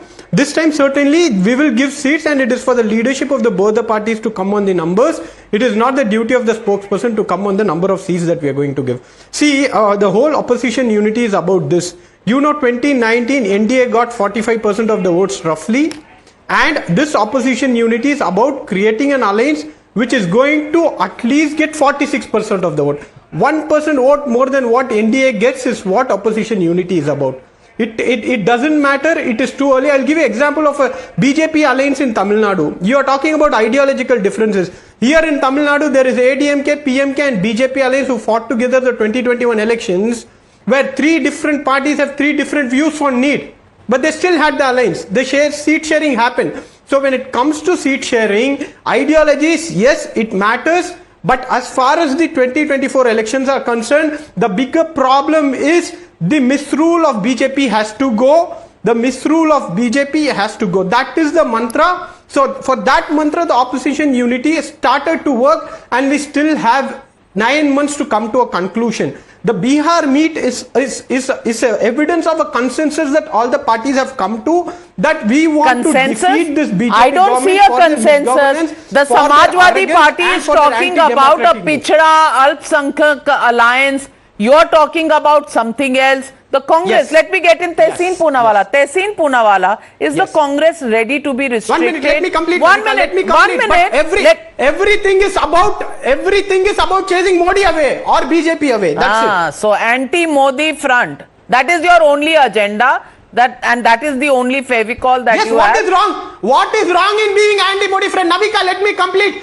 There is nothing wrong in having an anti-Modi friend. Why? Because Manipur is burning. They have failed. They have failed to bring down the fuel price. They have not contained inflation. Black money is still rampant. So for this, we need an anti-Modi friend. Why do you have to narrow down it to some anti-Modi agenda? Even if you have diametrically opposite ideologies, you will come together to oust Narendra Modi. I'm not questioning your right to do so. Of course, you have the right to do so. But there seems to be no other common agenda. Your ideologies are different. Your areas of operation are different. Well, Mr. Hafiz, just a minute. Let me get in Tehseen Poonawala. Navika, 1 minute. No. In Jammu and Kashmir, Mehbooba Mufti and BJP party, they partnered and ran. And they fell apart. How soon will you fall apart is the next question people will ask. Can you stay together for a 5-year term? People will ask that question. You have to be prepared to answer and convince the people of India. You don't have to convince me, sir. You don't have to convince me. You have to convince the people of India. And good luck to you. Please convince them. But Tehseen Poonawala is the Congress. Mr. Hafiz, you're very excited today. You're so excited. I'm getting a feeling that you have won. You have won the 2024 elections. You are so excited today. But Tehseen, I want to ask you. Hopefully. But wait. Thank you so much. Well, I'm saying you're behaving. I'm not congratulating you. But anyway, Tehseen, 200 to 250 seats, Congress content on fighting on those alone, just so that you can defeat Modi? Thank you for raising very valid questions. I agree with most of what the DMK spokesperson said, except for one thing. This is not about defeating Prime Minister Modi. This is about making India win. India has to win. And therefore, my suggestion to this entire opposition unity is more than a common minimum program. What we need to have is a vision for India. The DMK spokesman rightly said, what is the commonality between the BJP and the AIDMK? For that matter, ma'am, I was watching on Times Now. The Honorable Prime Minister and Home Minister have reached out to Chandrababu Naidu, with whom they've had a fallout, with the Akali Dal, with whom they've had a fallout. They are also reaching out to alliance partners. The NDA is a party of alliances. It's not that Prime Minister Modi is alone. Prime Minister Modi may in Parliament said, "Main akela sab pe bhari," and undermine all the MPs. But they are also in an alliance. Is the Prime Minister not in an alliance? So here the opposition is forming an alliance. There will be an alliance with a vision to govern India better than what it's been governed in the past 10 years. But do you agree with Arvind Kejriwal, because he's also attending the meeting? Your official party stand is they are not supporting Arvind Kejriwal. Congress will have to show my personal opinion, Congress will have to show a bigger heart. And one more thing, opposition unity will have to be about macro issues, not micro issues. That is my personal advice. And therefore I say, don't have a common minimum program, have a vision. This is something Kapil Sibal's articulated. This will help. But Kapil Sibal is now with the Samajwadi Party. Anil Antony. No, he's independent. He's independent. He's independent. Okay. He's independent. He independent support of Samajwadi Party. He won. Yeah, but he represents the Congress in a number of parties, even now pro bono. Okay. Sorry, I misread. The various changes, nuance changes in the stand. Therefore, you have me as a guest on the show. Yes. So Anil Antony, all that you heard, the Samajwadi Party not fully on board, but opposition unity is on. Congress not fully on board on 200, 250 seats, but the opposition unity is on. The Kejriwal party does not fully support any other objective, agenda or goal except the ordinance, but the opposition unity is on. What do you make of it? Navikaji, thank you. First of all, I find it to be very ridiculous that on this day we are even discussing a topic about this opposition unity and an alternative. Tehsinji said something, that is, he wants India to win. India is right now winning more than any time in India's history. Right now, India is the fastest growing economy in the world. We just surpassed Great Britain as the 5th largest economy in the world. Next 4 years, we are going to surpass Germany and Japan. We are going to be the 3rd largest economy in the world. We are right now the fastest growing digital economy in the world. And today, whole of world is celebrating. The United States is celebrating, ushering Prime Minister Modi into the country with a red carpet, acknowledging him with historic amount of respect and goodwill. And on this day, at this day when I speak, Narendra Modi ji is not just the most popular leader, he is not just the tallest leader in India, he is the tallest leader across the world, the global leader with the highest popularity rating. And on this day, you have a bunch of parties who are actually coming together with their sole objective. What are their objectives? Two of the spokespersons here, they explicitly said, we want to stop Modi, but why should Indian public even be interested in that? Then what are the other common areas? It is, we want to stop Prime Minister, we want to stop India's progress, and then all the opposition parties, they all say we are coming together. But in the last few years, the only time the opposition parties actually speaks for each other is when they are defending each other's corruption. That is all that is common. Well, all eyes on the June 23rd meeting while the Prime Minister is addressing the U.S. Congress, getting bipartisan support from all political parties in the U.S. Congress. There will be an opposition meet right here, building an anti-Modi front. While the Prime Minister is signing deals on technology transfer, defense deals, there will be an opposition unity meeting that is on. Well, who's going to take India's agenda forward? That's the big question people of India are asking, and we'll keep telling you which way it is going right in the run-up to the 2024 elections, which has just gotten more and more interesting. We leave it at that for now as we follow all the political developments. Thank you very much to all my panelists, and thank you, ladies and gentlemen, for joining me on the News Hour tonight. Good night. Peace.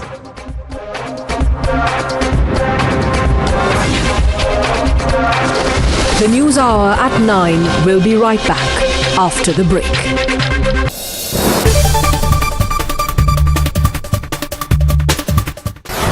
I am Vanshika और मैं आज unbox करने वाली हूँ ये वाला phone. ये है टेक्नो फैंटम V फोल्ड। ये इंडिया का करंटली चीपेस्ट फोल्डेबल फ़ोन है। चलिए अनबॉक्स करते हैं। We have this cool box here और I am super excited to unbox it.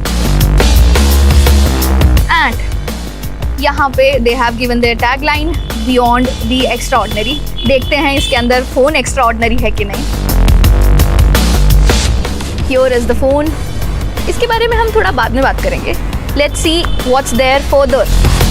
We get this packet kind of a thing. We have SIM ejector tool here, and we have some usual paperwork here, warranty cards, and some user manual. We get the cover also. बहुत ही cool सा matte finish वाला इसका cover यहाँ पे available है. And then we have जिसमें हमारे पास charging cable available है, 45 वॉट का चार्जर अवेलेबल है, and that's it. These were all the things that were available inside this box. I am sweating guys, मतलब अनबॉक्स करने के चक्कर में इस फोन को मेरे पसीने छूट रहे हैं, but I am excited. So and here is the phone guys. This look at this beast. इसका जो मेन स्क्रीन है वो 7.85 इंचेस का है. मतलब अगर आप स्ट्रीम करना चाहते हो, गेम खेलना चाहते हो, बढ़िया फ़ोन है आपके लिए. इसका जो सब स्क्रीन है वो 6.42 इंचेस का है. कटआउट पंच होल अवेलेबल है. इसमें 50 मेगापिक्सल्स का रेयर ट्रिपल कैमरा इसमें अवेलेबल है. इसका जो बैक पैनल है वो टेक्सचर्ड है, बहुत ही प्रीमियम फील है. इसका जो वेट है वो 2.99 ग्राम्स है, जिसमें मतलब मुझे थोड़ा सा भारी लग रहा है, बट इट्स फाइन राइट. इसकी जो बैटरी है वो 5000 mAh की है, और इसकी कूल चीज़ ये है कि इसमें 2 बैटरीज हैं. मतलब 5000 mAh है, 2 स्क्रीन्स हैं, तो 2 जगह बैटरी अवेलेबल है. Apart from that what do we get in this phone. Usual है, जो पावर बटन होता है, वॉल्यूम बटन होता है. इसका जो फ्रेम है बहुत ही क्लासी फ्रेम है. ये रोज गोल्ड कलर का है. इसमें 2 वेरिएंट अवेलेबल हैं, एक black and the other one is white. We got the white one क्योंकि वाइट वाला ज़्यादा प्रिटी लगता है. दैट्स माई ओपिनियन, बाकी इट्स सब्जेक्टिव. इसको ऑन करके देख लेते हैं and will talk about the phone further. इसमें एमोलेड डिस्प्ले अवेलेबल है. इसमें 120 हर्ट्ज का रिफ्रेश रेट अवेलेबल है. 12 GB का रैम अवेलेबल है. 256 GB का स्टोरेज है, जिसको आप एक्सटेंड भी करा सकते हो. Do you love the air that you breathe? Well, I don't, because it has got lot of pollutants, harmful toxins, dust, pollen and whatnot. Well, to curb that situation, Xiaomi has come up with a new product which is called Xiaomi Air Purifier 4.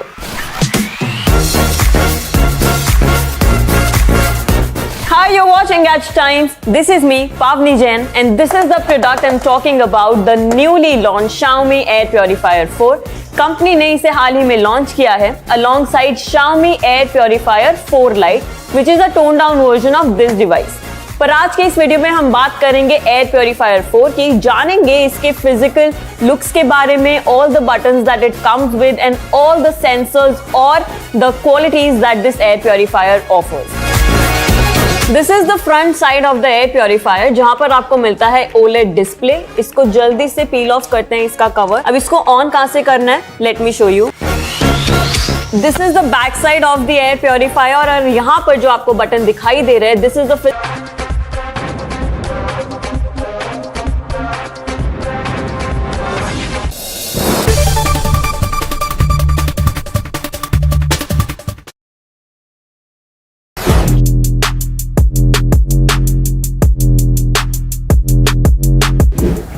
Guys, MG comet के interior की कहानी अब हम आपको सुनाते हैं. Fan को करते हैं थोड़ा स्लो और शुरू करते हैं किससे. ठीक है, तो यहाँ पे सबसे पहले आपको बताएं कि इसे स्टार्ट करने के लिए चाबी कहाँ गई भाई. चाबी मेरे पॉकेट में है. तो इसे स्टार्ट करने के लिए आपको कोई इंजन स्टार्ट स्टॉप बटन नहीं मिलेगा. क्यों? क्योंकि आप इस खूबसूरत सी क्यूट सी जो चाबी है उसका अनलॉक बटन दबाइए, इस कार में बैठिए, 2 बार ब्रेक पेडल को दबाइए और car is ready to go. तो एक ये इंटरेस्टिंग आपको एस्पेक्ट इसमें देखने को मिलेगा. इसके अलावा 10.25 इंच के आपको 2 स्क्रीन यहाँ देखने को मिल रहे हैं. इंटरेस्टिंग इंप्रेसिव चीज़ ये है कि यहाँ पे आपको जो लुक और फील है और जो फीचर्स है, एमजी की गाड़ियों में आपने फीचर्स वैसे भी काफ़ी जो लिस्ट रही है उससे लंबा ही देखा है उस लिस्ट को, यहाँ पे भी आपको उस हिसाब से ये लोडेड ही नज़र आएगी। एंड्रॉयड, एप्पल कारप्ले, ये सभी आपको, वायरलेस भी आपको इसमें ऑप्शन देखने को मिलेगा। और जो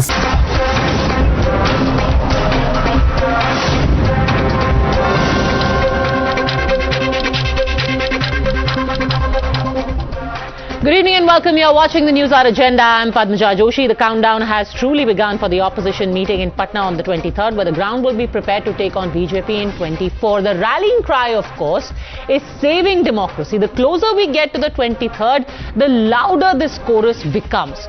All of us are getting together to save democracy. Today, after a meeting with Bihar Deputy Chief Minister Tejas Yadav, the Tamil Nadu Chief Minister reiterated as much. The irony, though, is that just in the neighborhood of this opposition meeting venue is the state of Bengal, a state that was wrapped today by the Supreme Court for the violence and bloodshed during the nomination process for the Panchayat elections. The Supreme Court said that elections cannot be an excuse for violence and pretty much asked, where are free and fair elections? Isn't democracy in danger then? Now, to ensure that the Panchayat polling can take place democratically and peacefully, the court has upheld the deployment of central forces. But oblivious to all this, the appeals to save democracy from Modi continue. Sharing a stage today with Tejasvi Yadav at the inauguration of the Karunanidhi Memorial, M.K. Stalin said, the foundation for saving democracy will be laid in Bihar. Fires of authoritarianism will be doused. And like Tamil Nadu, a united opposition will rise nationally. But the argument or the appeal has found few takers for the following reasons. Because the same parties remained silent when 7 people were killed in the Bengal violence. The same parties didn't have a word to say when the deployment of central forces was being opposed by the state government, even though the High Court had said that delaying this deployment will affect the purity of the election process. In fact, the same parties nationally didn't raise their voice when their own workers were being beaten and killed and bombed. So the simple question that arises is, when today these same parties say that we are uniting, we are coming together, not for the cause of power, but for the cause of democracy, what is this democracy that they are fighting for? What is their idea? What is their definition of this democracy that must be safe for us all? ஜனநாயகம் என்பது வீட்டுக்கு விளக்கு, சர்வாதிகாரம் என்பது காட்டு தீ என்று சொன்னவர் தலைவர் கலைஞர் அவர்கள்.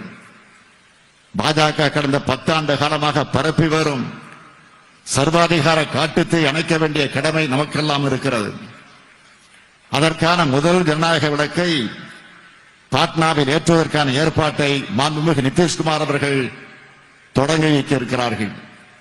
நானும் பாட்னா செல்லுகிறேன், உங்களுடைய அன்போடு செல்லுகிறேன், உங்களுடைய நம்பிக்கையோடு செல்லுகிறேன். In reality, there is no opposition.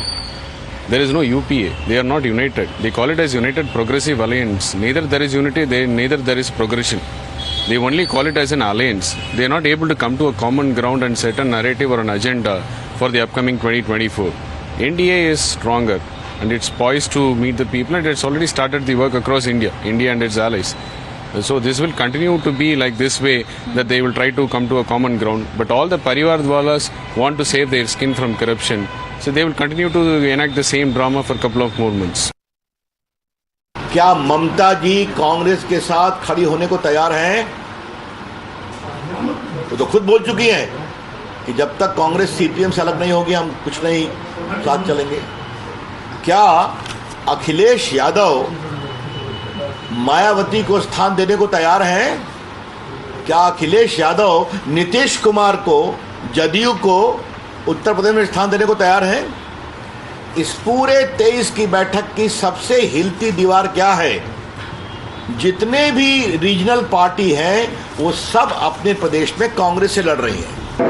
अब पूरे देश का माहौल बन गया है, पूरे देश की जनता आश्वस्त है और सभी पार्टियां भी आश्वस्त हैं कि कि अगर हम लोग सब लोग मिल के लड़े तो भाजपा की वापसी असंभव है। इसलिए सब लोग मिल के विचार करेंगे और ये राष्ट्रीय स्तर की राजनीति को नई दिशा देने के लिए देश भर के विपक्षी नेता पटना में जुट रहे हैं। ये नीतीश कुमार की विश्वसनीयता और बिहार के लिए गौरव बोध का क्षण है। You're watching the News Hour at 10, debate number 1 on Times Now, Super Prime Time. All right, joining us on the debate, Sanju Verma, National Spokesperson of the BJP, Tushar Gupta, Senior Retired Swaraj, Sanjay Jha, Author, Pohas Gandhi, Spokesperson of the DMK, Rajiv Ranjan, National Secretary of the JDU, and Mohammad Tausifur Rahman, Spokesperson of the TMC. So let's start with the TMC and the BJP. Mohammad Tausifur Rahman, can you please exactly define this democracy that is going to be the point of discussion on the 23rd of June? Isn't there a greater challenge to democracy in West Bengal when the Supreme Court says, and I quote, holding elections cannot be a license for violence?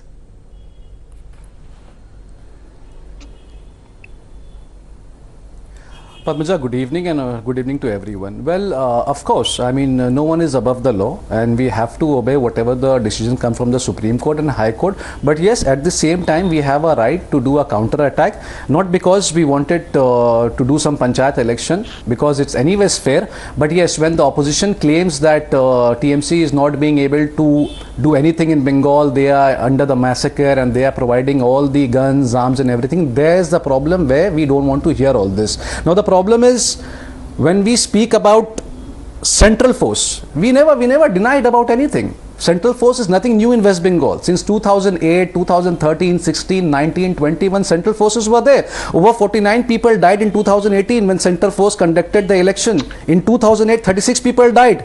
In so you haven't come to the point. BSF, my question to you is very simple. You are going to sit in Patna and say, we are here for democracy. Is it democracy when 9 people die simply because they want to fight an election?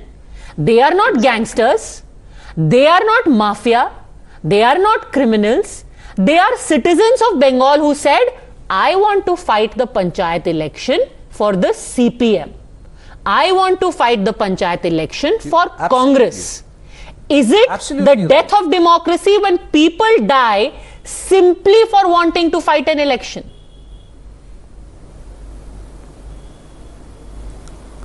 Out of 7 to 9 people, when you are claiming that, I mean not you claiming, but everyone is claiming 9 people died, even we do agree, but out of that 9 people, 4 TMC workers died. No one is talking about them. He is also a human being. Just because he is from the ruling party and opposition is crying a foul that हमारे साथ इतना ज़्यादती हो गया, but the governor also should come forward and speak about the TMC leaders who have lost their life. Now, if the central force is coming in Bengal, when you're talking about democracy, so there is no danger to democracy when random violence and bombings take place. Just like they are teaming up with ISF.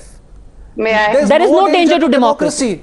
If you want to create a massacre in Bengal with this fake narrative, there's no danger to democracy. There is no danger to democracy. At least we are standing like a Mount Everest, not to save TMC workers, but to BJP workers as well. Okay. There is no danger to democracy. To spread the fake narrative, we are not going to accept that at all. Sir, when you're talking about fake narrative, before Sanju Verma responds, let me just say one thing.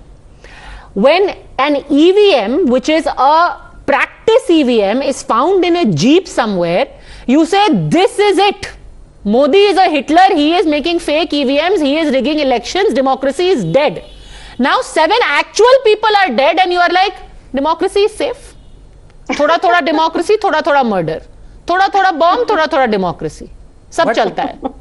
No, it's not about thoda democracy. 9 people dead. 9 people were dead. And again I'm telling you, those bombs, those guns, and those violence happening in Bengal, if someone wants to come in television, national television, and wants to say TMC is behind everything, you really think we're going to accept that? When Mamata Banerjee on 12th June clearly said that I will suspend. It is equally condemnable if a TMC worker dies or a TMC candidate dies. Whatsoever. But what is truly worrying?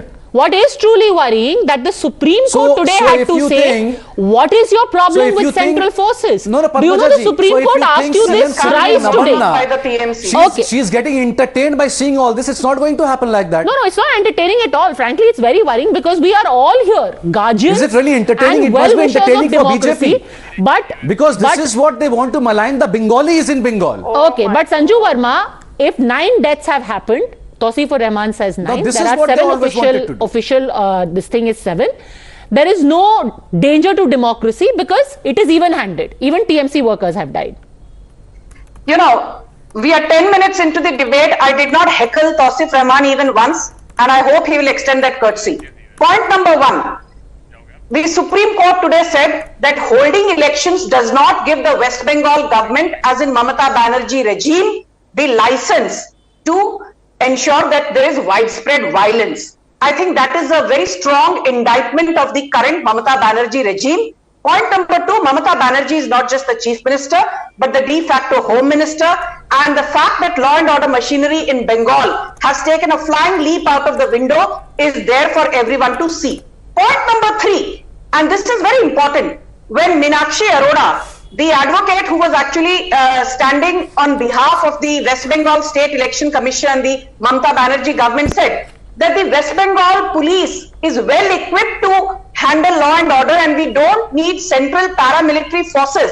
What did Justice B.V. Nagaratna say? Justice B.V. Nagaratna said that the West Bengal government has actually said that they are trying to get in additional police force from Bihar, Jharkhand, Odisha, Punjab and Tamil Nadu, and hence it is indirectly, as in the Bengal dispensation under Mamata Banerjee, by trying to get an additional police force, has indirectly admitted that the current police constabulary in Bengal is not well equipped to ensure free and fair panchayat polls. The fourth and very important point, you know, I have a problem, be it a BJP or a Congress or a TMC worker who's killed. While I feel extremely upset about Shambhu Das, the BJP worker who was hacked to death, I also feel equally worried about the fact that Mustafa Sheikh, a TMC worker from Kalia Chowk, was killed. And you know, Padmaja, a very interesting point which not many people have pointed out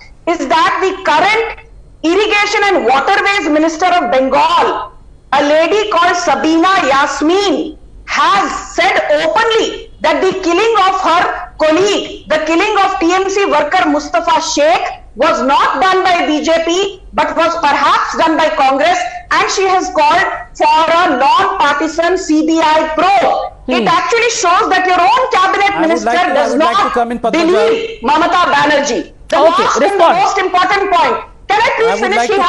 Okay, last 10 seconds, then he must respond because you've leveled a series of charges. Yes, last point. Yes. Last point, Sanju. May I make my last point? Thank you. I will take 20 seconds. I will just read out what the Supreme Court said while upholding the Kolkata High Court judgment for deployment of central paramilitary forces. It reads like this very quickly. The fact remains that the tenor of the order of the High Court is ultimately to ensure that free and fair election is conducted in the entire state of West Bengal. Since state is conducting election for local bodies on a single day and having regard to the volume of booths which are being set up, we are concerned. We find that the order of the High Court does not call for any interference. The SLP by the West Bengal State Election Commission stands dismissed. Okay. You have egg on your face today. And I mean the TMC when I say you. Okay, respond Tawseefur Rahman and let me quote a few more observations. The reason High Court has recorded is that in 2013 and 2018 there has been a history of violence, Tawseefur Rahman. Elections are taking place at grassroots level but cannot be accompanied by violence. Some people who are filing nominations are finished off. Where are free and fair elections? Tawseefur Rahman, all said by the Supreme Court of this country.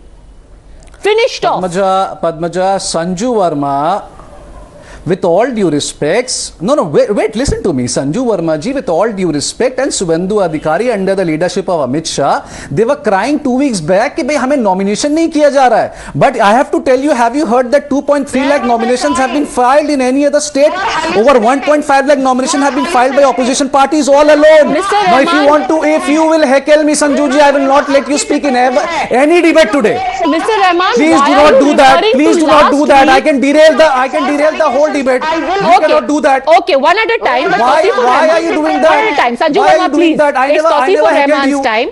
But Mr. Why Rahman, are you doing that? Why are you harking back to last Sanju week? Verma have the audacity to listen to me. Mr. Rahman, you don't even have to engage with the BJP. Answer the Supreme Court.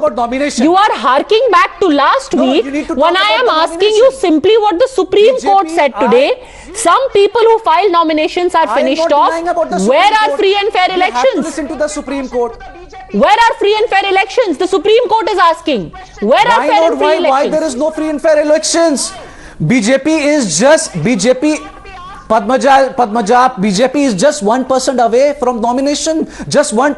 TMC in the first place, BJP is in the second place. Why were you crying about the nomination? And 30,000 gap has been there for the nominated candidates. Where are these 15,000 people? They don't want to come forward and fight. Why don't you understand that no one is forcing them? We have taken strict action. So and if Sanju Verma will heckle me next time, I will never ever allow you to speak, Sanju Verma ji. Okay, so then in that case, you asked me not to heckle you. Then in that case, possibly Tushar Gupta, the Supreme Court of the country was ill-advised when they said that people are being killed simply for filing nomination. And let me bring up some data, sir. When people said that this is the DNA of Bengal, let's take a look at Panchayat elections history from 1978 to 2018.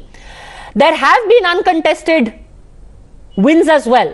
But whereas the uncontested win in 1978 was 0.73%, in 2018 it went up to 34.2%. In 2008, it was a mere 5.57%. So if you're saying this is the DNA, well, you have expanded the DNA. But all is well now, Tushar Gupta. Nominations have been made, hence proven democracy is alive and kicking. What is the uncontested rate right now? Right now, it is 34.2%, sir. In 2018 figure I'm giving you. 2018 figure is 34.2%. Which climbed up from 5.57. So if BJP, another CPM and Congress, if they don't have candidates, that is not our fault. Sir, they don't want to come. I was also working in a news channel when 2018 elections were held. You were perhaps also in the Trinamool Congress. We all saw visuals of, those machines being thrown into the pond. Now, if you really are telling me that candidates weren't there, I mean, okay. They don't have a cadre to contest. Sir, I mean, you want to blame TMC? The whole country saw it anyway. Let's talk about today. Supreme Court misinformed. Everything is well because nominations have happened. Tushar Gupta, democracy is good. TMC is a party of delusions, Padmaja. TMC is nothing but a party of delusions. They actually believe that outside West Bengal, anyone takes their politics seriously when no one does. Let me remind the viewers that it was a year and a half ago when, after the Bengal elections, the TMC spokespersons were making a case for Mamata Banerjee to be the prime ministerial candidate for 2024. It wasn't until the defeats in Goa and the Northeast followed that they rested their ambitions. But Padmaja, apart from the uncontested victory rate that you just quoted, 34%, look at the violence that happened in 2021 after the state assembly elections. Look at what the Supreme Court appointed National Human Rights Commission had to say about the ground violence. They said people who were voting for the BJP were targeted. They were targeted just because they supported the BJP. The houses were torched. Women were molested. How many FIRs were followed? How many CBI cases were registered? How many people had to leave the state and move to Assam? Have you all forgotten all that? It was dismissed as routine political violence by the likes of TMC. Please, sir, quiet. Everyone dismisses the violence in Padmaja as something like routine. It cannot be a routine. The TMC is running its third term in West Bengal. If there is still post-poll violence, we must conclude that Mamata Banerjee has failed to curb in the root of the political violence in the state. She spent 10 years fighting the left. Then she was elected for 10 years. Now she's into her third term. She's miserably failed when it comes to curbing the post-poll violence. We cannot no longer assume that political violence is a routine in Bengal. The Supreme Court was ill-advised. Absolutely not. There is actual violence in Bengal every time someone contests against the TMC, and it needs to be nipped in the bud. Okay, so Sanjay Jha, let me play out for you. And I'm assuming that when everyone gets together, and democracy, the issue of democracy is a very serious one. When it's on the table, perhaps they should also listen to these people and then discuss whether the idea of democracy and how all the different parties should address the idea of democracy in their respective states should be rejigged. Listen to a few people. 13 তারিখে nomination file করা জমা করার পরে বাড়িতে এসেছি 15-16 তারিখে 115-20টা bike নিয়ে সারা আমাদের ওই ব্রিঞ্চি বাড়ি থেকে তিনটে অঞ্চল 115টা বাইক নিয়ে র্যালি দিয়েছে দিলীপ মণ্ডলের নেতৃত্বে হারবাদ বাহিনী নিয়ে র্যালি দেয় এবং আমার ঘর ভাঙচুর করে 14 জুন আমরা নমিনেশন ফাইল জমা দেওয়ার পরে বাড়িতে যখন আসলাম তখন আমাদের আবার মারধর করলো প্রচুর হারে মারধর দিলীপ মণ্ডলের হারমাত বাহিনী নিয়ে 150-200 থেকে ছেলেরা এসে আমাদের মারধর করলো আমার হাতের শাঁখা ভেঙে দিল মারতে মারতে আমাদের গায়ের শাড়ি সায়া ব্লাউজ ছিঁড়ে ফেললো এবং বলছে যে সাদা শাড়ি পরাবে সাদা থান পাঠাবো যদি নমিনেশন না Now Sanjay Jha, essentially these were two people who said we filed our nominations and then they have gone to the governor's safe room which has been established in the governor's house, and they're saying simply because we filed our nominations we were threatened, we were beaten by some goons of Dilip Mandal. Do you think that the Chief Minister of West Bengal should also be asked, why isn't democracy kept safe in your own state? Padmaja, you have raised a very relevant question and I want to make two short points and I'll appreciate if I'm not interrupted. I won't take very long. Point number one, under no circumstances will I have been part of a very responsible political party, will condone any threats, any violence, any intimidation in the electoral process. So the West Bengal government has a lot to answer for. They are responsible for the law and order and they should do that, and you don't even need the Supreme Court to tell you how to govern. I have a larger point though.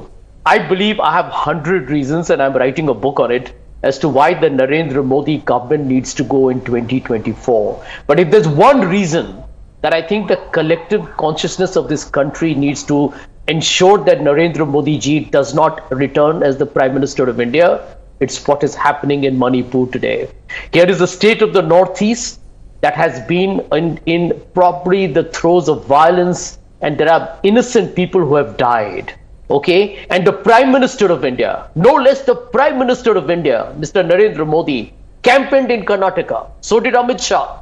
And now weeks have gone, nothing has changed dramatically, and you still have not a comment, not a visit made by the political CEO of this country. And it tells me, and I say so here, with some degree of angst here, that anybody who is in politics, if you have no concern, if you have become so callous because of your political, kind of game plans, that you don't even worry about the sufferings of people. 50,000 people displaced in Manipur and the Prime Minister has gone off to Washington. I mean, what are we? Is this a democracy or what? And the opposition must fight it. I agree. The opposition will have a huge responsibility to walk the talk as well, as you're giving examples of West Bengal. But the BJP must go. This one instance is enough, I think, to corroborate the fact that this is a shambolic, this is pathetic governance, this is cruel, respond to that. This is crude and vulgar. Fair point. Respond. What about the state of democracy in Manipur? Sanju Verma. Padmaja. Okay, second, let Sanju Verma respond. I think the BJP should respond. Yes. Yes. Thanks, Padmaja. I will respond in the manner that I deem fit. Sanjay Jha, you sit here and give me a bhashan on democracy. Amit Shah and the Narendra Modi government are doing what needs to be done for peace in Manipur. But tell me one thing. When 1984 anti-Sikh genocide happened, आपके राजीव गांधी ने क्या कहा? जब एक बड़ा पेड़ गिरता है तो धरती थोड़ी हिलती है. It was the Modi government which formed SIT in October 2014. Thanks to that, Sajjan Kumar is today in jail. I want to ask you one more thing. Be it the Bhagalpur riots, be it the Hashimpura riots, be it the riots in Bharatpur, be it the riots which happened in Deganga, be it the riots which happened in Muzaffarnagar in 2013. Forget about taking action. Has Rahul Gandhi, your so-called prime ministerial aspirant, even apologized once? You sit here and give me a lecture on the Northeast. Let me tell you one thing. No, but respond to the question he raised. You have concerns about the violence in West Bengal and say it's a blot on democracy. Isn't the violence in Manipur also a blot on democracy? Similarly, that is the democracy they want to save. I want to just say this thing to Sanjay Jha, and I have my freedom of expression. I'm here to give my point of view on this democracy debate, not to listen to bhashan of Sanjay Jha. My limited point is this, that the Supreme Court has spoken on West Bengal repeatedly, be it the post-poll violence that happened in 2021, the Kolkata High Court and then the Supreme Court upheld the fact that the NIA should probe the Ram Navami violence, and now the pre-poll panchayat violence. Okay, Sanjay Jha wants to respond and Tushar Gupta. Sanjay Jha wants to respond. I really must bring in the DMK and JD also. Sanjay Jha, yes. Yeah. Padmaja, there are people who are dead in Manipur. I don't think the BJP spokesperson has any idea what's going on there, like the Prime Minister has no idea what's going on there. And let me just tell her, because she's reading out a list of riots, Babri Masjid riots, Gujarat 2002, Muzaffarnagar, Delhi riots, Manipur. The last 5 riots in this country have BJP's hand in it. Okay, again we are digressing. What is this a comment on democracy? Tushar Gupta, respond, then I really must bring in the DMK and JDU. Yes. A shameless two-faced party. I just have a brief point, Padmaja. I just have one brief point. A gentleman who couldn't give his party 10 reasons to let him be in the party will give this country a book on the reasons they should vote out Modi. I mean, irony just died a million deaths here. Sanjay Jha, before commenting on the state of democracy in the country, should comment on the state of democracy in the Congress party from where he was kicked out unceremoniously. That's all. All right, I'm just going to bring in the DMK now. Mr. Gandhi, Mr. Stalin today said that Kalaignar said that you have eventually the fire of authoritarianism that must be doused, and that is the beginning that is going to be made in Patna. Now, isn't it ironic that a polling process is vitiated in Bengal, but you, at the height of Mr. Modi's so-called authoritarianism, managed to win 38 out of 39 seats in your state during the Lok Sabha election? 2 election processes, 2 very different results. What does it say about where is democracy threatened, Mr. Gandhi?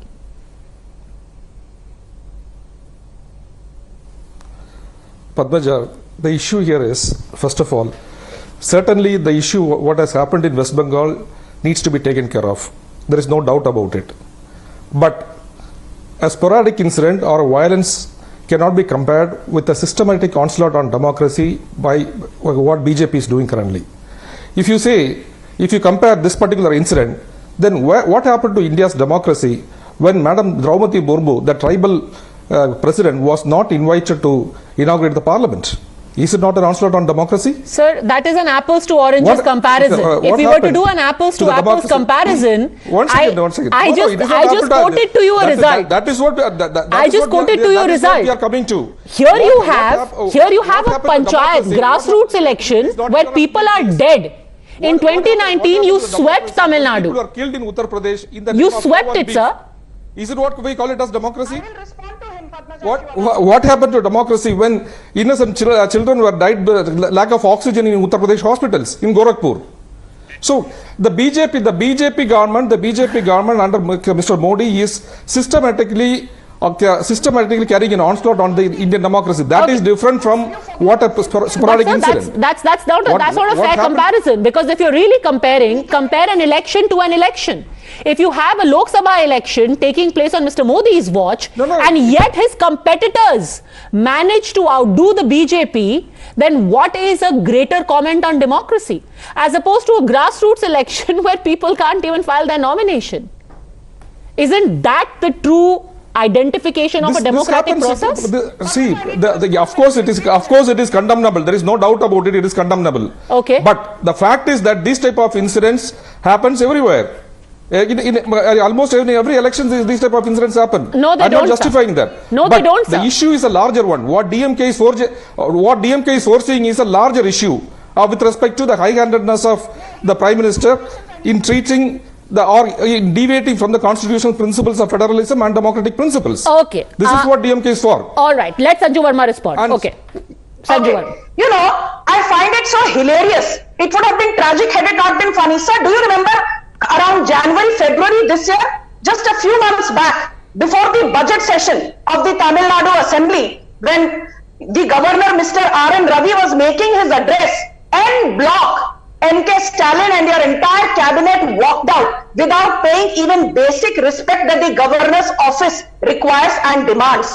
While you may have now expelled Shivaji Krishnamurti, a repeat offender, do you remember that video which has gone viral on social media where Shivaji Krishnamurti, your senior leader and a close confidant of M.K. Stalin, and it is your governor walked out. The governor, Mr. R.N. Ravi, please stand corrected. Do you endorse Shivaji Krishnamurti? Okay. Your party stands for the ideology that Shivaji Krishnamurti and his type. Mr. R.N. Ravi is known for anti. Okay, we are going in all different tangents. We are going in all different tangents. But sir, if you are talking about a systematic onslaught on freedoms of people, let me also remind you that after the arrest of S.G. Surya in Tamil Nadu, today you have also gone and arrested a social media influencer called Uma Gargi, who is pro-Bharatiya Janata Party. So does that also count for a systematic onslaught on people's personal freedoms, Mr. Gandhi?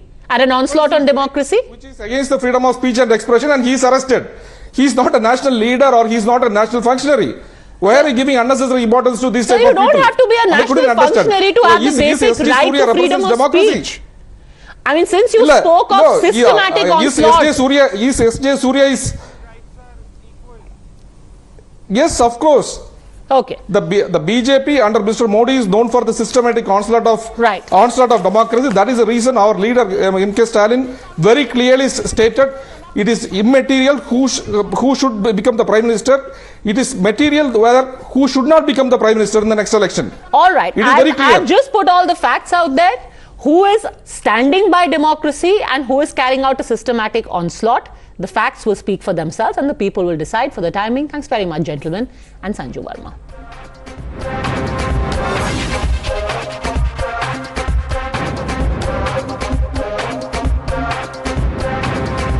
Well, the renewed push for One Nation, One Law by the Modi Sarkar has created flutter again. The Law Commission's recent decision to seek views from public and religious organizations has ruffled so many feathers that there is now a chorus of opposition. From saying that this is going to plunge the country into chaos, some leaders have gone so far as to even say that we will only follow the Sharia. The government again and again has said that there is no effort to try and impose any law or any system of belief. The only idea is to ensure that there is one law and one country. One person who in fact has been very, very vocal against the UCC is Samajwadi Party MP S.T. Hassan. Let me go straight across to him. S.T. Hassan साहब, you have said कि हम शरिया में विश्वास रखते हैं और uniform civil code को हम नहीं मानेंगे, पर इंडिया में शरिया चल नहीं सकता, ना कभी चलेगा, तो इस कमेंट का मतलब क्या है? देखिए, ये देश अनेकताओं में एकता का देश है। ये रंग बिरंगी गुलदस्ता है। जिस वक्त भारत आज़ाद हुआ था उस वक्त ये हमारे कानून के रचयिता जनाब भीमराव अम्बेडकर साहब ने लिखा है कि हर आदमी को अपने धर्म के हिसाब से चलने को फ्रीली फॉलो कर सकता है, उसके हिसाब से चल सकता है और उसको प्रोपेगेट भी कर सकता है। जो कानून हमारे शरीयत में दिए हुए हैं, जिनको हम फॉलो करते हैं, उससे किसी दूसरे को तो तकलीफ नहीं हो रही, तो फिर इसको बदलने की ज़रूरत क्या है? आप क्यों आखिर ये होड़ लगी हुई है कि किस तरह से मुस्लिम्स को टॉर्चर करा जाए? सर, इस देश के अंदर मुसलमान भी हैं, सिख भी हैं, ईसाई भी हैं, ज्यूज भी हैं, सबके अपने अपने कानून हैंगे। हिंदुइज्म में भी अब उनके अपने कुछ कानून हैं, लेकिन आपने जो कानून एस.टी. हसन साहब, हमारे डायरेक्टिव प्रिंसिपल्स में लिखा गया है कि universe universal civil code, uniform civil code को लाया जाएगा? क्या आप डायरेक्टिव प्रिंसिपल जो कि हमारे संविधान में लिखे हुए थे उनको भूल जाएंगे? कोई नई होड़ नहीं है ये, कोई बीजेपी ने नहीं सोचा। सबके लिए समान है, ला तो सब समान होंगे, लेकिन आप अननेसेसरी पर्सनल लॉज में क्यों इंटरफेयर कर रहे हैं? ये पर्सनल लॉज भी तो कोई चीज थी हमारे संविधान में। मुस्लिम पर्सनल लॉ क्या थे? अगर हम अपनी पैतृक संपत्ति में 1400 साल से 1450 साल से अपनी बेटियों को, महिलाओं को उनका हिस्सा दे रहे हैं, उनका हक दे रहे हैं, ये सिर्फ इस्लाम ने तो शुरू करा था। अगर वो कम है या ज्यादा है इसका सवाल नहीं है, वो कहाँ लॉजिकल है? क्यों उनको आधा दिया गया लड़के से? आप इनहेरिटेंस लॉ की बात कर रहे हैं, डिस्क्रिमिनेटरी हिस्सा तो बता नहीं रहे। से भी लेती है, आपको क्या परेशानी है इसमें? अगर किसी के बीवी के कोई बच्चे औलाद नहीं पैदा हो रही है या कोई बहुत बीमार है तो उस अपनी पहली बीवी की इजाजत लेने के बाद आदमी दूसरी शादी कर लेगा, तो आपको क्या परेशानी है? परेशानी महिला को नहीं आपने होगी। इस वक्त हिंदुस्तान में बेगैरती, बेहयाई और उरियानियत को आम कर दिया है।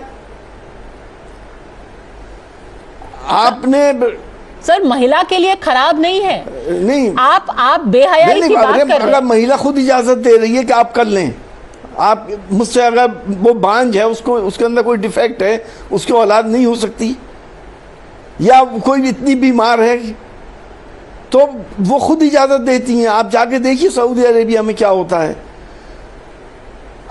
आपने जो बेगैरती बेहयाई को आम किया है, आपने लिविंग रिलेशनशिप को तो अब संवैधानिक दर्जा दे दिया, आपने होमोसेक्सुअलिटी को संवैधानिक दर्जा दे दिया कि ये हमारी तहजीब है, कि ये भारत की सभ्यताएं हैं। अब आप लिविंग रिलेशनशिप में 1 रखें, 2 रखें, 4 रखें, 10 रखें, निकाह करके रखें, वैसे रख लें तो कौन पूछ रहा है? क्या उचित है इस बात का? तो मेरा तो सवाल इस बात का है, एसटी हसन साहब, आप लिव इन रिलेशनशिप को, होमोसेक्सुअलिटी को बेहयाई कह रहे हैं और मल्टीपल मैरिजेस को आप चॉइस कह रहे हैं। वो आप कह रहे हैं महिलाओं के लिए अच्छा है, हमारी संस्कृति के लिए अच्छा है। इजाजत से अगर आदमी निकाह कर रहा है या पहली बीवी की इजाजत लेके दूसरी से फेरे ले रहा है तो वो बेगैरती बेहयाई में नहीं आता। माफ करना मेरी बहन, बेगैरती बेहयाई ये होती है कि आप 2-2, 4-4 के साथ बिला शादी करे हुए, बिला फेरे लिए हुए उसके साथ जिंदगी गुजार रहे हैं, या आप होमोसेक्सुअलिटी को आपने जो है संवैधानिक दर्जा दे दिया। आपने इस पे तो किसी ने ऑब्जेक्शन किया नहीं आज तक। सिर्फ एसटी हसन ने ये सवाल रखा था पार्लियामेंट में कि इसे बैन होना चाहिए। ये हमारी तहजीब नहीं है हिंदुस्तान की, हमारी ये परंपराएं नहीं है। तो और बहुत सी चीजें ऐसी हम वक्फ। सर आप ये बताइए, आप अनेकता में एकता की बात कर रहे हैं, जितनी बाकी देश है जो, अगर इस्लामिक कंट्रीज छोड़ दें हम, यूनाइटेड स्टेट्स हो गया, यूके हो गया, ऑस्ट्रेलिया मान लीजिए, यूरोप मान लीजिए, वहां अनेकता में एकता नहीं है, पर वहां तो कोई पर्सनल लॉ नहीं है, वो तो उसी कंट्री के लॉ से चलते हैं और वो दुनिया की सबसे बड़ी डेमोक्रेसी है। दूसरी शादी को बैन कर रखा है?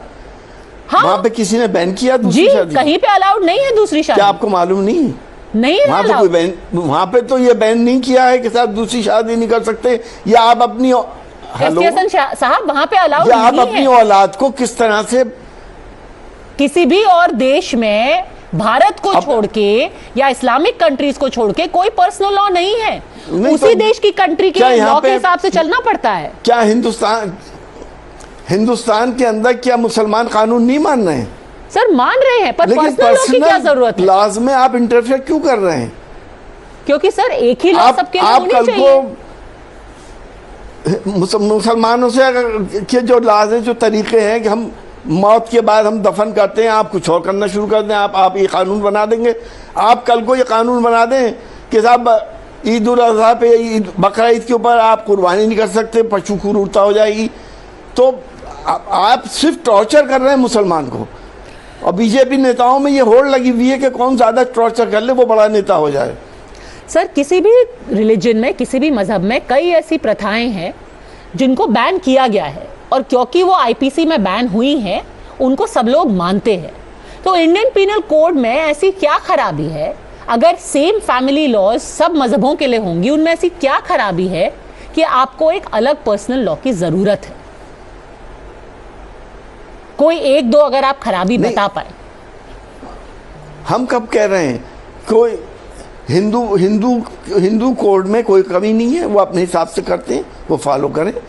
क्रिश्चियंस अपने हिसाब से करते हैं, वो फॉलो करें। हम मुसलमान को शराब पीना मना है, हम शराब नहीं पी सकते, हराम है। क्रिश्चियंस की हराम नहीं है, वो पिए। हम कब मना कर रहे हैं इस बात को? हम तो आपसे ये कह रहे हैं कि इससे किसी को नुकसान तो नहीं हो रहा ना। हम बाकी जितने भी सिविल लॉज है वो तो सेम है, धारा 21 भी सेम है, और भी सिविल लॉज सब सेम है, क्रिमिनल लॉज सब सेम है, मुसलमान सब बातों को मान रहे हैं। लेकिन आपको सिर्फ इसी में दिक्कत आ रही है, पर्सनल लॉ। अब आपको वक्फ में आप क्या करेंगे जो मुसलमानों का है? आपके लॉजिक के हिसाब से तो हर कोई मजहब के लोग कहेंगे कि हमारे कुछ ऐसी लॉज है जिससे किसी को फर्क नहीं पड़ेगा, तो नुकसान नहीं होगा, हमें भी चाहिए। हर कोई अपने अपने अलग से पर्सनल लॉ मांगेगा। कानून तो सेम है। 302 क्या मुसलमान के लिए अलग है? 307 अलग है? 376 अलग है क्या? 354 अलग है क्या? और पर्सनल नहीं, और सिविल लॉज भी सब सेम है। लेकिन जो पर्सनल लॉज है कि हम अपनी औलाद को कैसे डिवीजन करेंगे अपनी पैतृक संपत्ति में, इसका हुक्म कुरान पाक ने पारा 4 में आखिरी आयत में दिया है। हम कुरान पाक को फॉलो करते हैं। हम अपनी बच्चों को में, हाँ कहें तो अच्छी बात है, हम धार्मिक देश में रहते हैं, तो सबके अपने लॉ होने चाहिए। हम एक धार्मिक देश में रहते हैं। आप हिंदुओं के अलग धर्म के कानून है, मुसलमानों के अलग है, क्रिश्चियंस के अलग है। वो जिससे किसी और को कोई तकलीफ नहीं हो रही तो उसे फॉलो करने में परेशानी क्या है? और वो होना चाहिए। हम अगर बेटी को हिस्सा दे रहे हैं 1400 साढ़े 1400 साल से, तो आप उसको सेम क्यों कर रहे हैं? हम तो कर ही रहे हैं इस काम को, आपको परेशानी क्या है? लेकिन हमें जो हुक्म दिया कुरान पाक में, हम तो वो फॉलो करेंगे जो बाकायदा लिखा हुआ है कि बेटी को इतना देना है, भाई को इतना देना है, शौहर का इतना हिस्सा है, बीवी का इतना हिस्सा है। ये सारा डिस्क्राइब है कुरान पाक में। आप कैसे ये कह सकते हैं कि हम वो फॉलो ना करें?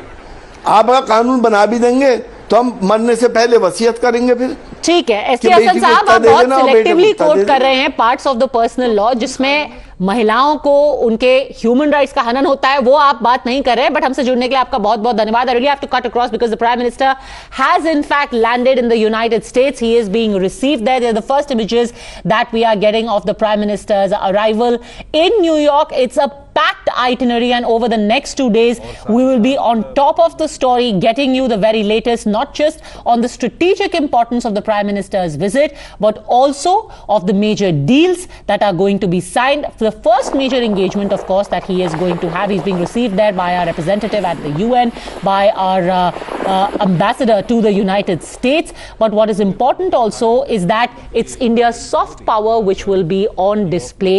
One of the first major engagements that the Prime Minister is going to have is going to be the celebration of Yoga Day.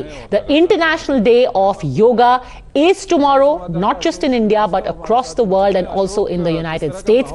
The International Day of Yoga is going to be celebrated. I'm going to leave you with these images.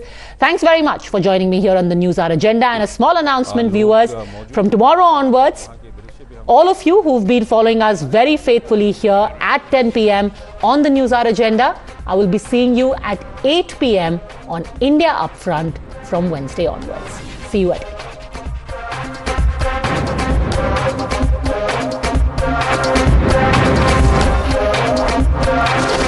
The News Hour at 10 will be right back after the break.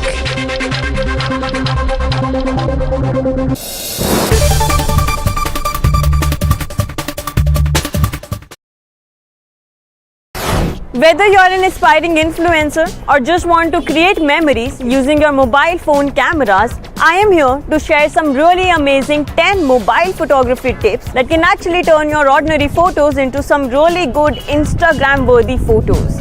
मतलब आपका photo game एकदम next level amazing होने वाला है after knowing all my tips. But before I share these tips with you, allow me to introduce myself. You're already watching Gadget Times. This is me, Pavni Jain, And now it's time to count on the 10 amazing mobile photography tips that I have listed for you guys. Let's begin. So tip number 1, lock focus. Watching the News Hour at 10.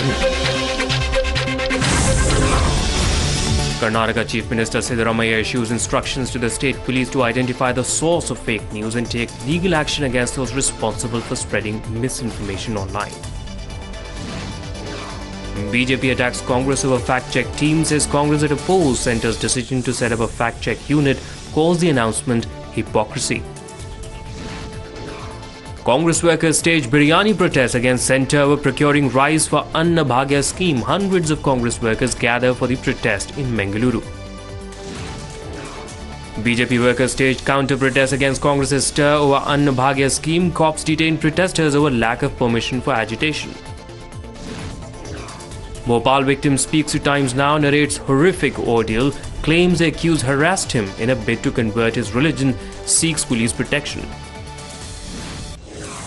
MP Home Minister Narottam Mishra says none of the culprits will be spared and such incidents will not be tolerated under Shivraj's government. Tamil Nadu Chief Minister M.K. Stalin confirms will attend the opposition party meeting in Patna on June 23. Manipur cops arrest 4 suspected cadres of United National Liberation Front with 151mm mortar in Lilong. Internet ban has been extended for 5 more days till June 25 when violence hit Manipur. Shiv Sena UBT joins NCP in Gaddar Day protests. Sanjay Raut writes to United Nations requests designating June 20 as World Traitors Day.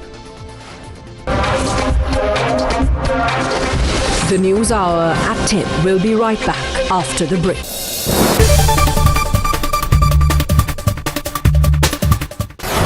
I'm Vanshika और मैं आज unbox करने वाली हूँ ये वाला phone. ये है टेक्नो फैंटम V Fold. ये इंडिया का करंटली चीपेस्ट फोल्डेबल फ़ोन है. चलिए अनबॉक्स करते हैं.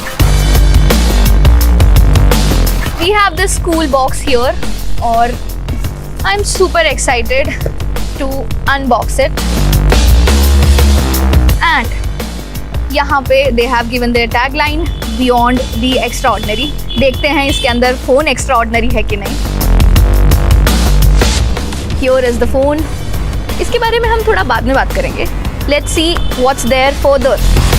We get this packet kind of a thing. He has just landed a short while ago in New York. This is his first state visit to the United States of America and promises to be historic in more ways than one. So as soon as he landed on the tarmac, the red carpet had been rolled out for him. He was welcomed first and foremost by Eric Garcetti, who happens to be the American ambassador to India. Also seen alongside Eric Garcetti was Ruchira Kamboj, who is the permanent representative from India to the United Nations, and right alongside her was also Taranjeet Singh Sandhu, India's ambassador to the United States. Let me go across immediately to my colleague Rishabh, who will give us all the updates about this historic visit. Rishabh, it has finally begun. Prime Minister Narendra Modi has landed in New York. Tell us about what's likely to going to happen now, between now and the time that he has those meetings lined up with CEOs and other intellectuals. That's going to take place in a short while from now. But what's his itinerary up to that point?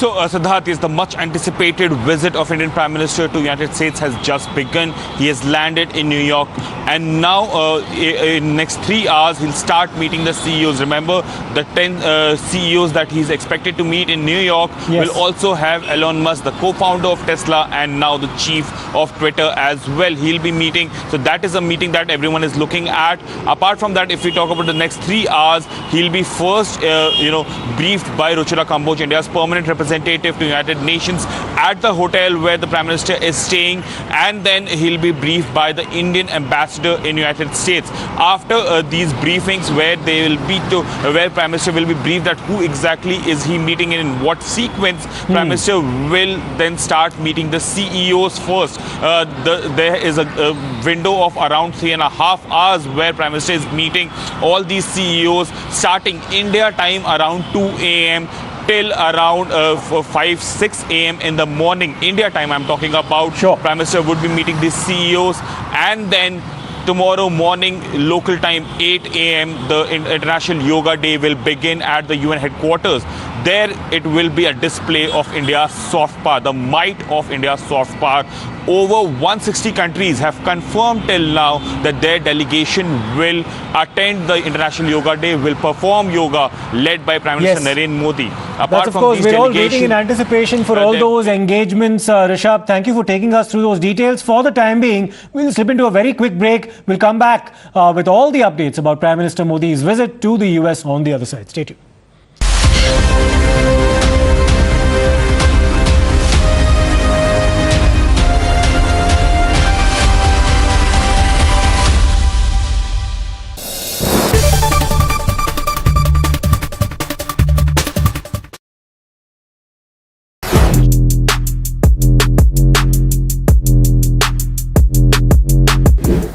Guys, MG Comet के interior की कहानी अब हम आपको सुनाते हैं। Fan को करते हैं थोड़ा स्लो और शुरू करते हैं किससे। ठीक है, तो यहाँ पे सबसे पहले आपको बताएं कि इसे स्टार्ट करने के लिए चाबी कहाँ गई भाई? चाबी मेरे पॉकेट में है। तो इसे स्टार्ट करने के लिए आपको कोई इंजन स्टार्ट स्टॉप बटन नहीं मिलेगा। क्यों? क्योंकि आप इस खूबसूरत सी क्यूट सी जो चाबी है उसका अनलॉक बटन दबाइए, इस कार में बैठिए, 2 बार ब्रेक पेडल को दबाइए और car is ready to go. तो एक ये इंटरेस्टिंग आपको एस्पेक्ट इसमें देखने को मिलेगा। इसके अलावा 10.25 इंच के आपको 2 स्क्रीन यहाँ देखने को मिल रहे हैं। इंटरेस्टिंग इंप्रेसिव चीज़ ये है कि यहाँ पे आपको जो लुक और फील है और जो फीचर्स है, एमजी की गाड़ियों में आपने फीचर्स वैसे भी काफ़ी जो लिस्ट रही है उससे लंबा ही देखा है उस लिस्ट को। यहाँ पे भी आपको हिसाब से ये लोडेड ही नज़र आएगी। एंड्रॉयड, एप्पल कारप्ले, ये सभी आपको वायरलेस भी आपको इसमें ऑप्शन देखने को मिलेगा। और जो फील है, जो इसका रिस्पॉन्स, वो मुझे काफ़ी अच्छा इम्प्रेसिव सा लग रहा है। और जो डिस्प्ले है वो काफ़ी वाइब्रेंट सा भी आपको देखने को मिलेगा। राइट साइड में जो इंस्ट्रूमेंटेशन की जगह, अब इलेक्ट्रिक कार है तो वहाँ पर इंफॉर्मेशन तो आपको अलग अलग सेटअप में मिलेगा। लेफ्ट साइड में वोल्ट, करंट और पावर वगैरह की जानकारी आपको मिलेगी। ऊपर जो है कुछ एक जो साइंस है उसमें एक यूनिक या एक अलग चीज़ आपको देखने को मिलेगी। पिछली सीट पर जब आप बैठे हैं, सीट बेल्ट आपने नहीं लगाया तो भी इसमें बीपर जो है आपको याद दिलाएगा। राइट साइड में यहाँ पर फिलहाल न्यूट्रल में है गाड़ी, वो दिखा रही है। स्पीड आपको दिखाएगी 72% बैटरी इसमें बची है। जो रेंज है वो 144 किलोमीटर इसमें देखने को मिल रहा है और ओडो इसका 199 किलोमीटर दिखा रहा है। यहाँ पर लेफ्ट में एक आप ग्रीन में छोटा सा देखेंगे इको मोड, उसे आप चेंज कर सकते हैं। यहाँ पर ड्राइव सेलेक्ट मोड है या ड्राइव मोड सेलेक्ट, इसे जब दबाएं तो यहाँ नॉर्मल मोड होगा, स्पोर्ट्स मोड होगा और इको मोड होगा। तो यहाँ पर जब मैं नॉर्मल मोड में दबाता हूँ तो रेंज इज़ 142, स्पोर्ट्स मोड में दबाया है तो range is 142। So I guess जब ड्राइव करेंगे तब शायद इसमें चेंज हमें नज़र आएगा। इसके परफॉर्मेंस के बारे में भी हम तब डिटेल में बात करेंगे। फिनिश है, जो कलर्स हैं, जो यहाँ पर फैब्रिक जैसा मटेरियल है, जो प्लास्टिक है, उसकी क्वालिटी मुझे प्रीमियम लग रही है। Light grey, off white, cream, इन सब के इस्तेमाल के साथ ज़्यादा स्पेशियस और ज़्यादा प्रीमियम फील आपको नज़र इसमें आ रही है। बहुत ही मिनिमल है, तो ढेर सारे बटन्स और कंट्रोल्स इसमें नहीं हैं। और इसके अलावा सिंस दिस इज़ इलेक्ट्रिक तो यहाँ पर भी आपको पूरी जगह मिल रही है। गियर शिफ्ट यहाँ पर आपको यहाँ वो पैनल नहीं देखने को मिल रहा है। स्टीयरिंग व्हील की बात करें तो अच्छे से प्रीमियम फील के साथ ये आपको कवर्ड मिल रहा है और परफोरेटेड पैटर्न वाला यहाँ पर कवर है। जो मटेरियल इसके सेंटर में यूज़ हुआ है वो भी मुझे अच्छा लग रहा है और जो ये ऑफ वाइट या आइवरी कलर जो फिनिश इसमें दी गई ग्लॉसी सी, वो भी मुझे अच्छी लग रही है। सो हाल फिलहाल में कुछ एक गाड़ियों में हमने ये लाइट थीम देखा है and I really like it. जो सीट है उसमें आप देख सकते हैं फिक्स्ड आपको हेडरेस्ट है, लेकिन ओवरऑल जो फिनिश है वो मुझे फैब्रिक में भी कलर के हिसाब से आई रियली लाइक इट। इसके अलावा यहाँ पर नीचे में आप देखें तो यहाँ ड्राइव सेलेक्ट है, reverse charging, neutral, drive mode ये आपको देखने को मिलेगा। जो विंडो के कंट्रोल हैं वो आप यहाँ पे देख सकते हैं। ये ऑटो है, यानी मैंने बटन दबाया और शीशा पूरा खुद ब खुद नीचे या ऊपर गया है। यहाँ पर आप हैंड ब्रेक देख सकते हैं। कुछ एक क्लेवर चीज़ें हैं जैसे यहाँ पर आप देखें तो ये जो बटन है या सॉकेट है, उसमें आप जब उसको दबाएं तो नीचे हुक निकल कर आ जाता है, जिससे कि आप शॉपिंग बैग्स जो छोटे मोटे हैं वो आप इसमें रख सकते हैं। यहाँ एक चीज़ जो मुझे कभी नज़र आई वो ये है कि अगर आपके पास बड़ा फ़ोन है तो आप या तो किनारे रखें या यहाँ इस कप होल्डर में आएगा इस रखें जहाँ आप चाबी भी रखते हैं। ये जो जगह है मेरे ख्याल से बहुत प्रैक्टिकल नहीं होगी बड़े फ़ोन्स के लिए जो आजकल हम लोग आमतौर पर यूज़ करते हैं, तो उसके लिए एक और शायद बड़ी जगह की दरकार उसमें होगी, अनलेस आप उसे यहाँ पर रखना चाहते हैं तो, या फिर पॉकेट में अगर आप कनेक्टेड डिवाइस यूज़ कर रहे हैं तो। वैसे एक और एलिमेंट है जो ढूंढने में मुझे थोड़ा सा वक्त लगा, वो हैज़र्ड लाइट में ढूंढ रहा था, क्योंकि शूट करते वक्त दोनों लाइटें ऑन होती हैं तो बड़ा अच्छा सा लगता है, और वो ढूंढने में मुझे थोड़ा वक्त लगा। क्यों? क्योंकि यहाँ पर आपको नज़र नहीं आया। कहाँ है वो? तो वो यहाँ दिया गया है छत के ऊपर। तो ये कहानी आपको फ्रंट रो में देखने को मिलती है। अब आप पूछेंगे कार छोटी है, स्पेस कैसा है, तो मैं यहाँ पर 6.25 फीट की हाइट वाला अगर ड्राइवर हो और रिक्लाइन जो सीट है वो बहुत ज़्यादा ना हो, मैं कई बार बहुत ज़्यादा लेट बैक ड्राइविंग नहीं करता हूँ, लेकिन यहाँ पर जो हेडरूम है वो कम है मेरे हाइट के हिसाब से, वहाँ पर मैंने थोड़ा सा रिक्लाइन किया है एक्स्ट्रा अपने कंफर्ट के हिसाब से, तब जाकर यहाँ मुझे headroom adequate I would say मिल रहा है। हाँ, अगर मैंने वो स्पाइक्स टाइप के हेयर स्टाइल किए होते वो मेरा ज़रूर ख़राब होता, बट पॉइंट इज़ कि एवरेज इंडियन हाइट के लिए जगह आपको ठीक ठाक लगेगी। थोड़े से भी टॉल ड्राइवर हैं वहाँ पे ये एक चैलेंज है। क्यों? क्योंकि इसमें हाइट एडजस्टमेंट का फीचर नहीं दिया गया, एंड आई थिंक वो एक अपॉर्चुनिटी मिस्ड मुझे लग रही है, क्योंकि हाइट एडजस्टमेंट के फीचर के साथ ये किसी भी हाइट के पैसेंजर के लिए स्पेशियस अर्बन कार होती, तो ये पॉइंट मुझे थोड़ा सा चुभा है, and I am sure MG will work on this कि आने वाले टाइम में अगर वो फीचर आ जाए हाइट एडजस्टमेंट वाला तो ये बहुत ज़्यादा comfortable. Welcome back. Prime Minister Narendra Modi's historic state visit to the United States has begun a short while ago. He landed in New York, and shortly before leaving for his hotel, he was of course greeted by a large contingent of members of the Indian diaspora who were out there to receive him. This has of course been a routine sight in different parts of the world that Prime Minister Narendra Modi has travelled to. Members of the Indian diaspora always of course waiting in anticipation and giving him a grand reception everywhere that he's travelled, and that's of course a sight that has become all too familiar for us who of course covered his visits to the United States as well in the past, starting from the end of 2014 where he first made his visit there as the Prime Minister of India. 9 years down the road, he's back in the United States, this time on an official state visit, which of course comes with its own series of protocols and rituals, and gives us an indication of the extent to which the ties between India and the United States have not only deepened but also of course enjoy a distinct standing now than they perhaps might have in the past. Let's in fact go across to New York, where we are getting reactions from members of the Indian diaspora who welcomed Prime Minister Modi. But I'm just excited that he's here and in America. It's really cool. I think it's very powerful and very strong of him to come here and like kind of see the support that he has in America along with other countries worldwide, and I think it's going to be a very big movement for him to come here. Just that I support him and that he's doing a really good job. It's the 20th of June and we're here at the New York Palace to welcome Narendra Modi ji to New York City. We brought a few of the kids from middle school over here. Yeah, we're really excited to see Narendra Modi ji, and it's going to be an amazing experience to finally meet him. Yeah, it's going to be amazing to finally see Narendra Modi ji, and we're going to see him talk about all the technological advances in India and America, so it's going to be amazing. And we'll be able to see all the fascinating parts of government.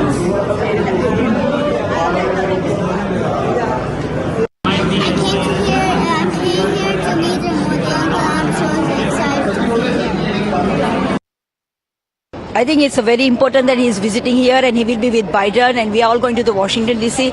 I think it's a great, it will make a great impact on in U.S. also, as he's doing really great job globally as well. and he's helping out the actually whole world, with his nice karma and his nice heart, and he's making India very proud. Well, let me also go across to my colleague Rishabh. Rishabh, Prime Minister Modi did land a short while ago. There are, of course, Indians, members of the diaspora waiting for him outside the hotel for his arrival. And he has a series of important engagements that have been lined up for him later in the day. Tell us about the kind of people he's expected to meet. And this is all, of course, also in the build-up to International Yoga Day tomorrow.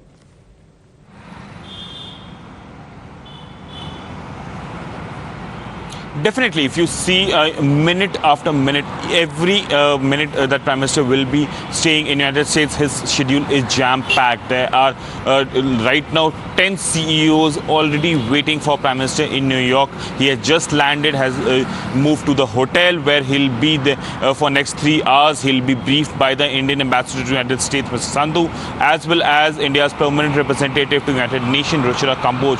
Both these officials will brief Prime Minister Narendra Modi about who all he's meeting, what's on agenda, and how and what lies ahead in New York, at least in the first leg of the state visit. Remember, he was scheduled to leave for Washington, D.C. just after the Yoga Day celebration, but then the diaspora came together, kept writing letters to PMO, and the Prime Minister had to oblige, and now he'll be staying 2 hours extra in New York just to meet the representatives of diaspora in New York as well. A diaspora event is already scheduled in Washington, D.C., but in New York as well.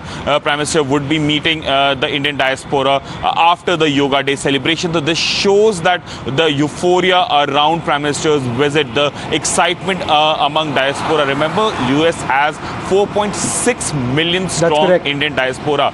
This diaspora has added significantly to the economy, not only of U.S. but even India, and that shows the connect between India and U.S. So a jam-packed next 24 hours for Prime Minister Narendra Modi, where he'll be meeting CEOs, attending and leading the International Yoga Day at UN headquarters in New York, and then meeting the representatives of Indian diaspora before he leaves for Washington, D.C. All right, let me just interrupt you there for a moment, Rishabh, because we're also being joined by author and columnist Kartikeya Tanna for his perspective on this historic visit. Mr. Tanna, thank you for joining us. What are your expectations, and what are some of the tangibles that hopefully will materialize during the course of this historic visit on the part of Prime Minister Modi to the United States? Well, I think, if you remember Mr. Modi's initial utterances about foreign policy, and, what we thought of foreign policy before Modi and after Modi. Before Modi, it was, thought about, improving India's image, improving India's goodwill, soft power. I'm not saying there's no soft power. There is soft power component, but it's a very small component of it. And what Modi said, what he focused on was that foreign policy these days has to be about trade and investment, securing those relationships with other countries. Everything else just rotates around them. And I think he's been proven right time and again in his assessment. People might have thought that, he's only focusing on money and trade and investment. But that is essentially what brings prosperity to both nations. So, for example, the U.S. wants India to have a deal for, the weapons, So. And then the Prime Minister wants to improve India and U.S. bilateral trade ties. Yes. And there's also this talk about the Indo-Pacific Economic Framework for Prosperity. So these are the focus areas that Mr. Modi and his government have consistently worked on in order to ensure that even the U.S. and India may not be uncompromised, unconditional allies in that sense, like, for example, the UK is of India. But at least India and US have so many shared values and interests that they can certainly leverage these things to the maximum capacity. And honestly, it's sky's the limit for that. They don't have to be aligned, so India is in a sense non-aligned. So the two countries don't have to be aligned on every matter, especially related to, other foreign powers, for example, Russia. The ongoing Russia war in Ukraine. Yes. Obviously, India's public stand is different from what the American public stand is.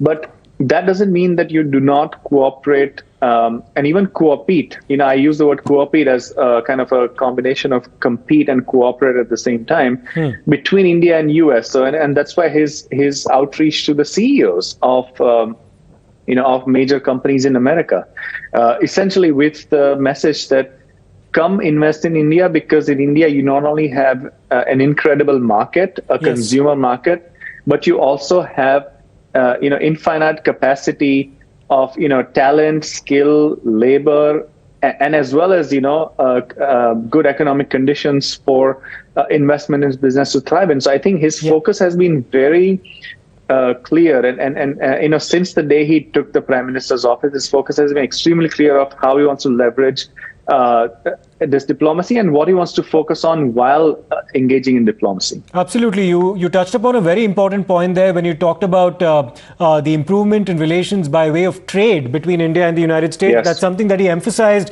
in his interview to the Wall Street Journal as well, shortly before he left for New York, where he talked about the importance of the expansion of global supply chains as well. We'll come back to you, Mr. Tanna, but in the meantime, let's also in fact go across to my colleague Sushant Sinha, who's been in the United States covering this historic visit on the part of Prime Minister Modi, and this is a ground report that he sent in from Times Square in New York. His state visit in America is going to be a historic one. Not because it is important for India, but it is more important for America, which is struggling to revive from what happened here after COVID pandemic and what happened during Russia-Ukraine war. And if you talk about America, they are looking more eagerly to welcome Narendra Modi in Washington as well and sign some deals which are going to be a game changer, not for India but for America as well. And if you see, मैं इस वक्त यहाँ time square पर हूँ और यहाँ पर सारी जगमगाहट जो है, लाइट्स हैं, बड़े बड़े स्क्रीन्स हैं, सब कुछ है, लोगों की भीड़ है, लेकिन अमेरिका में ये जो जगह चमचमा रही है वो चमचमाहट अर्थव्यवस्था में, इकोनॉमी में नहीं है, और इसीलिए महंगाई यहाँ पर बहुत है, बैंक्स बंद हो रहे हैं, यहाँ पर लोगों की नौकरियां जा रही हैं, और जो बाइडेन प्रशासन जो है वो इस बात पर निर्भर कर रहा है कि कैसे इंडिया के साथ, जो दुनिया में ब्राइट स्पॉट बना हुआ है, India which is leading the world, should also collaborate with America, which will bring jobs here, which will help in easing inflation, which will help Joe Biden government, making sure that people see them as they delivered what they promised. Mr. Tanna, coming back to you, you also touched upon the differences of opinion that we might have had with the United States when it comes to the Russia-Ukraine conflict. Of course, there's a convergence there in terms of us wanting the war to end. But clearly, we have to, of course, rely on Russia to supply us large quantities of oil, something that is very much in our own national interest as far as our energy security is concerned. But do you see that as a sticky point between Prime Minister Modi and President Biden in how this relationship might evolve in the near future?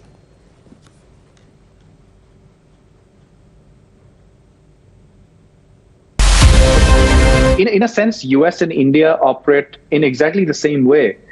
It is concerned with its self-interest first and foremost. And it's surprising that the US isn't honest about admitting to that. Because India is, Mr. Jaishankar has consistently said that, look, I'm not, I have, so many mouths to feed. I'm not going to go and buy the costliest oil just because you guys have a position on the Russia war. As a country, India doesn't.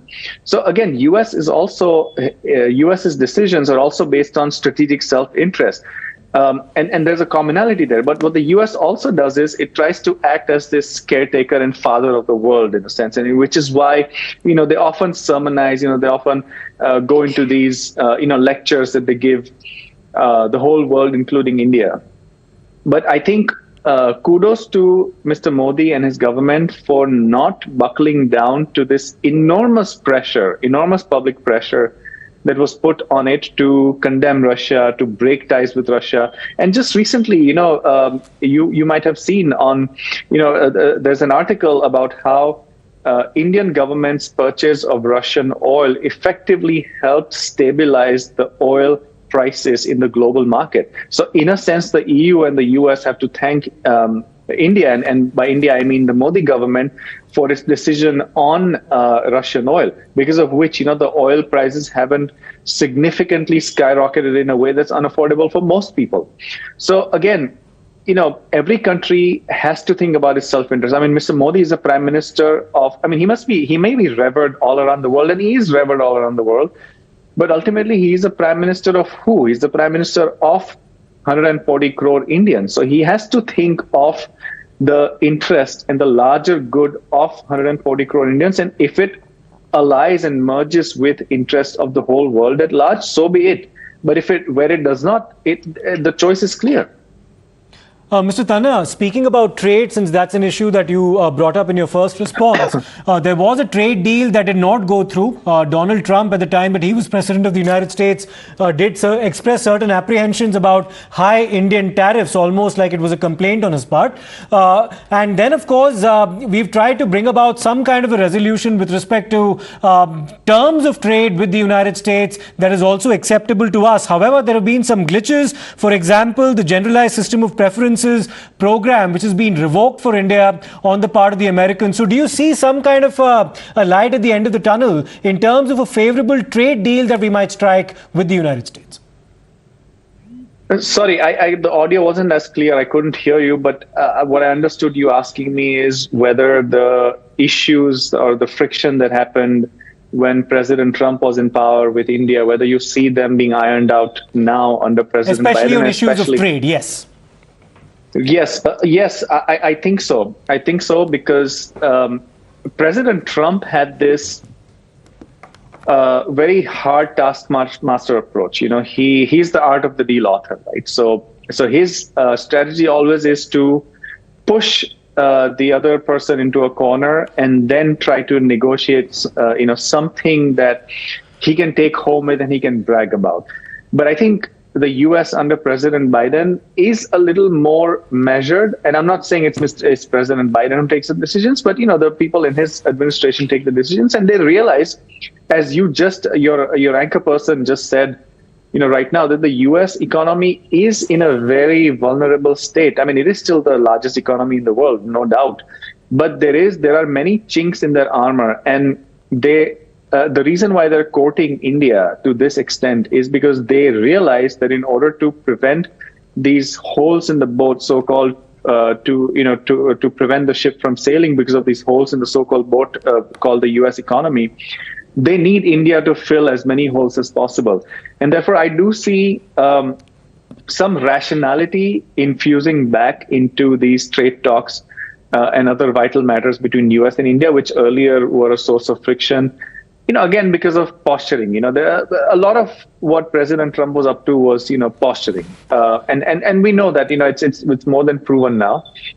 So hopefully this outreach with President Biden and, especially the personal touch that they are trying to give him, and also the opportunity they're giving him to address the joint session of the U.S. Congress. I think all of that taken together serves as an indication that the U.S. is serious about entering into good faith negotiations with India rather than, being a bully and enforcing its writ first and then kind of trying to, gain a victory out of it, for PR purposes. Let's also talk about China, Mr. Tanna, because if you talk about the bilateral trade between China and the United States, it's upwards of $600 billion US, which is several times that of the bilateral trade between India and the United States. Many believe that India and the US have not really lived up to their potential as far as bilateral trade is concerned. Do you honestly believe that the United States sees India as a possible substitute to China in that regard? Can we emerge as some kind of a manufacturing force that China has been for all this while, and perhaps even supplant China in the future? Does the United States really look to India as that kind of an alternative? Well, I don't think so, at least not right now. And the reason for that is because, China has had a head start. China and U.S. relationship started decades ago, whereas India was still, under this socialist economy mindset, where profit is bad. We weren't encouraging companies. Our liberalization only happened in the early 90s. And, it took several years as gestation period, for our companies to actually start competing in the market. Having said that, what we have achieved in terms of many major companies trying to shift the components of their business, components of their production. For example, Apple in India. Examples like that. Even car companies in India. Those small components that are slowly being shifted, and it especially happened after COVID. Where the U.S. is beginning to show a little bit of distrust towards China, and that's apparent from many statements that President Biden has made and members of his administration have made. It is a golden opportunity for India to prove that it has consistent laws and regulations enforced in a consistent way, without any knee-jerk reactions, without any discriminatory approach of any kind. Let's make this a rule-based industrial law and order system, and let's basically take advantage of the overall increasing distrust that not just the US but also European Union is beginning to have towards China. So it's not yet a replacement. Can it be a replacement at some point of time in the future? Absolutely, yes. But for that, India has the onus to play, and India has to convince the US, which is why I believe Mr. Modi is one of the items on his agenda in his meetings with the CEOs is essentially that I promise you, because I am in power, I'm the Prime Minister, I have, my party has majority, so we have a stable government. I promise you a fair, rules-based, robust system. Come to India and put your money, and I want you to put your money where your mouth is, and I am going to guarantee a stable investment climate for your investment. Okay, Mr. Tanna, please stay with us. We also have Mr. Brahma Chelani, strategic affairs expert, joining us. But before we go to Mr. Chelani, here's a report that's also been filed by our colleague Malvika from outside the airport when Prime Minister Modi just landed a short while ago in New York. Prime Minister Modi has arrived in the US. He is in New York right now, and he will be meeting with thought leaders and Nobel laureates later in the evening. Tomorrow, he will be attending the Yoga Day celebrations at the UN headquarters. Thereafter, he will be traveling to Washington, D.C., where he's scheduled to meet with corporate leaders and attend a private dinner at the White House. Later in the day, the next morning, the Prime Minister will be welcomed at the White House through a ceremonial reception, and he is then going to be meeting with corporate leaders, with the State Department, addressing a joint meeting of the U.S. Congress. He is also scheduled to meet with the Indian diaspora. There are high expectations from Prime Minister Modi's visit. I am at a press conference that was conducted by the U.S. State Department. John Kirby, the coordinator for strategic communications in the U.S., he said that the U.S. is keenly looking forward to various announcements, and concrete developments are likely to emerge from Prime Minister's meeting. He said that the U.S. government's focus will be on the future of this cooperation, and that it sees India as a strategic partner, not just in the Indo-Pacific, but as a global leader. John Kirby also said that the U.S. sees India's potential role as a mediator in Ukraine, and it's up to the country to decide what kind of role it wants to play. We also have Mr. Brahma Chelani joining us. Mr. Chelani, thank you for speaking to Times Now. The tour or the historic visit of Prime Minister Modi concludes on the 23rd of June. And by the time the joint declaration from both sides is actually out, what is it in the fine print that you'd like to actually see in terms of takeaways and tangibles as far as our strategic relationship with the United States is concerned, sir? The Biden administration has billed Modi's visit as a transformative visit. The way the U.S. government has hyped this visit underscores the importance it lays to this visit. So it's very interesting that the U.S. government itself has raised expectations from this visit. The issue is, what results will this visit produce? The results in terms of deals, we already know there'll be a couple of major defense deals. But will the results be in terms of charting a clear direction for the bilateral relationship, especially in key areas, whether they extend from semiconductor supplies to defense cooperation, to cooperation in the Indo-Pacific region remains to be seen, but definitely the Biden administration is putting a lot of emphasis on this visit, expecting it to produce results that are going to be fundamental to charting a more closer direction for this bilateral relationship.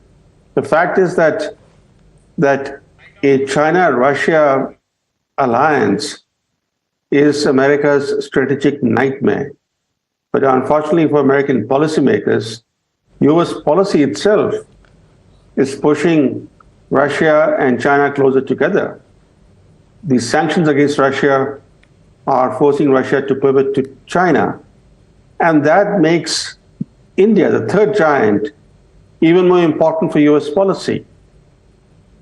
U.S. policy wants to ensure that America co-opts India rather than India staying neutral. In a way, even if India were to tilt towards the West while still remaining neutral or independent, even that would, for American policy, be an important success. So the idea is to co-opt India in a soft alliance, an alliance that does not require any treaty, because America's allies are all tied to Washington by treaties. Bilateral treaty relationships are the bedrock of America's alliance system. But with India, the US cannot even think of having a treaty because India values its strategic autonomy. And therefore, the only thing that the US can think of is to bring India within its orbit of close partners through a soft alliance that requires no treaty. So the expectation in Washington is that Modi's visit is going to provide the direction towards that goal, towards achieving that goal. The visit itself may not mean that American policy has managed to co-opt India as a close partner, but that this visit will pave the way to building this kind of soft alliance that the US desires with India. And does India desire that kind of an alliance? Will we read those signals on the part of the United States, and how will we respond to them? That's the moot question, Mr. Chelani. Let me, in fact, go across to my colleague Kitty as well, because Prime Minister Narendra Modi, shortly after having landed in New York, has now put out a tweet about his engagements that await him over the course of the next couple of days while he's in New York. So let me, in fact, go across to Kitty immediately. Yes, Kitty, take us through what the Prime Minister has just tweeted. Well, Siddharth, this is a tweet that has been put out by Prime Minister Narendra Modi just a while back. We know he's landed in New York City, and he's put it out there. Landed in New York City, looking forward to the programs here, including interaction with thought leaders and the Yoga Day program tomorrow, that is on 21st June. He's put out some photographs also. We've been playing out these photographs, and reactions that have been coming in from the Indian diaspora. So much excitement, euphoria among the Indian diaspora in the US, in New York City especially at the moment. A lot of people, as we understand, have gathered outside the hotel where Prime Minister Modi is going to be residing tonight. And Prime Minister Modi says that, as we very well know, tomorrow is International Yoga Day. And so the program that has been, that is going to take place tomorrow on 21st of June, he's going to be participating in that, and he's also going to be interacting with business leaders tomorrow. Well, let me, in fact, go across immediately to Mr. Shri Thanedar as well, US Congressman. Mr. Thanedar, thank you for speaking to Times Now. Tell us about your expectations. Prime Minister Narendra Modi is landed now in the United States. A series of engagements now await him. What are you hoping are the key takeaways from this historic visit on the part of the Prime Minister, sir? Well, there is a lot of excitement. And this is a time to build a lasting relationship between the oldest democracy and the largest democracy. And I'm looking forward to collaboration in defense, in technology, in medicine, in education, in space technology. There is so much that these two countries can come to do together. So it's very, very important that that Prime Minister Modi and President Biden have a a heart-to-heart conversation, meeting of minds on these important issues. Mr. Thanedar, you trace your roots to Belgaum in Karnataka, then you of course moved to the United States, grew from humble beginnings, and now you're a congressman in the United States. Tell us about how you've seen the evolution of Indo-US ties and what makes this specific visit on the part of the Prime Minister, Mr. Modi, different from the previous visits by other Prime Ministers in the past, sir. Well, again, I grew up in poverty. 24 years I lived in India. I came to the United States to pursue my PhD. And my student visa was denied 4 times before finally I was given a student visa to come to this country. So, I speak fluent Marathi. I speak Kannada. I, of course, speak Hindi. I'll be speaking with the Prime Minister in Hindi and Marathi because Prime Minister Modi speaks very well Marathi. So when I meet him, but from my humble beginning in Belgavi in Karnataka to now, I have been asked by the House U.S. Congress leadership to escort Mr. Modi when he addresses the joint session of U.S. Congress. So I am honored to be able to do that, and I want to do everything possible to build long-lasting friendship relationship between these two great countries. Mr. Thanedar, you're a congressman, and yes, you did rightly mention the fact that Prime Minister Modi only becomes the 4th international leader to be addressing a joint session of the US Congress twice. Tell us about what the murmurs are in the corridors of power in the United States about the expectations that American lawmakers have about the issues that the Prime Minister may touch upon when he addresses the US Congress.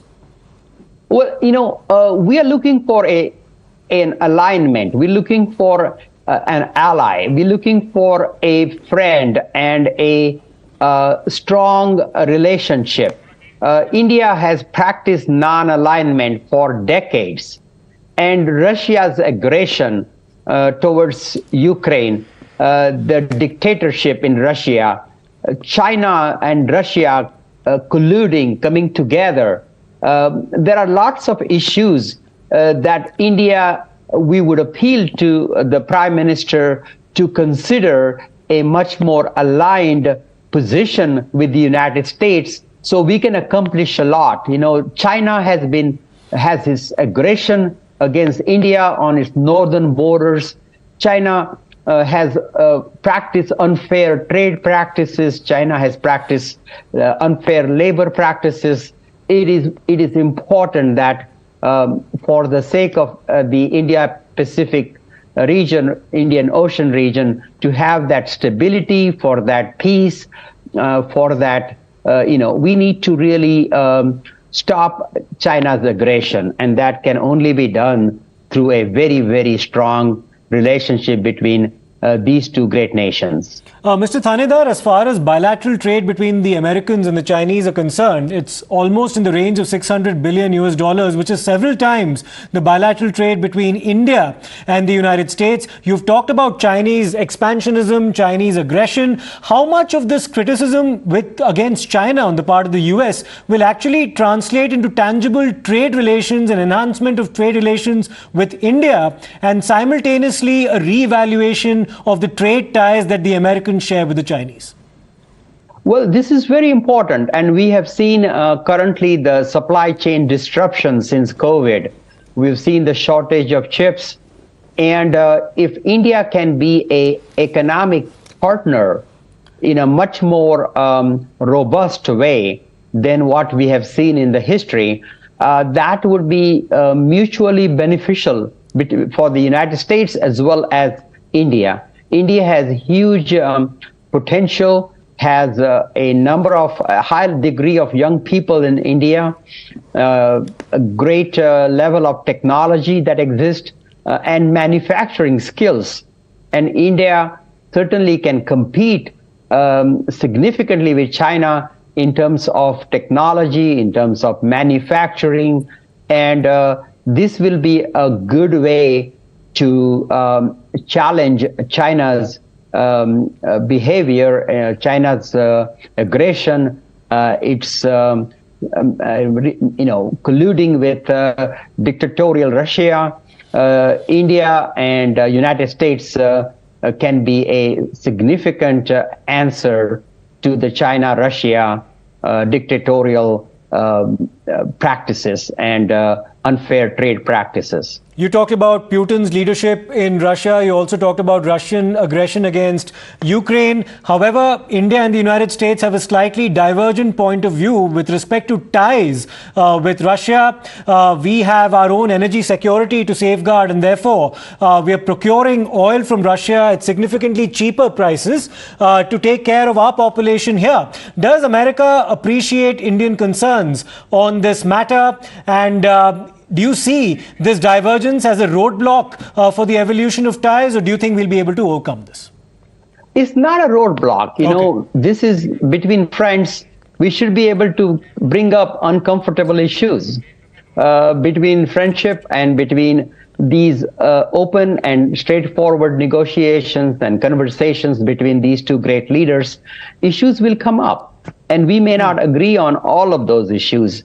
But this is certainly a time to bring up the concerns that United States have against India and vice versa. If India has concerns about United States, I'm sure Prime Minister Modi will bring that out as well. And this is the time for us to talk heart to heart. But in the end of this meeting and end of this visit, we want to be assured that we have a strong relationship between these two great countries.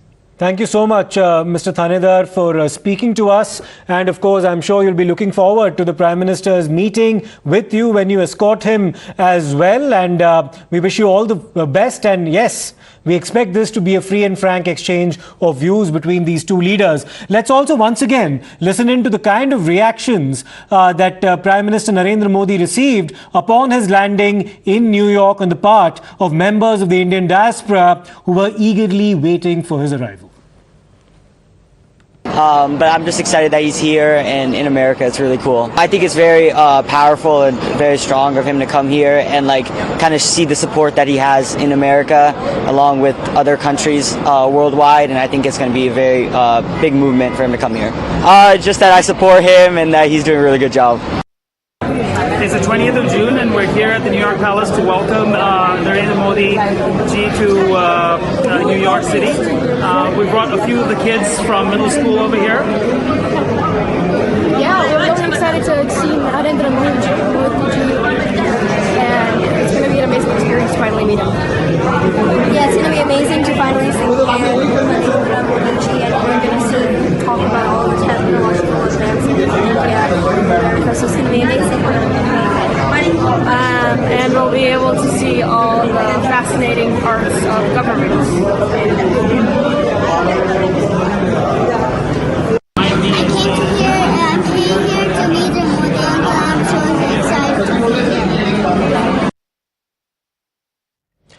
We'll just have to slip into a very short break for the time being. We have a lot more lined up for you on the other side about the Prime Minister's visit to the United States. Stay tuned.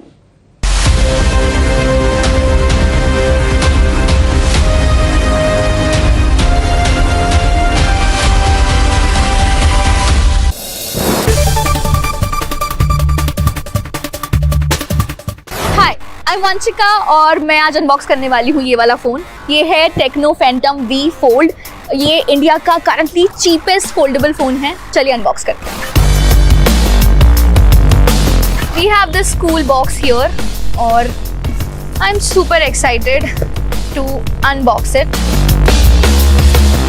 And यहाँ पे they have given their tagline Beyond the Extraordinary। देखते हैं इसके अंदर phone extraordinary है कि नहीं।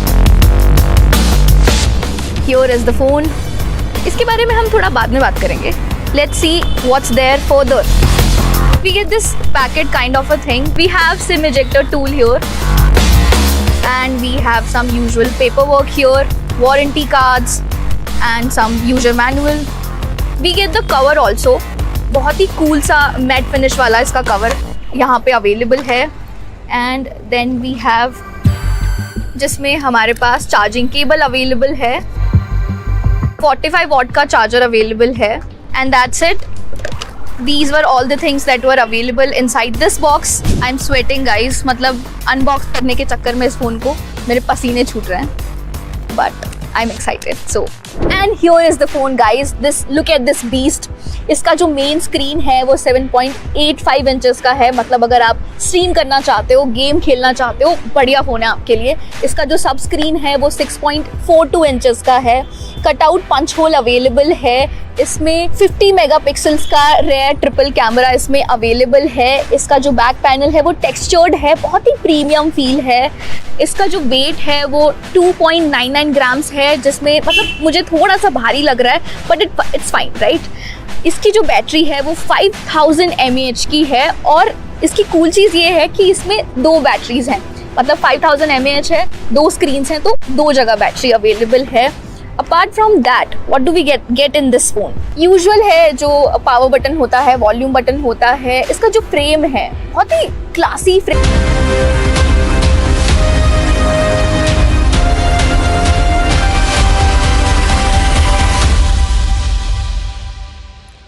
Well, we continue to track all the updates about the Prime Minister's historic visit to the United States. He landed in New York about half an hour ago, and now, of course, he's proceeding to his hotel, and shortly after that, there have been a series of engagements that have been lined up for him for the rest of his stay today in New York. We are also joined by 2 guests. Mr. Chirayu Thakur, Foreign Affairs expert, is with us, as is Mr. Saurabh Shukla of the newsmobile.in.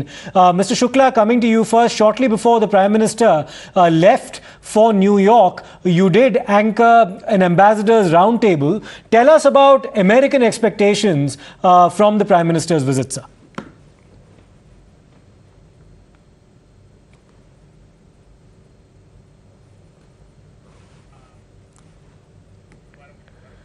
Mr. Saurabh Shukla, if you can hear me, you hosted an ambassadors roundtable not very long ago, shortly before Prime Minister Modi arrived in New York.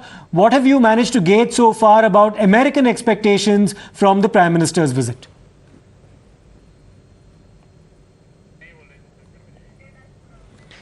Well, let me in fact go across to Mr. Chirayu Thakur. We'll try to connect once again with Mr. Saurabh Shukla. Mr. Thakur, thank you so much for speaking to Times Now. What do you think are some of the key tangibles that India will hope to achieve at the conclusion of this visit on the 23rd? Thank you so much for having me. I think there are a range of deliverables that are already out there and engaging from media and what is being printed. There is a huge hype about the GE 414 engines. There are talk about other critical technologies. There are talks about aligning of several norms and other business related barriers. Both sides are trying to cut down barriers and progress gradually, one step at a time towards the bilateral trade deal, etc. But if I would to put it, I am not going to put it this in a very transactional terms. Although tangibles do matter in such kind of state visits, but it's not merely the tangibles. It is the trust that both sides are demonstrating. That is, I think, very much important, and that is happening here right now. And it is in this context that this state visit should be seen, and not just tangibles, which are of course important. Mr. Thakur, we'll come back to you, but we're also being joined right now by the first Indian-American senator in the New York Senate, and his name's Kevin Thomas. Senator Thomas, thank you so much for speaking to Times Now. You'll, of course, be meeting Prime Minister Narendra Modi in New York as well, and then, of course, he proceeds to Washington, where he'll address a joint session of the U.S. Congress. What are American lawmakers expecting Prime Minister Narendra Modi to say? What do they hope are the issues that he'll speak about when he addresses the August institution? Well, listen, we have a lot of hope and a lot of expectation because of our connection with India, right? We want to make sure that there is a shared commitment across the region for global challenges like promoting health security, working with partners around the world to build a free, open, and secure, prosperous Indo-Pacific region, where goods and ideas can travel freely and rules are applied fairly. So this is the kind of relationship that we are all looking to foster here. Senator Thomas, as far as defense is concerned, people, of course, have been talking about the acquisition of the Predator drones. Now, this defense relationship between India and the U.S. has deepened over time, has it not? What do you hope is more that can be achieved on this front when Prime Minister Modi meets President Biden? Because of the Russia-Ukraine war, everyone around the world that has purchased Russian military equipment are scratching their heads. So this is a good deal to make. A good deal where India is signing, a much anticipated deal, a $3 billion deal with the United States for 31 Reaper armed drones. All right. And this is like the best of the best drones that India can purchase to protect its borders and its security. So this is huge. And let's also talk about the Indo-Pacific and how our interests converge. Clearly, the allusion here is to Chinese expansionism. Tell us about how we might evolve something really workable between these two countries as far as the containment of the Chinese threat is concerned. Absolutely. There are a lot of issues around that area.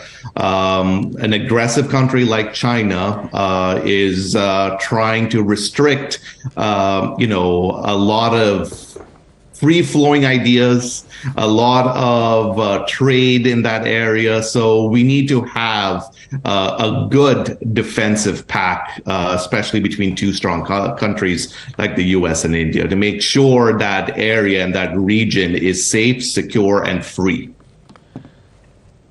Now, Mr. Thomas, you've also, in fact, had interaction with state leaders in India. In February this year, you actually spoke to the Kerala Chief Minister, Mr. Pinarayi Vijayan, as well. So there are multiple layers to this interaction between India and the United States. It takes place at multiple levels as well. Tell us a bit more about that interaction.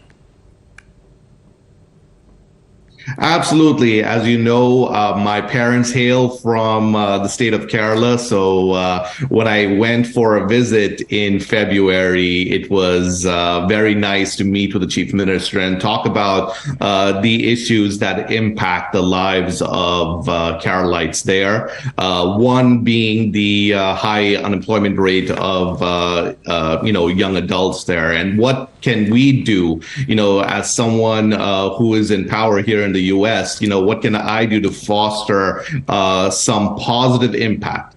How can I help bring some tech companies over? I try to do as much as I can to make sure that we have a very good relationship with India and with anyone who wants to make things better for others.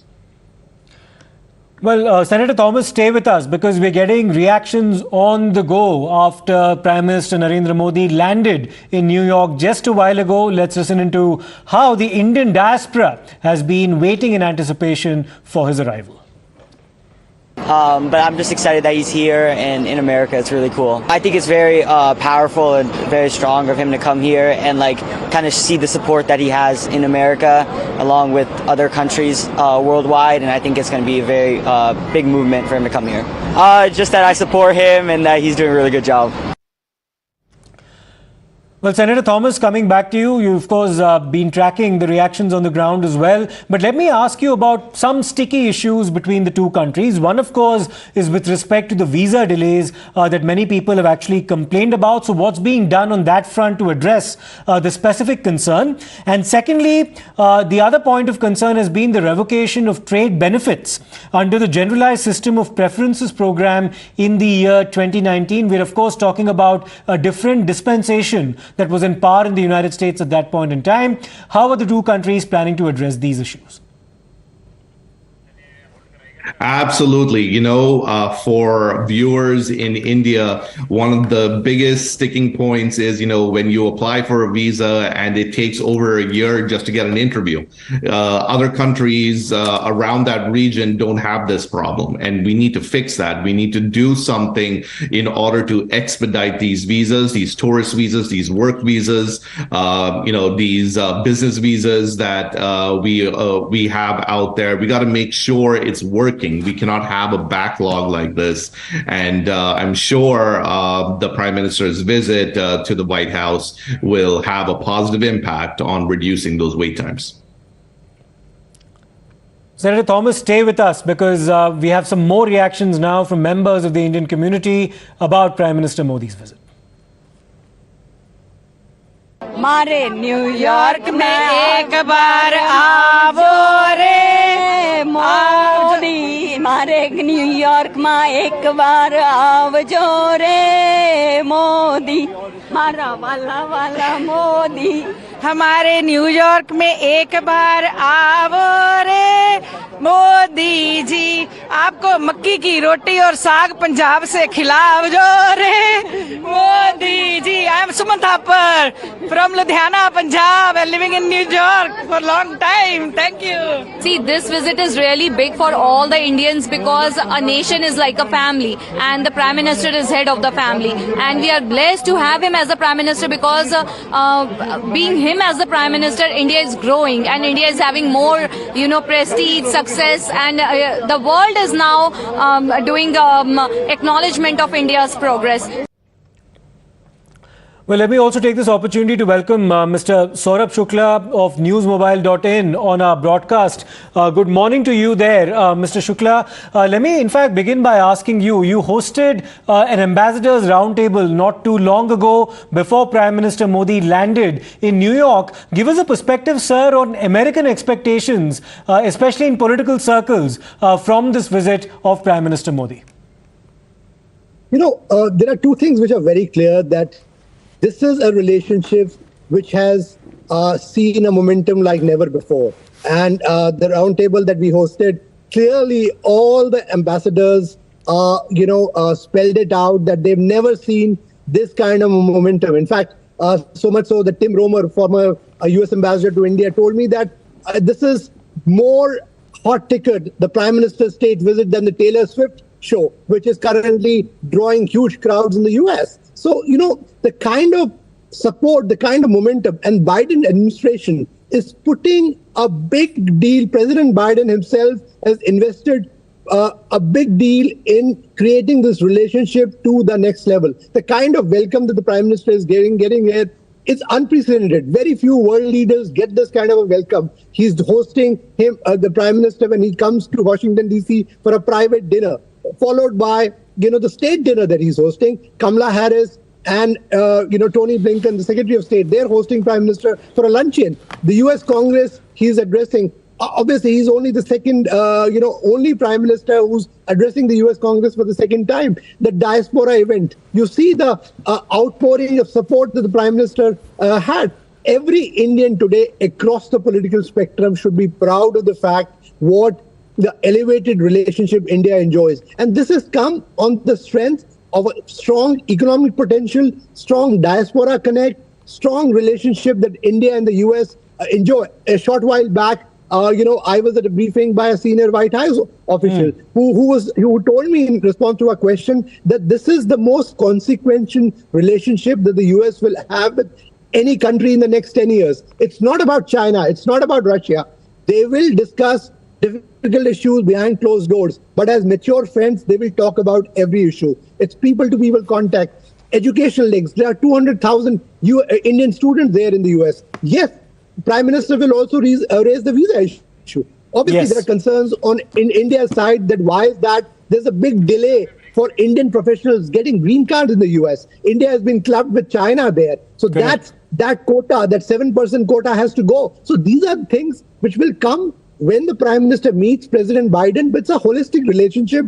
And I can tell you that this has etched out a new paradigm for Indo-US relations in years to come. And Prime Minister Modi gets a lot of credit in creating this whole momentum and creating this blueprint. And this is what you will see in the next 2.5 days, 3 days, till the 23rd evening the Prime Minister is here in the US. Yes, thanks a lot for that perspective, Mr. Shukla. And also, we are getting live shots now of Prime Minister Narendra Modi, who's just about to arrive at his hotel in New York. Those are the shots that you just see on your screens right now. He's, of course, left the airport where he'd landed, and now he's at the New York Palace Hotel, and he's soon about to get out of that convoy and approach the lobby as we speak. There's a large contingent of members of the Indian community, the Indian diaspora in the United States,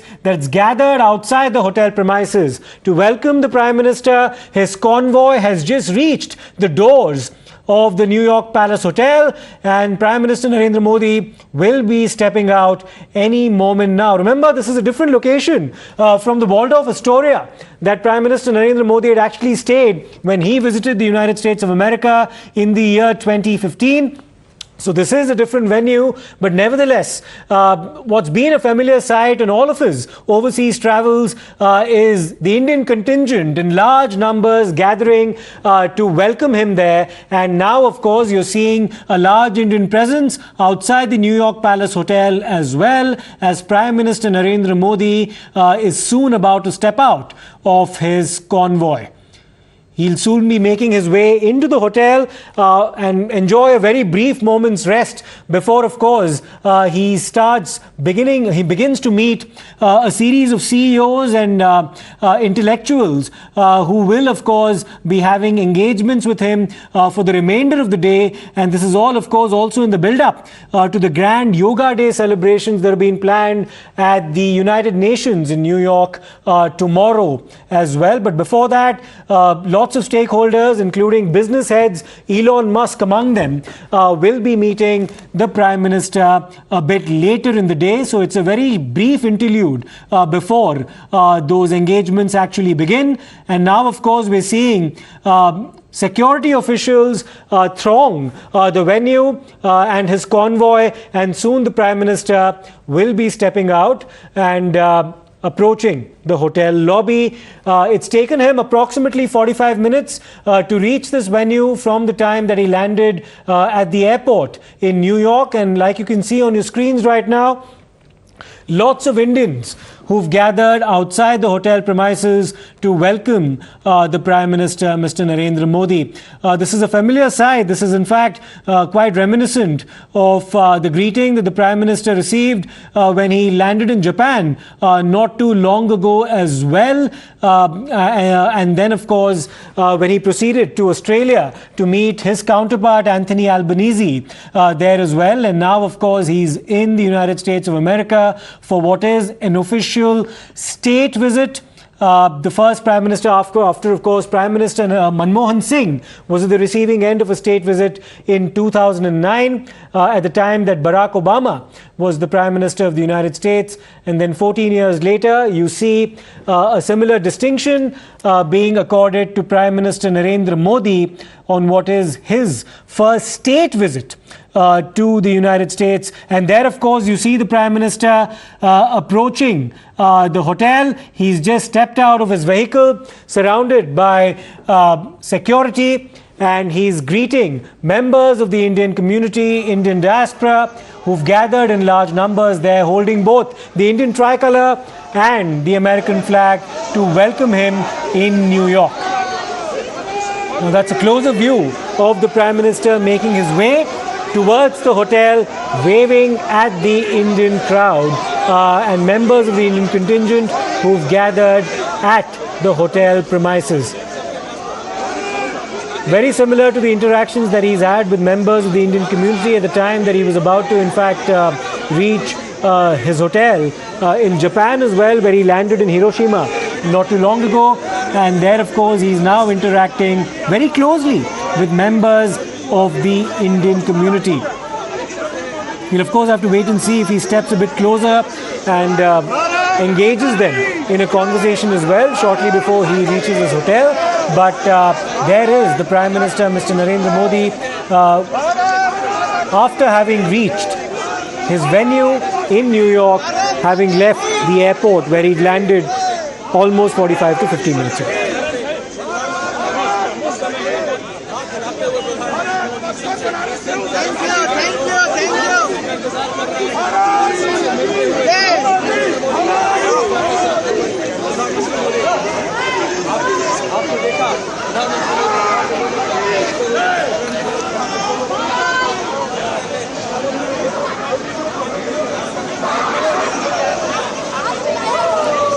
So there it is. Prime Minister Narendra Modi just met members of the Indian community, and now, of course, he's heading back, like we saw a short while ago, to the hotel. And thereafter, after a short break, he will be interacting with CEOs, members of the business community in the United States, and, of course, a lot of intellectuals as well. Among the people who will be meeting him will include Elon Musk, the CEO of Twitter, Neil deGrasse Tyson, who is an American astrophysicist, Paul Romer, the Senior Vice President of the World Bank, Nicholas Nassim Taleb, who's an author and thinker, Ray Dalio, who's an investor, Fallu Shah, Indian-American singer, Jeff Smith, who's an author, Michael Froman, former U.S. State Representative. Let me, if I go across to Rishabh, who will, of course, take us through the Prime Minister's engagements as well. But Rishabh, from what we can see on our screens right now, the Prime Minister has reached his hotel, the New York Palace Hotel in the United States. It's taken him approximately 45 minutes to reach this venue from the JFK airport.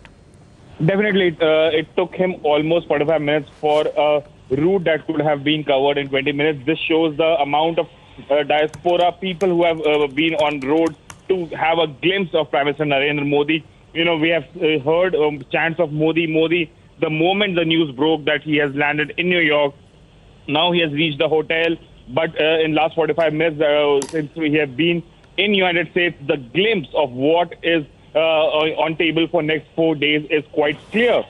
Given the support that the Prime Minister commands globally among the Indian diaspora, is something that has become the image of India. Remember, U.S. has 4.6 million strong Indian diaspora. I just need to interrupt you there for a moment, Rishabh. We're getting live shots now of Prime Minister Narendra Modi from within the New York Palace Hotel. He's just made his way there a short while ago. Before that, of course, he had a very brief interaction with members of the Indian community who'd gathered outside the hotel to welcome him. Now, of course, he stepped inside the hotel and we can see him there, flanked by security officials.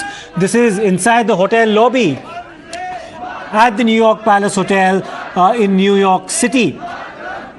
Almost 8 years ago, when he was in the United States, there, of course, having a bilateral engagement with President Barack Obama at that point in time, he was lodged inside the Waldorf Astoria.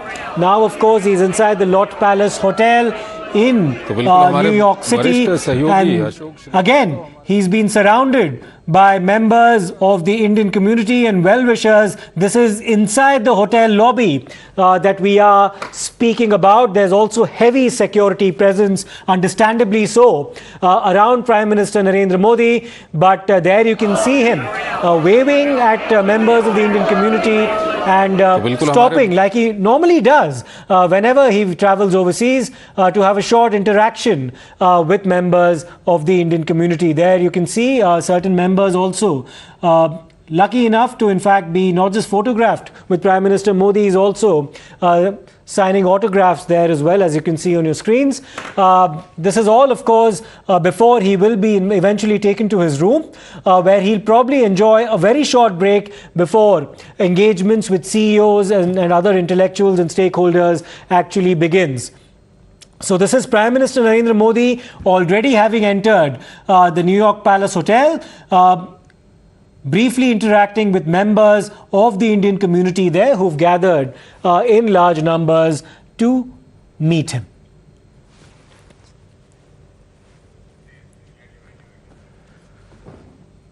So those are live visuals of Prime Minister Narendra Modi at the New York Palace Hotel. He landed at the New York JFK airport about 45 minutes to an hour ago. It took him quite some time to reach the hotel premises. Shortly before he entered the hotel, there was a large contingent of members of the Indian diaspora who were waiting outside for him for several hours. He did meet them very briefly before, of course, he proceeded to the hotel lobby. Now, of course, उत्साह देखिए, लोगों के चेहरों पर खुशी देखिए, लोगों के चेहरों पर उत्साह जो है वो विभिन्न धर्मों के लोग वहां पर पहुंचे हुए हैं। जी, सेंस ऑफ बिलोंगिंग जो है ना इंडिया के साथ भारत के अंदर जो है लोगों की, ये और ये सिलसिला अभी आप देखिए अगले 3-4 दिन तक जहां जहां प्रधानमंत्री नरेंद्र मोदी जाएंगे वहां आपको ये दिखाई देगा। महत्वपूर्ण बात क्या है कि चंद्रशेखर, जब प्रधानमंत्री नरेंद्र मोदी व्हाइट हाउस के अंदर जो बाइडेन के साथ मुलाकात करेंगे तो अशोक एक मिनट रुकना चाहिए।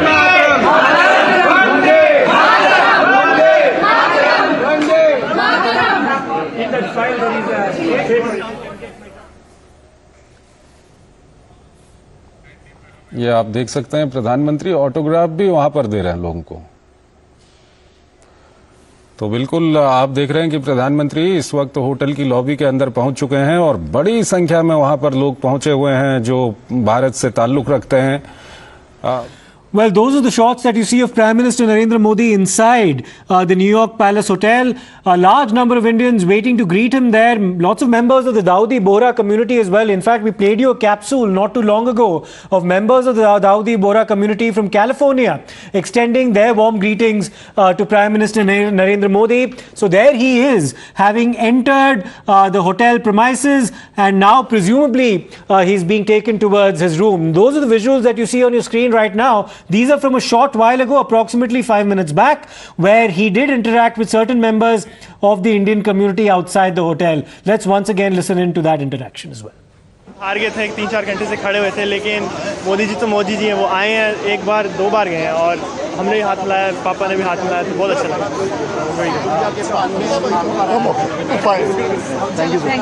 आपका कब आता है?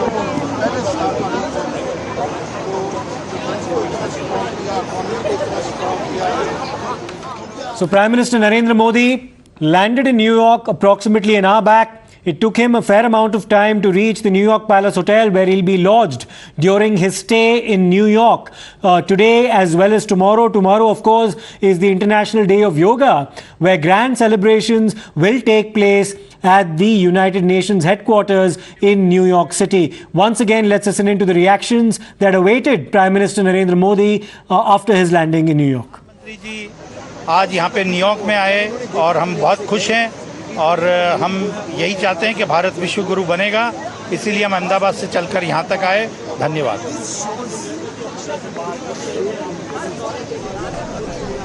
So these reactions have been pouring in ever since Prime Minister Narendra Modi landed in New York.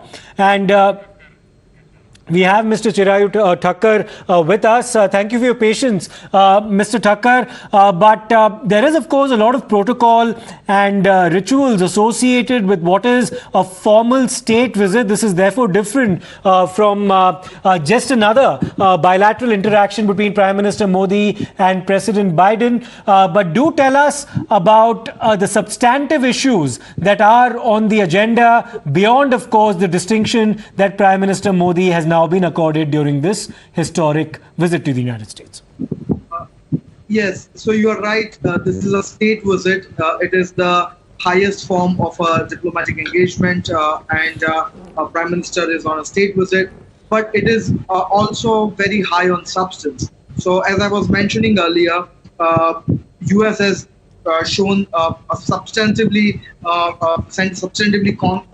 costly signal, and they have agreed to a complete transfer of technology vis-a-vis the GE414 engine. There is already $191 billion of trade bilaterally, but both countries are trying to minimize and cut the red tape on both sides, also reduce the barriers vis-a-vis economic transactions. so that this number can meet its potential and maybe surpass the optimum potential reached to perhaps even more than what India and China are trading right now. So this basically sends signals across bureaucracies on both sides of the divide that they need to work together, they need to work harder and find solutions to many issues. And this is a broad-based relationship which is not dependent on one or two issues. Perhaps every important issue, India and US has something or the other to share. And I'm sure when the final communique is out, it would touch a lot of areas from trade to cyber to space to commerce and of course defense and co-production, etc. But I think apart from substance, apart from symbolism, this visit is also very high on substance. It's very high on substance, but let's also talk about symbolism for a short period of time, Mr. Thakkar, especially the kind of interactions, the public interactions that Prime Minister Narendra Modi has with members of the Indian diaspora. What we were told is that when it comes to somebody else who was the Prime Minister in the past, even prior interactions and bilateral visits that Indian Prime Ministers have had to foreign countries, engagements with members of the Indian diaspora were largely closed-door affairs. But Prime Minister Narendra Modi has added a completely different dimension to this equation with members of the Indian diaspora. Give us a perspective on that. Yes, so you are right. Prime Minister Modi has made diaspora a big issue of his foreign policy. And as you can rightly see, and everybody else can see, from South Africa to Dubai to recently his engagement with diaspora in Sydney and to the events like Madison Square Garden, Prime Minister always liked to create big events with diaspora. Right. Now, it makes his outreach more important. It makes people feel that, they are still a part of India's growth story. Yes. And Prime Minister has multiple objectives there. It helps him domestically to signal that how popular he is, and every politician thinks that way. There's nothing wrong with it. But apart from that, India also needs the talent. India also needs the support in terms of capital investments. So these are areas where diaspora can play a leading role. And apart from that, you also see that in a country like the United States, the bilateral ties, diaspora is very important part of it. If you read the documented stories of the nuclear deal, you see diaspora played a very important role even in those episodes, critical. That's correct. So very heavily invested the Indian diaspora when it comes to the Indo-US relationship. You're right about that, Mr. Thakkar. Do stay with us. We'll have to slip into a short break right now. We'll come back with our coverage of Prime Minister Modi's visit to the United States on the other side.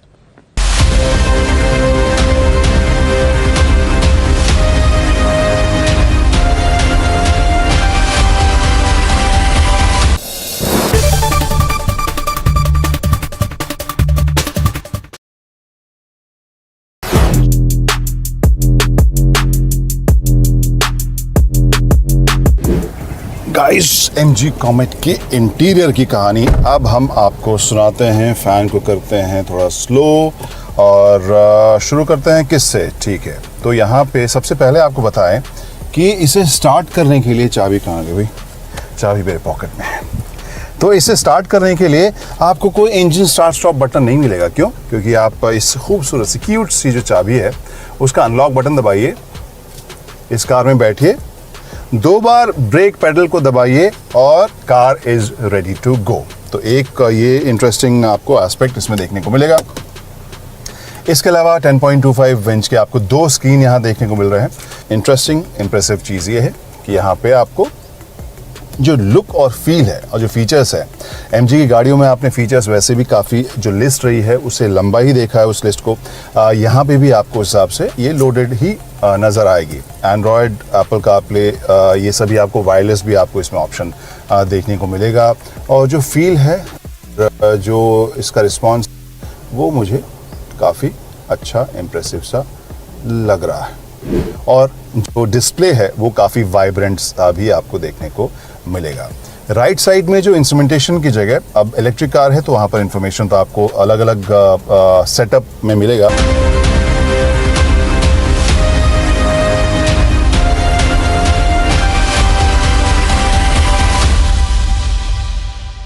Welcome back. Prime Minister Narendra Modi is landed in New York, and in a very short while from now, his engagements with business leaders, CEOs, as well as intellectuals will commence. But before that, let's in fact go across to Mr. Sanjay Puri, who's the chairman and founder of the U.S.-India Political Action Committee. Now, Mr. Puri, thank you so much for speaking to Times Now. You began this in 2002, and therefore you've seen the evolution of Indo-US ties from very close quarters. How have these relations actually changed over time, and what are your expectations from Prime Minister Modi's visit? I am having a little problem here getting your audio, sir. Let me just try again. Just give me a minute.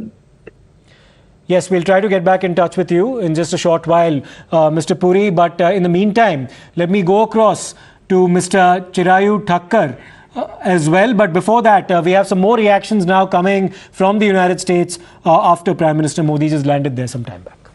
Absolutely. My full name is Srisha Vijayapal. I'm from Milwaukee, Wisconsin.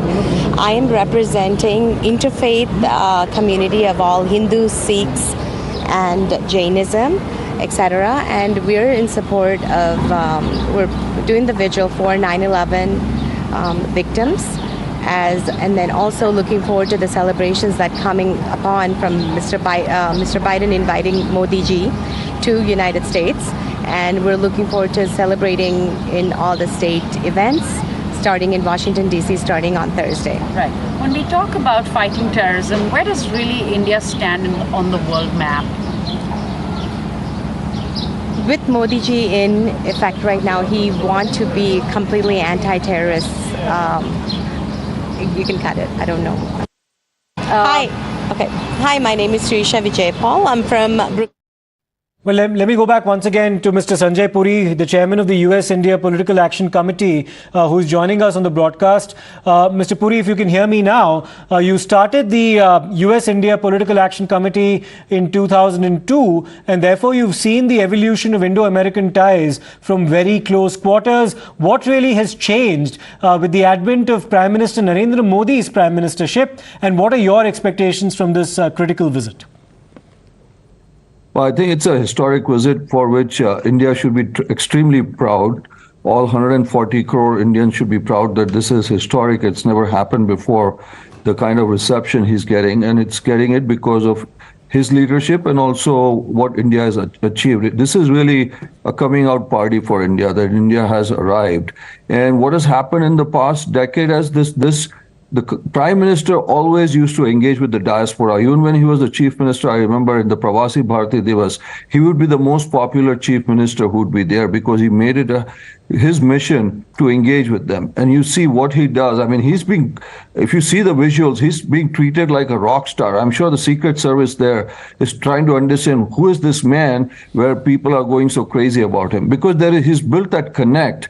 And also the reception he's getting is because now India has proven to be a stable democracy. There's been so much work going on in infrastructure. It does not meddle in other people's affairs. It's got a growing economy. It's got one of the youngest population in the world. So all those factors with an assertive, confident India, an assertive prime minister, a very, very successful diaspora. When you look around, when you talk about companies, when you see the CEOs of Google and Microsoft and IBM, and you have the World Bank head, all of Indian origin, that's part of the whole process that has happened. And, again, there is a connect that he has built with the diaspora, and the diaspora feels very proud today. They are successful, but India's success is reflected in the diaspora, and diaspora success is reflected in India. And Mr. Puri, just to build on that, because the Indian diaspora now is almost 5 million strong in the United States of America, how important a political constituency have they actually become, to the extent that no American politician can perhaps ignore them? I'll come back to that question in just a short while, Mr. Puri. I seek your indulgence. We'll in fact cut through to some reactions that have come from members of the... ਕਹਿੰਦੇ ਜੀ ਅਸੀਂ ਇੱਕ ਮੋਦੀ ਜੀ ਲਈ ਕਰਨਾ ਹੈਗਾ। ਮੈਂ ਵੈਸੇ ਇਹਨਾਂ ਚੀਜ਼ਾਂ ਪੈਂਦਾ ਨਹੀਂ ਹੈਗਾ, ਪਰ ਹੁਣ ਇਹਨਾਂ ਨਾਲ ਕੁਝ ਇੱਜ਼ਤ ਹੈਗਾ ਕਿ ਜੋ ਇਹਨਾਂ ਨੇ ਦੱਸਿਆ ਸਾਰਾ, ਫਿਰ ਮੈਂ ਕਿ ਜ਼ਰੂਰ ਅਸੀਂ 4-5 ਦਿਨ 'ਚ ਲੋਕਾਂ ਨੂੰ ਖਬਰਾਂ ਭੇਜਦੀਆਂ ਕਿ ਜਿੰਨੇ ਹੋ ਸਕੇ ਇਕੱਠੇ ਹੋ ਜਾਣ। ਇਹਦੇ ਚ ਮੈਨੂੰ ਕਈਆਂ ਨੇ ਇੱਥੇ ਨਾ ਲੋਕਲ ਕਿਹਾ ਕਿ ਮੋਦੀ ਜੀ ਵੀ ਆਣਗੇ ਮੈਂ ਕਿਹਾ ਮੋਦੀ ਜੀ ਆਣਗੇ ਤੇ ਇੱਥੇ ਤਾਂ ਸਾਰਾ ਕੰਮ ਹੀ ਨਹੀਂ ਹੋ ਸਕੇਗਾ ਸਿਕਿਉਰਿਟੀ ਅਸੀਂ ਉਹਨਾਂ ਨੂੰ ਸਪੋਰਟ ਕਰਨਾ ਹੈ ਉਹਨਾਂ ਨੂੰ ਬਲੌਕੇਜ ਕਰਨੀ ਹੈ Talking about India fighting terrorism, where does India really stand when it comes to talking terror? You know, this is a very sensitive subject. I was involved in this for a long time. In fact, I'll go back to, I think it was 2015, that the Prime Minister of Israel, Bibi Netanyahu, had asked us to bring religious leaders of the Asian communities to Israel. And he said, no Christians, no Muslims. Intentionally.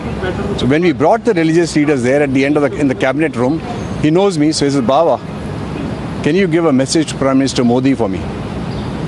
I said, Mr. Prime Minister, sure, but there were some Hindu leaders. And I know Modi ji's respect and association, how he regards them. So I asked the Swamiji, I said, Swamiji, Prime Minister has a message for you. Prime Minister, can you please pass my message to Modi ji to visit Israel? You know what the Swamiji's reply was? This Swami Avdeshanand Giri, head of the Acharya Sabha, which we helped create for the Millennium Summit, he did not say we'll give you a message. He very emphatically said he will come. I was shocked. But why I'm referring this in context of terrorism? Ever since there's close cooperation between India and Israel, India, Israel and the USA, you will see now that every major, whether it's CIA or the FBI or Scotland Yard, they recognize that the terrorism which was being perpetuated by the Pakistani terrorists at the border, now they call that out. Before they were not ready to believe. So there's been a fundamental shift. And Modi ji has categorically stood with everybody. I mean, just tell me which world leader had the courage, in New York we call it chutzpah, to sit with President Putin and tell him, I have told you privately in front of the media, but I'm telling you personally, this is not the time for war, end the war. He goes with that courage. Which world leader has that? So, I mean, the message is very clear. There is just no room in the world for any acts of terrorism. And unfortunately, we have these hardliners in every religion, in every walk of life. Even in America, we have them. Extreme right and extreme left. Right.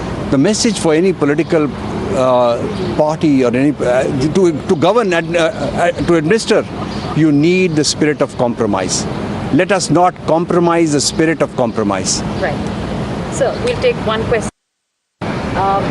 We talk about the Sikh community coming out in support of Prime Minister Modi and his visit.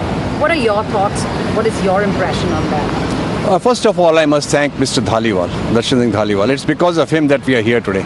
He reached out to me. He says, "Baba, can you invite?" बहुत ही संक्षिप्त मुलाकात हुई और बहुत अच्छा लगा इतनी देर से इंतजार करते हुए, लेकिन ये उनका बड़प्पन है, उनकी महानता है कि वो बाहर निकल के आके सब लोगों के साथ संपर्क स्थापित किया और इतने नजदीक से उनके साथ जब मुलाकात हुई तो बहुत अच्छा लगा। We brought lots of love. That's what we brought. प्यार लेके आए मोदी जी के लिए, टाइम लेके आए, so that's what we brought. पर मैं बताती हूँ, मैंने ना रुद्राक्ष की बड़ी सारी माला लेकर आई थी, तो मैंने कहा था इसको पहनाऊंगी और मोदी जी को दिखाऊंगी कि जैसे मोदी जी शिव के भक्त हैं और हम उनको महाअवतार बाबा जी का रूप मानते हैं, क्योंकि उन्होंने इतना काम करा है और वो स्ट्रॉन्ग अकेले खड़े हैं और सारे लोग उनके विरुद्ध में जो भी खड़े हुए हैं और वो तरक्की पर तरक्की करते जा रहे हैं, तो कोई शक्ति उनके साथ है। मुलाकात बहुत अच्छी रही। हमने 3 बार उनसे हाथ मिलाया और मोदी जी की आंखें देख के और हमारी आंखें देख के भर आई आंखें, और हमारे भारत के प्रधानमंत्री जी आज यहाँ पे न्यूयॉर्क में आए और हम बहुत खुश हैं। हाँ, मैं तो सबसे आगे था। मैंने तो वो सबको नमस्ते कह रहे थे। द मोस्ट हम्बल पार्ट मैंने उनमें देखा कि सीक्रेट सर्विस एजेंट को कह रहे थे चलिए towards the hotel, right, towards the door. उन्होंने कहा कि आई विल कम हियर। मैंने उनकी 3-4 वीडियोस भी ली जब वो आए थे। लोग एक दूसरे को पुश कर रहे थे, पैराग्लाइड गिर रहा था, secret service has to push it back. It was a phenomenal experience. Well, let me go back once again to Mr. Sanjay Puri. Thank you for your patience, Mr. Puri. I was going to ask you a question about the Indian diaspora, which has now grown to almost 5 million people in the United States of America. How important a political constituency is the Indian American community right now? Our elections get decided, at least the past presidential elections have been decided by literally thousands of votes in 3 or 4 key states, Pennsylvania, Michigan, Arizona. And, those are basically the 3-4 states. And there is a growing constituency of Indian Americans in those states. And in those places, it was decided by thousands of votes. So it has become a very, very important community. It's the fastest growing community in terms of immigration. We have, surpassed the Chinese Americans. And in terms of immigration, we are fastest. In terms of income, we are about $150,000.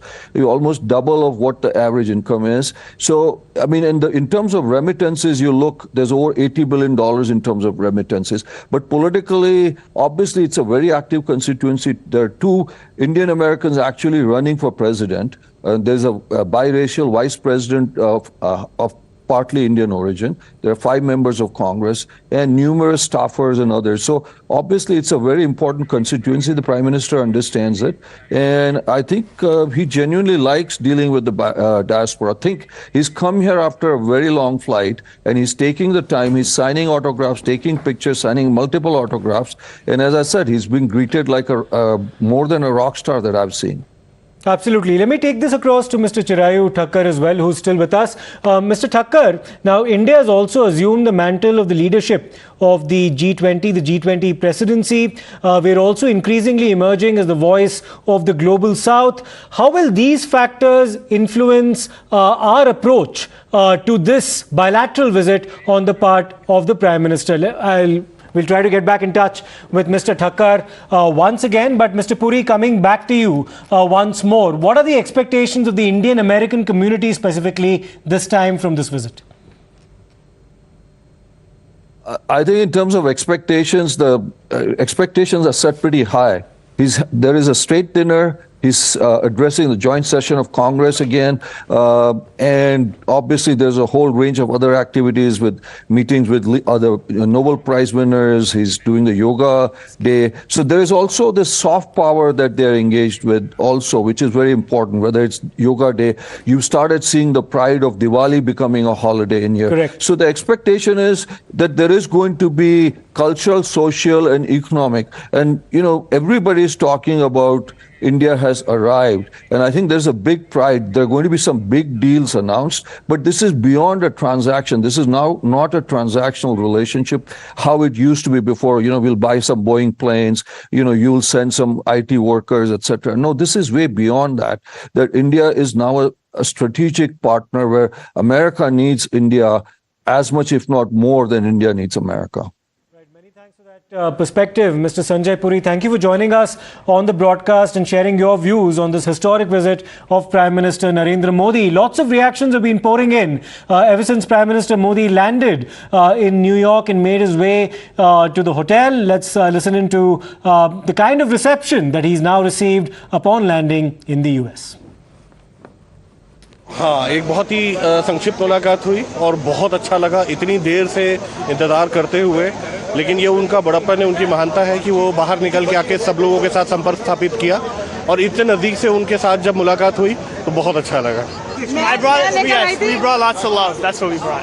प्यार लेके आए मोदी जी के लिए, time लेके आए, so that's what we brought. पर मैं बताती हूँ, मैंने ना रुद्राक्ष की बड़ी सारी माला लेकर आई थी, तो मैंने कहा था इसको पहनाऊंगी और मोदी जी को दिखाऊंगी कि जैसे मोदी जी शिव के भक्त हैं और हम उनको महाअवतार बाबा जी का रूप मानते हैं, क्योंकि उन्होंने इतना काम करा है और वो स्ट्रॉन्ग अकेले खड़े हैं और सारे लोग उनके विरुद्ध में जो भी खड़े हुए हैं और वो तरक्की पर तरक्की करते जा रहे हैं, तो कोई शक्ति उनके साथ है। मुलाकात बहुत अच्छी रही। हमने 3 बार उनसे हाथ मिलाया और मोदी जी की आंखें देख के और हमारी आंखें देख के भर आई आंखें, और हमारे भारत के प्रधानमंत्री जी आज यहाँ पे न्यूयॉर्क में आए और हम बहुत खुश हैं। हाँ, मैं तो सबसे आगे था। मैंने तो वो सबको नमस्ते कह रहे थे। द मोस्ट हम्बल पार्ट मैंने उनमें देखा कि सीक्रेट सर्विस एजेंट को कह रहे थे चलिए towards the hotel, right, towards the door. उन्होंने कहा कि आई विल कम हियर। मैंने उनकी 3-4 वीडियोस भी ली जब वो आए थे। लोग एक दूसरे को पुश कर रहे थे, पैराग्लाइड गिर रहा था, secret service has to push it back. It was a phenomenal experience. Now, tomorrow is the International Day of Yoga, and Smita Kumari, the yoga instructor, set a world record for holding the center split pose for a record 3 hours, 10 minutes and 12 seconds. The record-setting effort took place in Ahmedabad. She received a record certificate from the Guinness World Records team, and the same was presented to her by Adani Group's chairman, Mr. Gautam Adani. So that's a wrap on News Now overnight. We'll of course be getting you all the updates from Prime Minister Narendra Modi's historic visit to the United States early tomorrow morning. Do not forget to tune in. In the meantime, good night.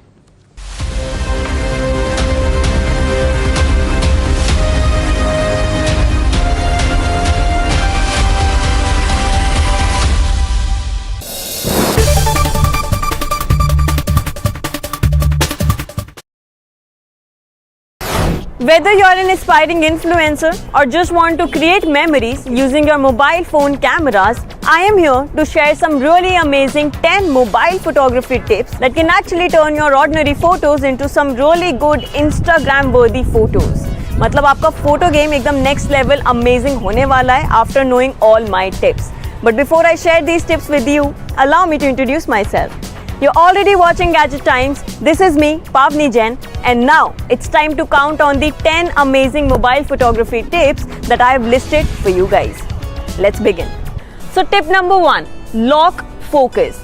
So as soon as you open your camera software, जो आपका subject है उसके ऊपर you just have to tap and hold it until this yellow box appears. ऊपर आपको दिखाई देगा एक छोटा सा tag saying AFAE log. Now what this means is कि जो अगर आपका subject move भी कर रहा है, you'll get really sharp photos as well as the well balanced exposure. Tip number 2, rule of thirds. Now try to not position your subject in center. Maybe just position them on one of the grid lines. This makes for a visually appealing photos as well as videos. Tip number 3, use full megapixels. क्या मतलब है इसका? The smartphones these days boast 48 megapixel sensor, 50, 64 and sometimes 108 megapixel sensor as well. इस case में क्या होता है? Whenever you click any picture, the smartphone by default clicks your photo at 12 megapixel using the pixel binning technology. अब इसका क्या इलाज है? You have to go to the camera settings. वहाँ पर जाकर आपको high resolution photos पर select करना होगा ताकि जो आपकी फोटोज हैं वो सेंसर का फुल मेगापिक्सल इस्तेमाल करें और आपको ज़्यादा से ज़्यादा डिटेल्स अपने फोटोज में दिखाई दे. Tip number 4, shoot during the golden hour. Oops, वैसे तो ये भी नहीं है. That is the hour 1 hour after the sunrise and 1 hour before the sunset. The light at that point of time is absolutely perfect. आपको warm light मिलता है, soft light मिलता है और आपकी photos come out really very excellent in terms of colors. Or I think I should also own my photography tip and start shooting in the golden hour and not in the harsh light maybe. Okay. Tip number 5, use burst mode. This is the most underused feature on all smartphones. Android पे भी मिलता है और iPhone पे भी मिलता है. Very simple to use. You just have to tap and hold the shutter button on your camera software and the camera will click multiple photos in just a few seconds. This is a really great feature just in case you want to capture any movement.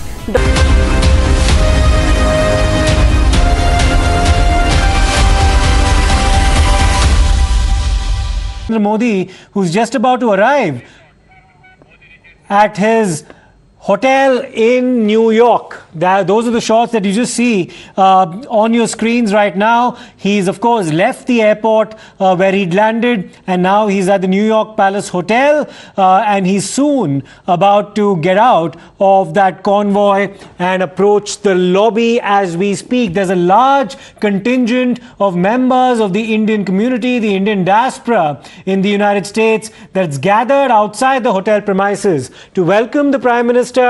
His convoy has just reached the doors of the New York Palace Hotel and Prime Minister Narendra Modi will be stepping out any moment now. Remember, this is a different location from the Waldorf Astoria that Prime Minister Narendra Modi had actually stayed when he visited the United States of America in the year 2015. So this is a different venue, but nevertheless, what's been a familiar sight in all of his overseas travels is the Indian contingent in large numbers gathering to welcome him there. And now, of course, you're seeing a large Indian presence outside the New York Palace Hotel as well, as Prime Minister Narendra Modi is soon about to step out of his convoy. He'll soon be making his way into the hotel and enjoy a very brief moment's rest before, of course, he begins to meet a series of CEOs and intellectuals who will, of course, be having engagements with him for the remainder of the day. And this is all, of course, also in the build-up to the grand Yoga Day celebrations that are being planned at the United Nations in New York tomorrow as well. But before that, lots of stakeholders, including business heads, Elon Musk among them, will be meeting the Prime Minister a bit later in the day. So it's a very brief interlude before those engagements actually begin.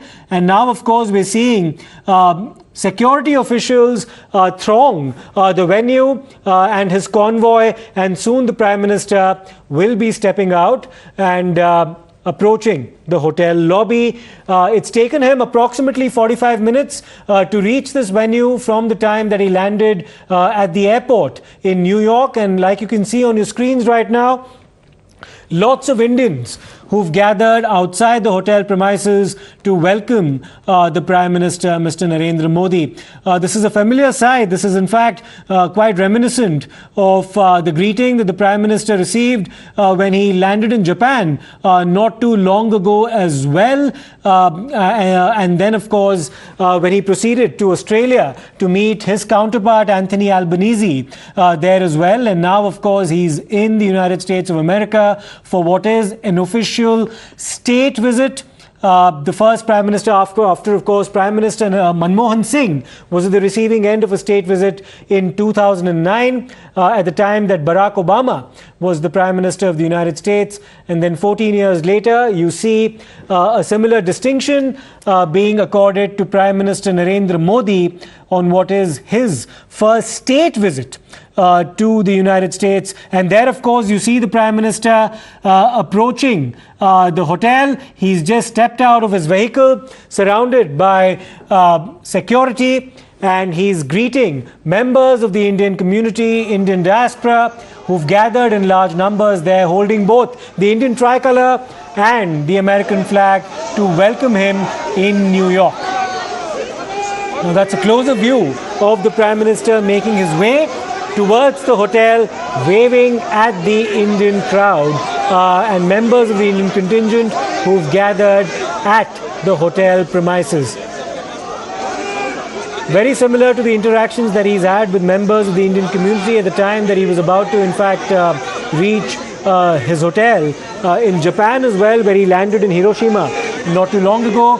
And there, of course, he's now interacting very closely with members of the Indian community.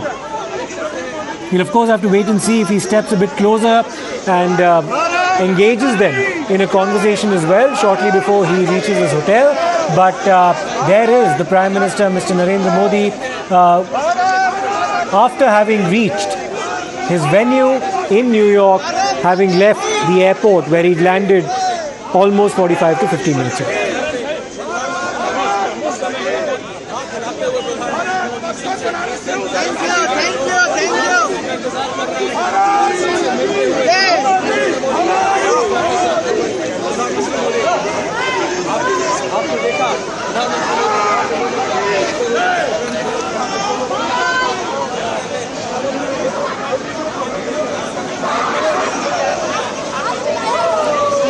So there it is. Prime Minister Narendra Modi just met members of the Indian community, and now, of course, he's heading back, like we saw a short while ago, to the hotel.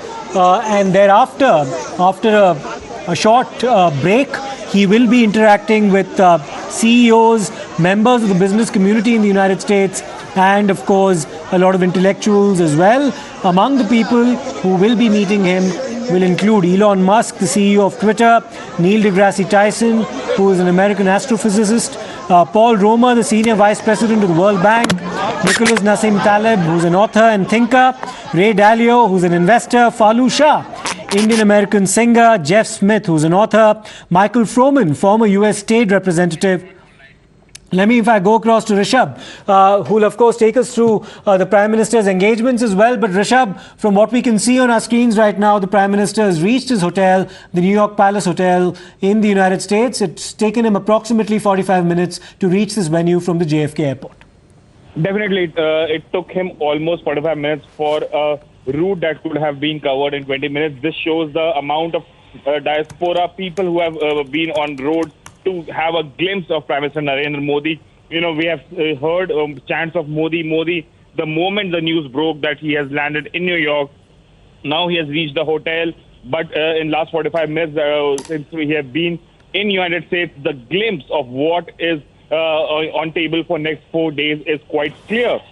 Given the support that the Prime Minister commands globally among the Indian diaspora, is something that has become the image of India. Remember, U.S. has 4.6 million strong Indian diaspora. I just need to interrupt you there for a moment, Rishabh. We're getting live shots now of Prime Minister Narendra Modi from within the New York Palace Hotel. He's just made his way there a short while ago. Before that, of course, he had a very brief interaction with members of the Indian community who'd gathered outside the hotel to welcome him. Now, of course, he stepped inside the hotel and we can see him there, flanked by security officials. This is inside the hotel lobby at the New York Palace Hotel in New York City.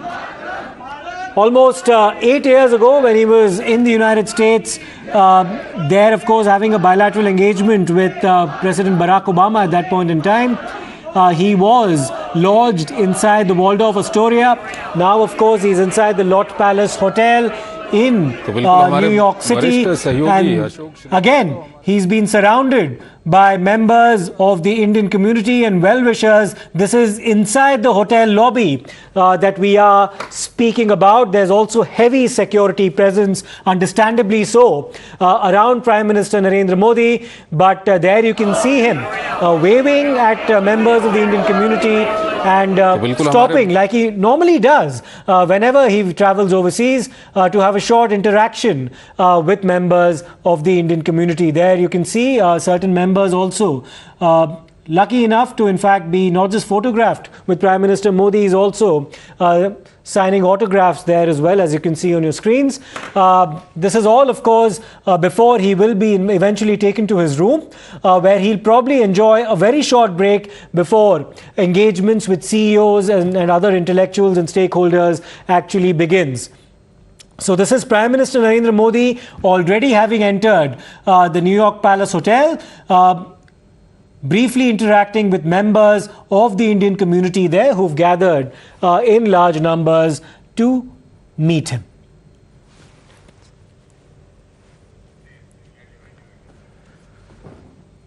So those are live visuals of Prime Minister Narendra Modi at the New York Palace Hotel.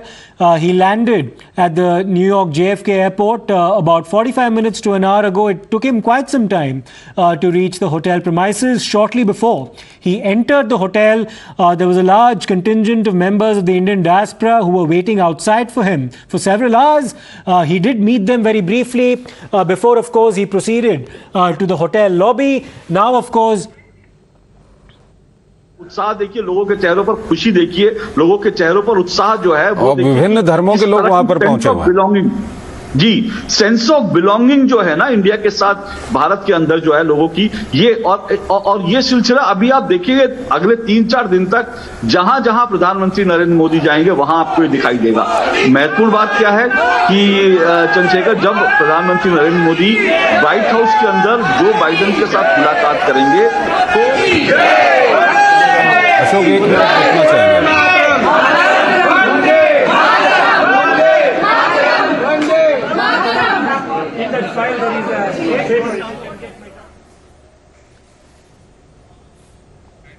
ये आप देख सकते हैं, प्रधानमंत्री autograph भी वहां पर दे रहे हैं लोगों को।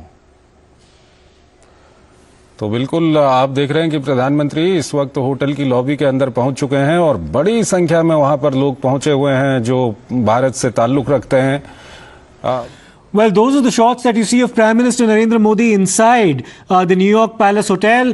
A large number of Indians waiting to greet him there. Lots of members of the Dawoodi Bohra community as well. In fact, we played you a capsule not too long ago of members of the Dawoodi Bohra community from California extending their warm greetings to Prime Minister Narendra Modi. So there he is, having entered the hotel premises, and now presumably he's being taken towards his room. Those are the visuals that you see on your screen right now. These are from a short while ago, approximately 5 minutes back, where he did interact with certain members of the Indian community outside the hotel. Let's once again listen into that interaction as well. हार गए थे, 3-4 घंटे से खड़े हुए थे, लेकिन मोदी जी तो मोदी जी हैं, वो आए हैं, एक बार 2 बार गए हैं और हमने भी हाथ मिलाया, पापा ने भी हाथ मिलाया, तो बहुत अच्छा लगा।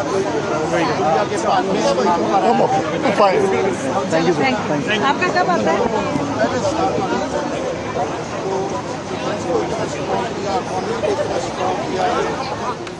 So Prime Minister Narendra Modi landed in New York approximately an hour back. It took him a fair amount of time to reach the New York Palace Hotel, where he'll be lodged during his stay in New York today as well as tomorrow. Tomorrow, of course, is the International Day of Yoga, where grand celebrations will take place at the United Nations headquarters in New York City. Once again, let's listen into the reactions that awaited Prime Minister Narendra Modi after his landing in New York. मंत्री जी आज यहाँ पे New York में आए और हम बहुत खुश हैं और हम यही चाहते हैं कि भारत विश्व गुरु बनेगा, इसीलिए हम अहमदाबाद से चलकर यहाँ तक आए।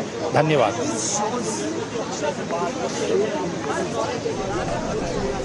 So these reactions have been pouring in ever since Prime Minister Narendra Modi landed in New York.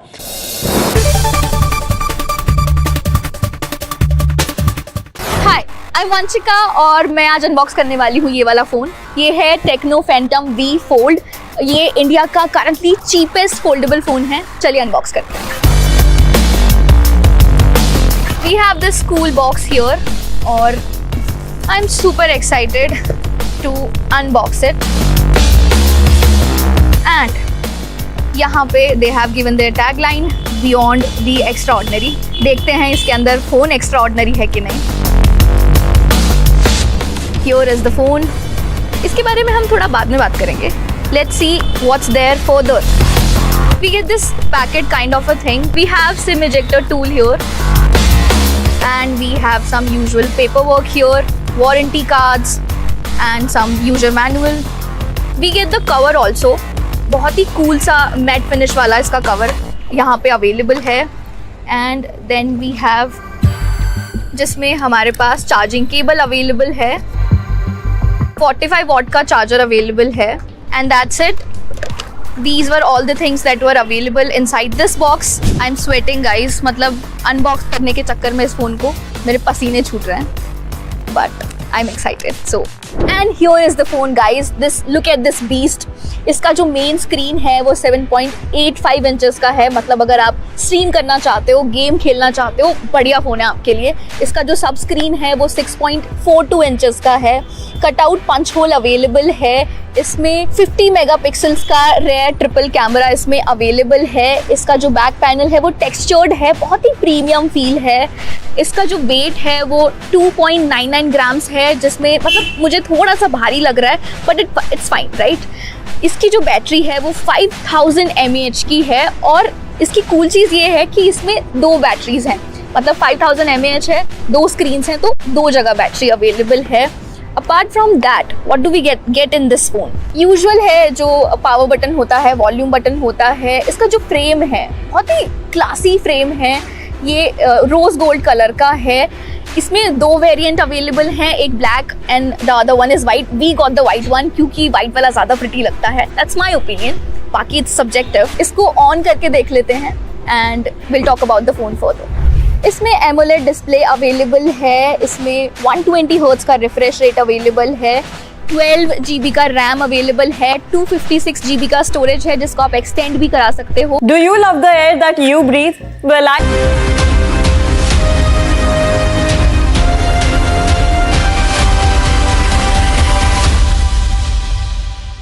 Welcome back. Prime Minister Narendra Modi is landed in New York, and in a very short while from now, his engagements with business leaders, CEOs, as well as intellectuals will commence. But before that, let's in fact go across to Mr. Sanjay Puri, who's the chairman and founder of the U.S. India Political Action Committee. Now, Mr. Puri, thank you so much for speaking to Times Now.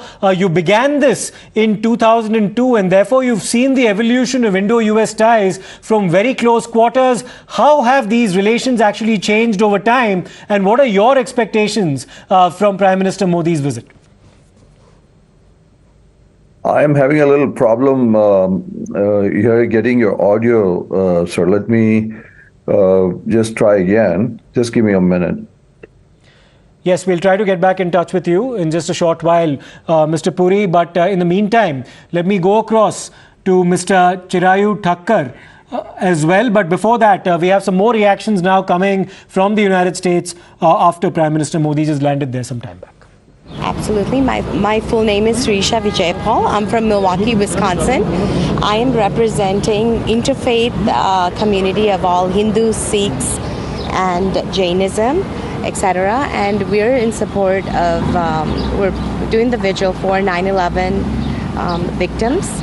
And then also looking forward to the celebrations that coming upon from Mr. Biden inviting Modi ji to United States, and we're looking forward to celebrating in all the state events starting in Washington DC starting on Thursday. Right. When we talk about fighting terrorism, where does really India stand on the world map?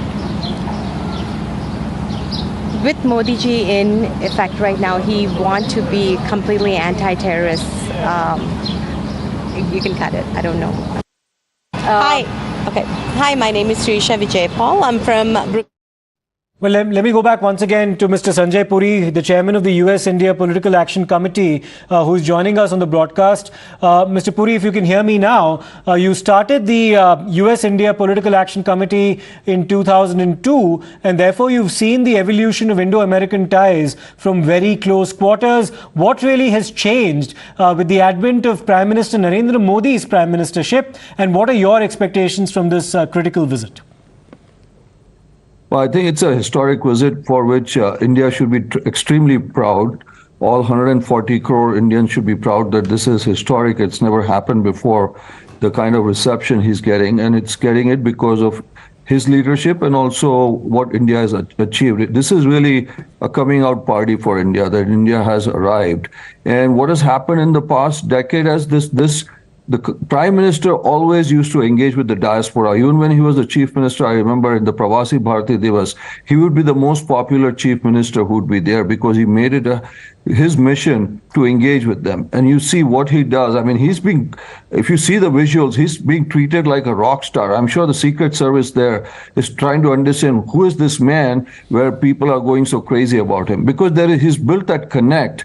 And also the reception he's getting is because now India has proven to be a stable democracy. There's been so much work going on in infrastructure. It does not meddle in other people's affairs. It's got a growing economy. It's got one of the youngest population in the world. So all those factors with an assertive, confident India, an assertive prime minister, a very, very successful diaspora. When you look around, when you talk about companies, when you see the CEOs of Google and Microsoft and IBM, and you have the World Bank head, all of Indian origin, that's part of the whole process that has happened. And, again, there is a connect that he has built with the diaspora, and the diaspora feels very proud today. They are successful, but India's success is reflected in the diaspora, and diaspora's success is reflected in India. And Mr. Puri, just to build on that, because the Indian diaspora now is almost 5 million strong in the United States of America, how important a political constituency have they actually become, to the extent that no American politician can perhaps ignore them? I'll come back to that question in just a short while, Mr. Puri. I seek your indulgence. We'll in fact cut through to some reactions that have come from members of the... ਕਹਿੰਦੇ ਜੀ ਅਸੀਂ ਇੱਕ ਮੋਦੀ ਜੀ ਲਈ ਕਰਨਾ ਹੈਗਾ। ਮੈਂ ਵੈਸੇ ਇਹਨਾਂ ਚੀਜ਼ਾਂ ਪੈਂਦਾ ਨਹੀਂ ਹੈਗਾ, ਪਰ ਹੁਣ ਇਹਨਾਂ ਨਾਲ ਕੁਝ ਇੱਜ਼ਤ ਹੈਗਾ ਕਿ ਜੋ ਇਹਨਾਂ ਨੇ ਦੱਸਿਆ ਸਾਰਾ, ਫਿਰ ਮੈਂ ਕਿ ਜ਼ਰੂਰ ਅਸੀਂ 4-5 ਦਿਨ 'ਚ ਲੋਕਾਂ ਨੂੰ ਖਬਰਾਂ ਭੇਜਦੀਆਂ ਕਿ ਜਿੰਨੇ ਹੋ ਸਕੇ ਇਕੱਠੇ ਹੋ ਜਾਣ। ਇਹਦੇ ਚ ਮੈਨੂੰ ਕਈਆਂ ਨੇ ਇੱਥੇ ਨਾ ਲੋਕਲ ਕਿਹਾ ਕਿ ਮੋਦੀ ਜੀ ਵੀ ਆਣਗੇ ਮੈਂ ਕਿਹਾ ਮੋਦੀ ਜੀ ਆਣਗੇ ਤੇ ਇੱਥੇ ਤਾਂ ਸਾਰਾ ਕੰਮ ਹੀ ਨਹੀਂ ਹੋ ਸਕੇਗਾ ਸਿਕਿਉਰਿਟੀ ਅਸੀਂ ਉਹਨਾਂ ਨੂੰ ਸਪੋਰਟ ਕਰਨਾ ਹੈ ਉਹਨਾਂ ਨੂੰ ਬਲੌਕੇਜ ਕਰਨੀ ਹੈ Talking about India fighting terrorism, where does India really stand when it comes to talking terror? You know, this is a very sensitive subject. I was involved in this for a long time. In fact, I'll go back to, I think it was 2015, that the Prime Minister of Israel, Bibi Netanyahu, had asked us to bring religious leaders of the Asian communities to Israel.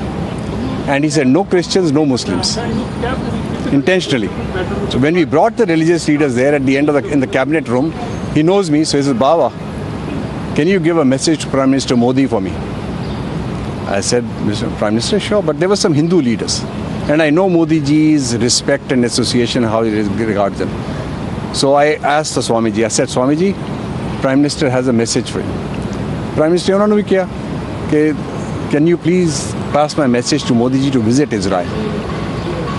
You know what the Swamiji's reply was? This Swami Avdeshanand Giri, head of the Acharya Sabha, which we helped create for the Millennium Summit. He did not say we'll give you a message. He very emphatically said he will come. I was shocked. But why I'm referring this in context of terrorism? Ever since there's close cooperation between India and Israel, Israel and the U.S.A., you will see now that every major, whether it's CIA or the FBI or Scotland Yard, they recognize that the terrorism which was being perpetuated by the Pakistani terrorists at the border, now they call that out. Before they were not ready to believe. So there's been a fundamental shift. And Modi ji has categorically stood with everybody. I mean, just tell me which world leader had the courage, in New York we call it chutzpah, to sit with President Putin and tell him, I have told you privately in front of the media, but I'm telling you personally, this is not the time for war, end the war. He goes with that courage. Which world leader has that? So, I mean, the message is very clear. There is just no room in the world for any acts of terrorism. And unfortunately, we have these hardliners in every religion, in every walk of life. Even in America, we have them. Extreme right and extreme left. Right. The message for any political party or any to govern and to administer, you need the spirit of compromise. Let us not compromise the spirit of compromise. Right. So we'll take one question. We talk about the Sikh community coming out in support of Prime Minister Modi and his visit. What are your thoughts? What is your impression on that? First of all, I must thank Mr. Dhaliwal, Darshan Singh Dhaliwal. It's because of him that we are here today. He reached out to me. He says, "Baba, can you invite?" बहुत ही संक्षिप्त मुलाकात हुई और बहुत अच्छा लगा इतनी देर से इंतजार करते हुए, लेकिन ये उनका बड़प्पन है, उनकी महानता है कि वो बाहर निकल के आके सब लोगों के साथ संपर्क स्थापित किया और इतने नज़दीक से उनके साथ जब मुलाकात हुई तो बहुत अच्छा लगा। We brought lots of love. That's what we brought. प्यार लेके आए मोदी जी के लिए, टाइम लेके आए, so that's what we brought. पर मैं बताती हूँ, मैंने ना रुद्राक्ष की बड़ी सारी माला लेकर आई थी, तो मैंने कहा था इसको पहनाऊंगी और मोदी जी को दिखाऊंगी कि जैसे मोदी जी शिव के भक्त हैं और हम उनको महाअवतार बाबा जी का रूप मानते हैं, क्योंकि उन्होंने इतना काम करा है और वो स्ट्रॉन्ग अकेले खड़े हैं और सारे लोग उनके विरुद्ध में जो भी खड़े हुए हैं और वो तरक्की पर तरक्की करते जा रहे हैं, तो कोई शक्ति उनके साथ है। मुलाकात बहुत अच्छी रही। हमने 3 बार उनसे हाथ मिलाया और मोदी जी की आंखें देख के और हमारी आंखें देख के भर आई आंखें, और हमारे भारत के प्रधानमंत्री जी आज यहाँ पे न्यूयॉर्क में आए और हम बहुत खुश हैं। हाँ, मैं तो सबसे आगे था। मैंने तो वो सबको नमस्ते कह रहे थे। द मोस्ट हम्बल पार्ट मैंने उनमें देखा कि सीक्रेट सर्विस एजेंट को कह रहे थे चलिए towards the hotel, right, towards the door. उन्होंने कहा कि आई विल कम हियर। मैंने उनकी 3-4 वीडियोस भी ली जब वो आए थे। लोग एक दूसरे को पुश कर रहे थे, पैराग्लाइड गिर रहा था, secret service has to push it back. It was a phenomenal experience. Well, let me go back once again to Mr. Sanjay Puri. Thank you for your patience, Mr. Puri. I was going to ask you a question about the Indian diaspora, which has now grown to almost 5 million people in the United States of America. How important a political constituency is the Indian American community right now? Our elections get decided, at least the past presidential elections have been decided by literally thousands of votes in 3 or 4 key states, Pennsylvania, Michigan, Arizona. And, those are basically the 3-4 states. And there is a growing constituency of Indian Americans in those states. And in those places, it was decided by thousands of votes. So it has become a very, very important community. It's the fastest growing community in terms of immigration. We have, surpassed the Chinese Americans. And in terms of immigration, we are fastest. In terms of income, we are about $150,000. We almost double of what the average income is. So, I mean, in terms of remittances, you look, there's over $80 billion in terms of remittances. But politically, obviously, it's a very active constituency. There are 2 Indian Americans actually running for president. There's a biracial vice president of partly Indian origin. There are 5 members of Congress and numerous staffers and others. So obviously, it's a very important constituency. The Prime Minister understands it.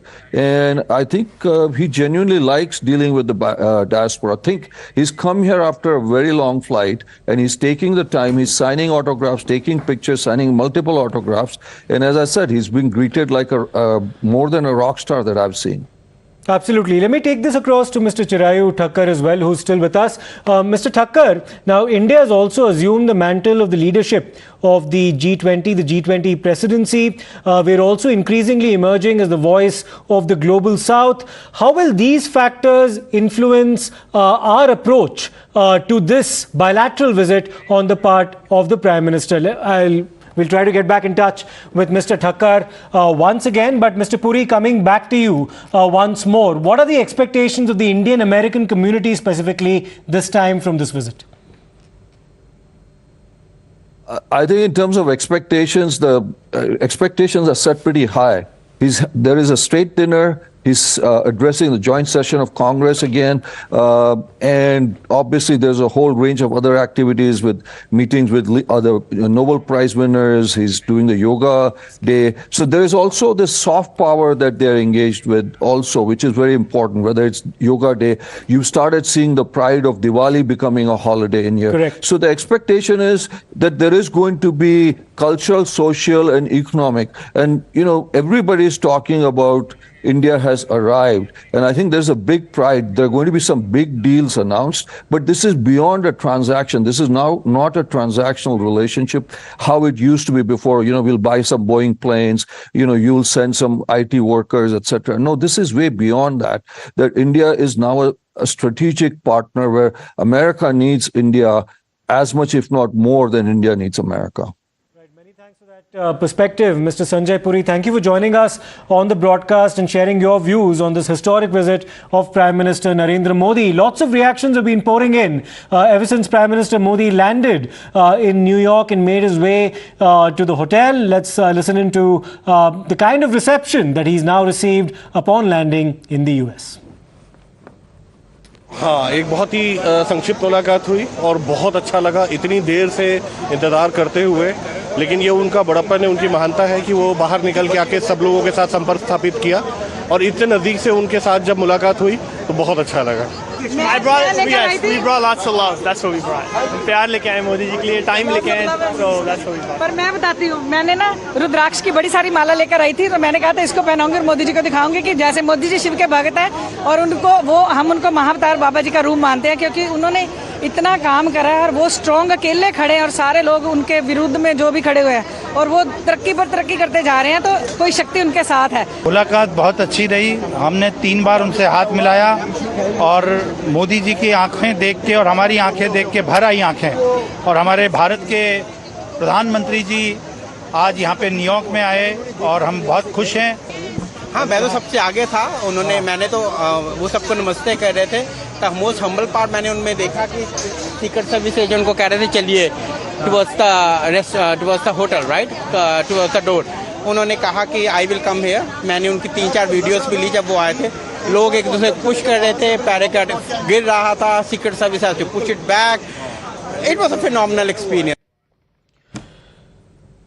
Now, tomorrow is the International Day of Yoga, and Smita Kumari, the yoga instructor, set a world record for holding the center split pose for a record 3 hours, 10 minutes and 12 seconds. The record-setting effort took place in Ahmedabad. She received a record certificate from the Guinness World Records team, and the same was presented to her by Adani Group's chairman, Mr. Gautam Adani. So that's a wrap on News Now overnight. We'll of course be getting you all the updates from Prime Minister Narendra Modi's historic visit to the United States early tomorrow morning.